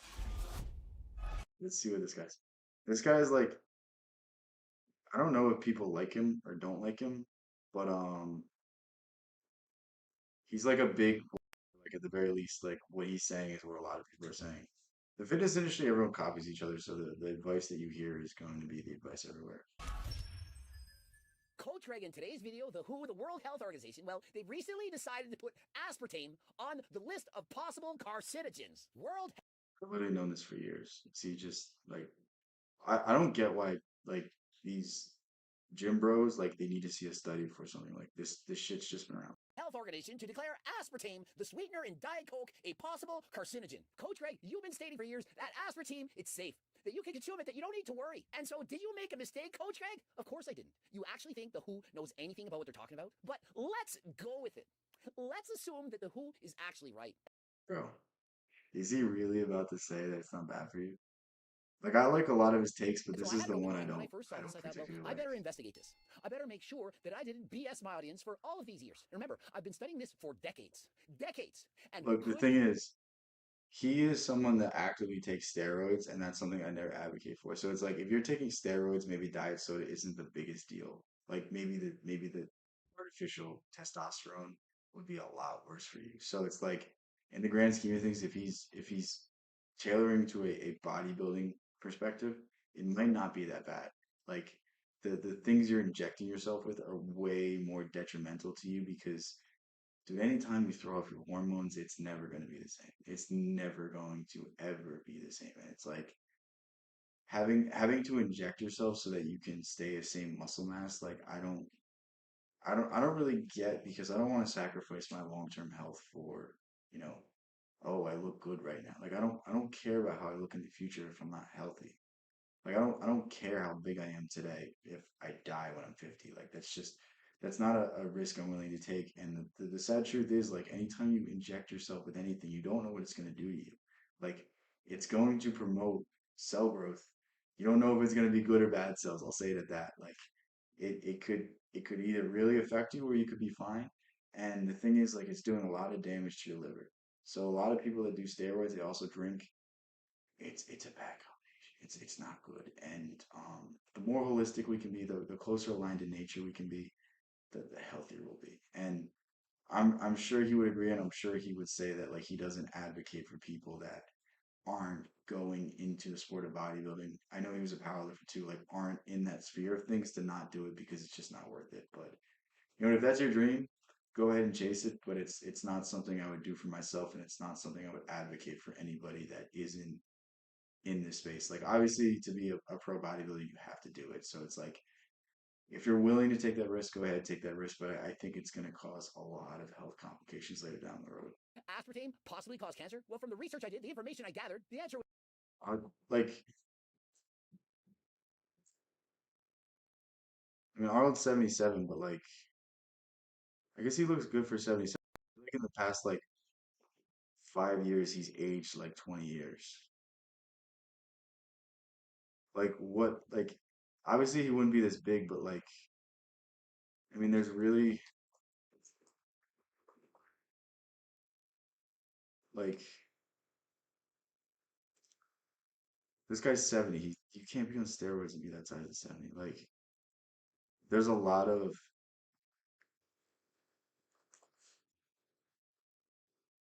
that was just, I was not going to get good results that way.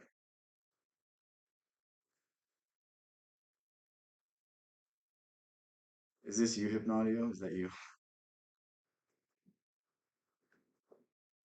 Yeah, this guy's like 42, 43. was yes. If you consume it in Thing ridiculous is, amount like, of it's portions, for gonna just example, it ages your face, so it's really hard to gauge that kind of stuff. Like if I was on steroids, I'd look like 45, 46. Like you can't tell. 50 cans of Diet Coke a day for over 20 years, then maybe, possibly, it could be a problem. You guys seen the Trend Twins?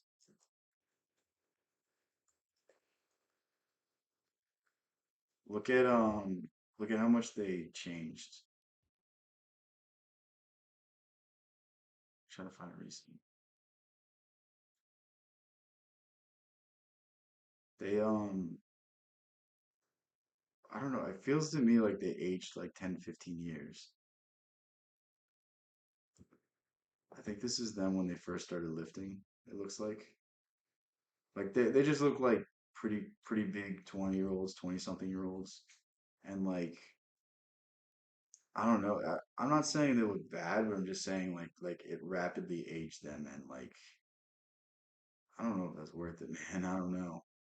I don't know if it's worth it for a few $1 million. And so raise your hand if you think you could consume 50 cans of Coke every day for decades. Remember, 50 cans, not sips, 50 cans a day. And so in the real world, I do believe it's impossible.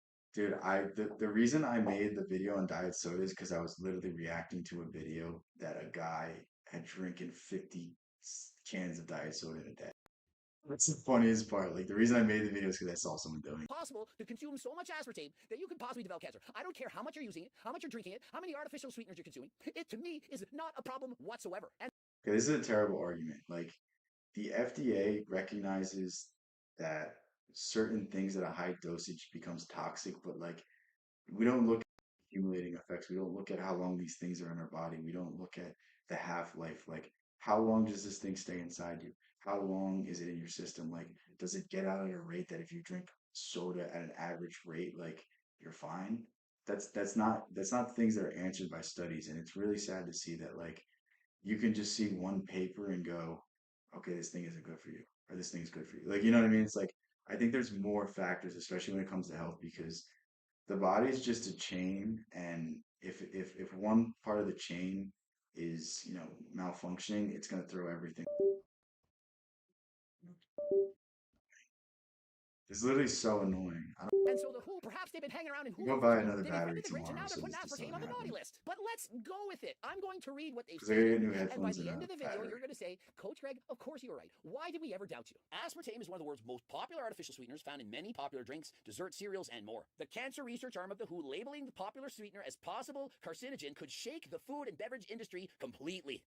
I literally feel like I've known this for like 10, 15 years. I don't know why this is like. The organization will be following up with an update on aspartame's risks, the acceptable daily intake, and dietary exposure. Would this stop you from drinking Diet Coke or not? And so for me, this is fear mongering. They know which things they can list out that are going to have a dramatic effect, that are going to. This is just a terrible mistake.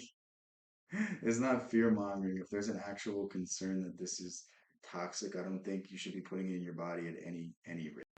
Like overall, putting chemicals in your body is never a good sign. Even if it doesn't develop cancer, it could develop other things. And just because it doesn't show up on a report, on a study, it doesn't mean it's not doing anything. Like we have to look at the other effects. Like I mean, people use fluoride toothpaste and don't understand that fluoride is literally neurotoxic. It damages your pineal gland. Your pineal gland is responsible for the production of melatonin and serotonin, which literally people take drugs to regulate their serotonin. Like it's very weird to me how we take these perspectives and they're not really. I don't know. They like conveniently leave out concerns. They conveniently leave out certain things, and it's like I don't necessarily agree with ever putting anything in your body that you can't read, that you don't. Make the headlines and which will not. And so they deliberately choose aspartame to publish in social media because they know that's going to get the clicks, the likes, the attention that they're looking for. Aspartame, one of the world's most common artificial sweeteners, is set to be declared a possible carcinogen next month. Before this was Terrible take. For yeah. There's videos. I don't know if I can show it. There's a video of people pouring the sodium fluoride to the drinking water, and they're wearing hazmat suits, and it spills onto the concrete and starts burning the concrete. And that's what we're putting in our body every single day at low rates. It's like maybe it's not going to burn a hole in you, but like if at a high concentration it's acidic and it can burn things, like I don't think that should ever be going in you. Like even vinegar, you're not really supposed to drink normal vinegar because I mean not drink, consume normal vinegar because it literally can burn a hole in your stomach. That's why you're supposed to use apple cider vinegar because it doesn't have that. It's not as acidic, it's not as dangerous. But again, we're taking it from a holistic perspective. We're taking it from a perspective of looking at the whole picture versus looking at one thing. Like, yeah, you can find positive benefits to any chemical. Like maybe it's a chemical that's very similar to a bioavailable source of nutrients, but does it mean the chemicals absorb the same? Does it mean that, in any way it's related to anything that is beneficial, or does it cause another issue? Like most of these studies, they're studied in rats. Most of these studies are short-term studies. They don't look at the long-term effects of things. And it's like the American diet's so poor that you can't even contribute any of these chemicals, any of these foods to these issues because there's no long-term studies, and the diet's so poor that it could be a number of things. That's the issue with a lot of class action lawsuits as well. Like you can't really prove where you got the illness from. Like it's very hard to prove that you got this illness working at this job at this time. And it's like it kind of sucks because like people were working in subpar working conditions and they didn't they didn't get a lawsuit. They didn't get a big payout to help them with all their bills because they can't prove exactly where they got the illness from. It's really sad.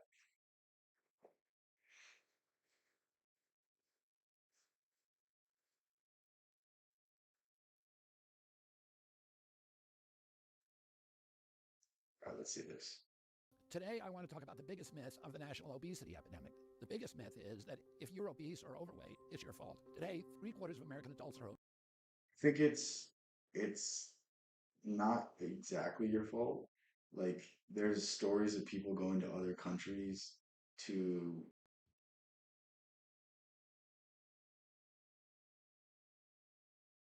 write it. I don't know if I should say this. It's look up. Do you have Twitter?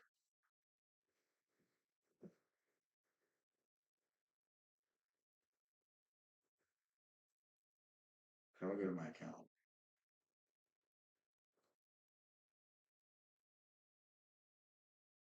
I'll show you my favorite health account on Twitter. I love this guy. This guy's awesome. Um,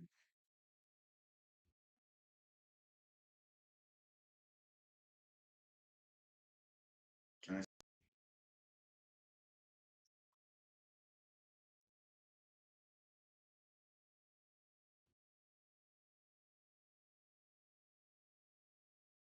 No.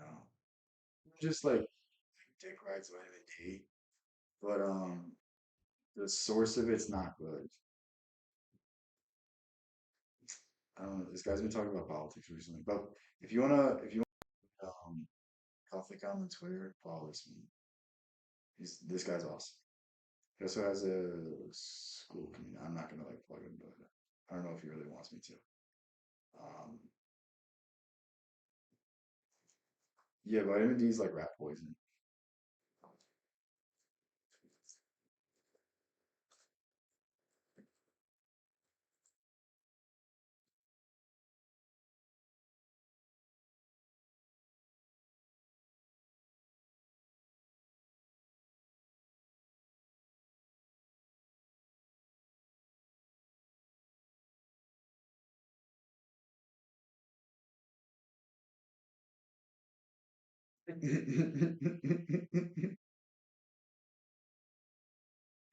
Dude, I didn't think it would be this easy to fake find. All right, look, they do studies on rats to see how effective medicine is. If it's killing rats, it's gonna do some damage to you. That's all I'm gonna say. Yeah, we can go into more stuff.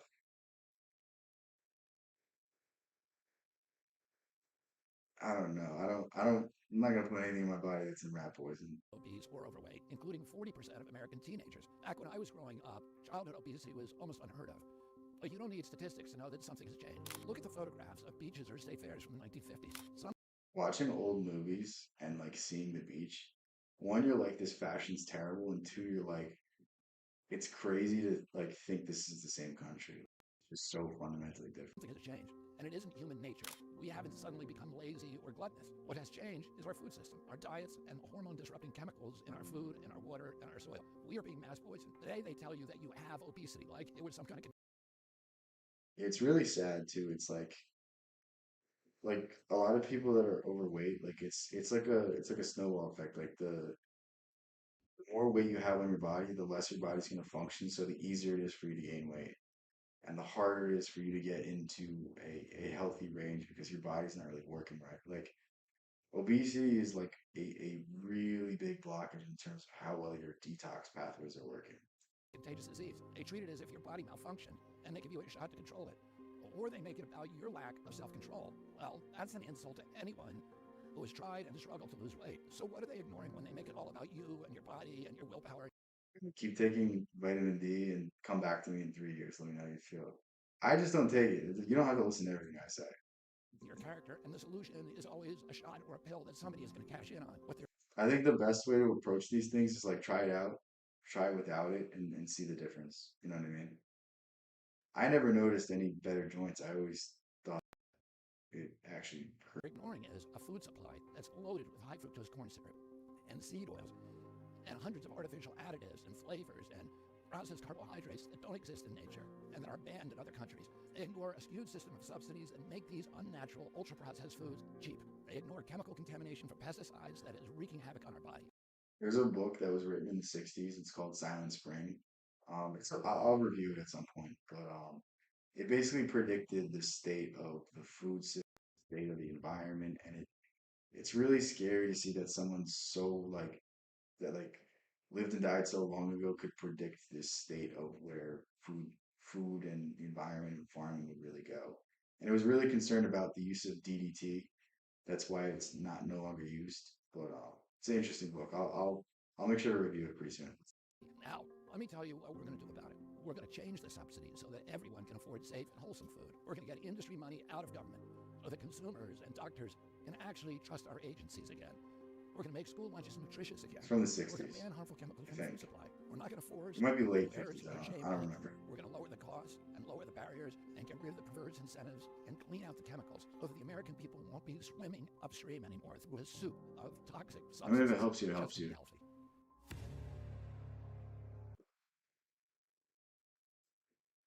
Yeah, RFK is a change in the right direction. I don't think he gets everything right. I think it's definitely a positive.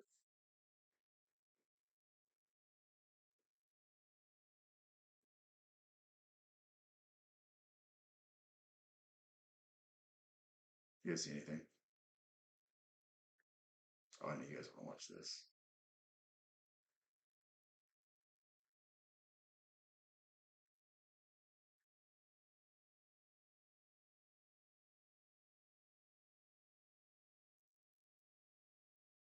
Yeah, I hope he's because most politicians aren't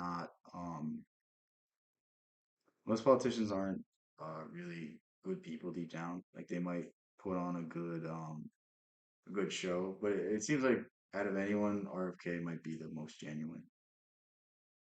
I mean, you can't have that last name and not be you know, outstanding person. Like I feel like that's a hard name to live up to, but you know, when it's all said and done, maybe he does.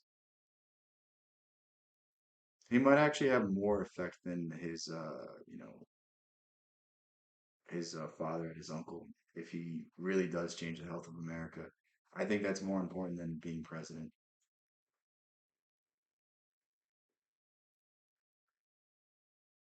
All right, you guys want to watch? I like this Consciousness good is the channel one and only that I like watching for law of assumption.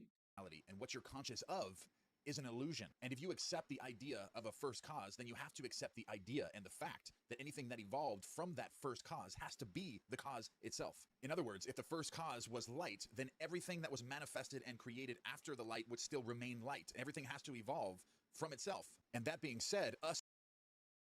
I love this guy. He explains things so well.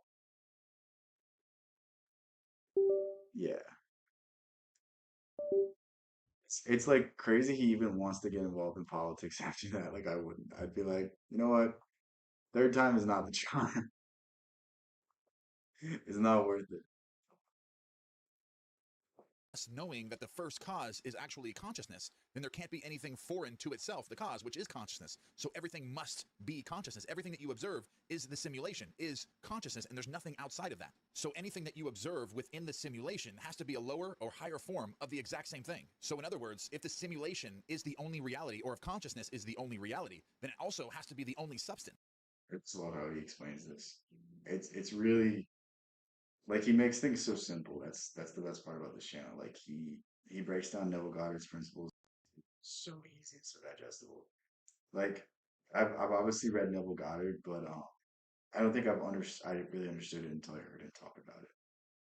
So whatever you observe in the simulation or within consciousness, whether it's objects or material possessions or whatever you're experiencing in your world, has to be a product of your own consciousness. So anything that you're experiencing within the simulation or within consciousness, any object, circumstance, or condition, you cannot regard that as anything external to your own mind. And after completely understanding what I just told you, you cannot react.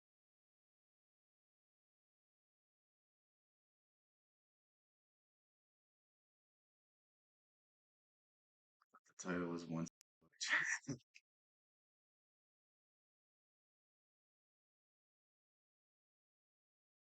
No, I don't know I don't know exactly what that is. I'll probably if you explain a different way, I probably will. Do you guys want to talk about anything else? We've been live for like 4 hours. Yeah, 4 hours, 10 minutes. Starting to get tired.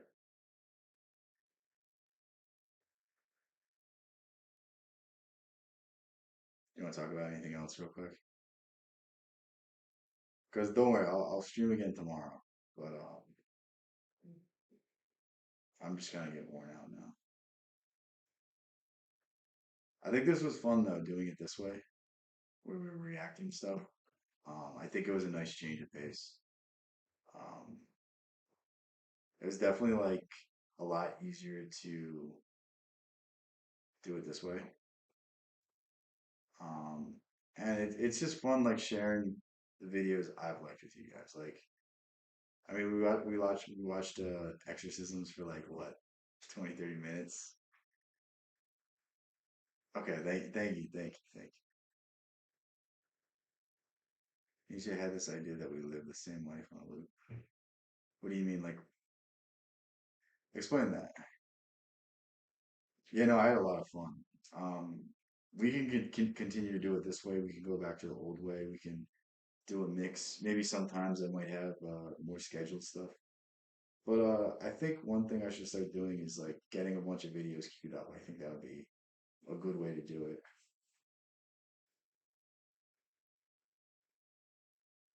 The watch time on this one's gonna be crazy. I already know. It's gonna be cool to see. There's so much content of me out now. Like, I feel like sometimes the videos they're not long enough to like develop. Like just as I'm getting into something interesting, they turn off. So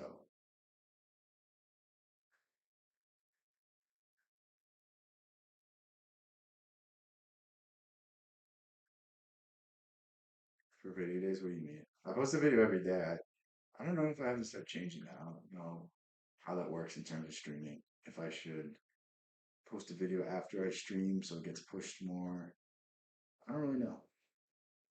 It's not something they really tell you. And it's not like I can look to other channels because I feel like every channel is different in terms of analytics. Oh yeah. Okay, okay. I mean, I'm cool with that. That's a pretty fun idea to play with. Yeah, I'll find find a bunch of cool videos to play tomorrow. I'll probably start streaming around the same time, maybe a little later, but yeah, no, thanks. Thank you guys for joining me. It's been cool. I'll have some more stuff for tomorrow, like some videos queued up, and I want to do a little bit of writing, so maybe you guys see that. But yeah, Hypnotic, explain it to me tomorrow. I'm getting tired.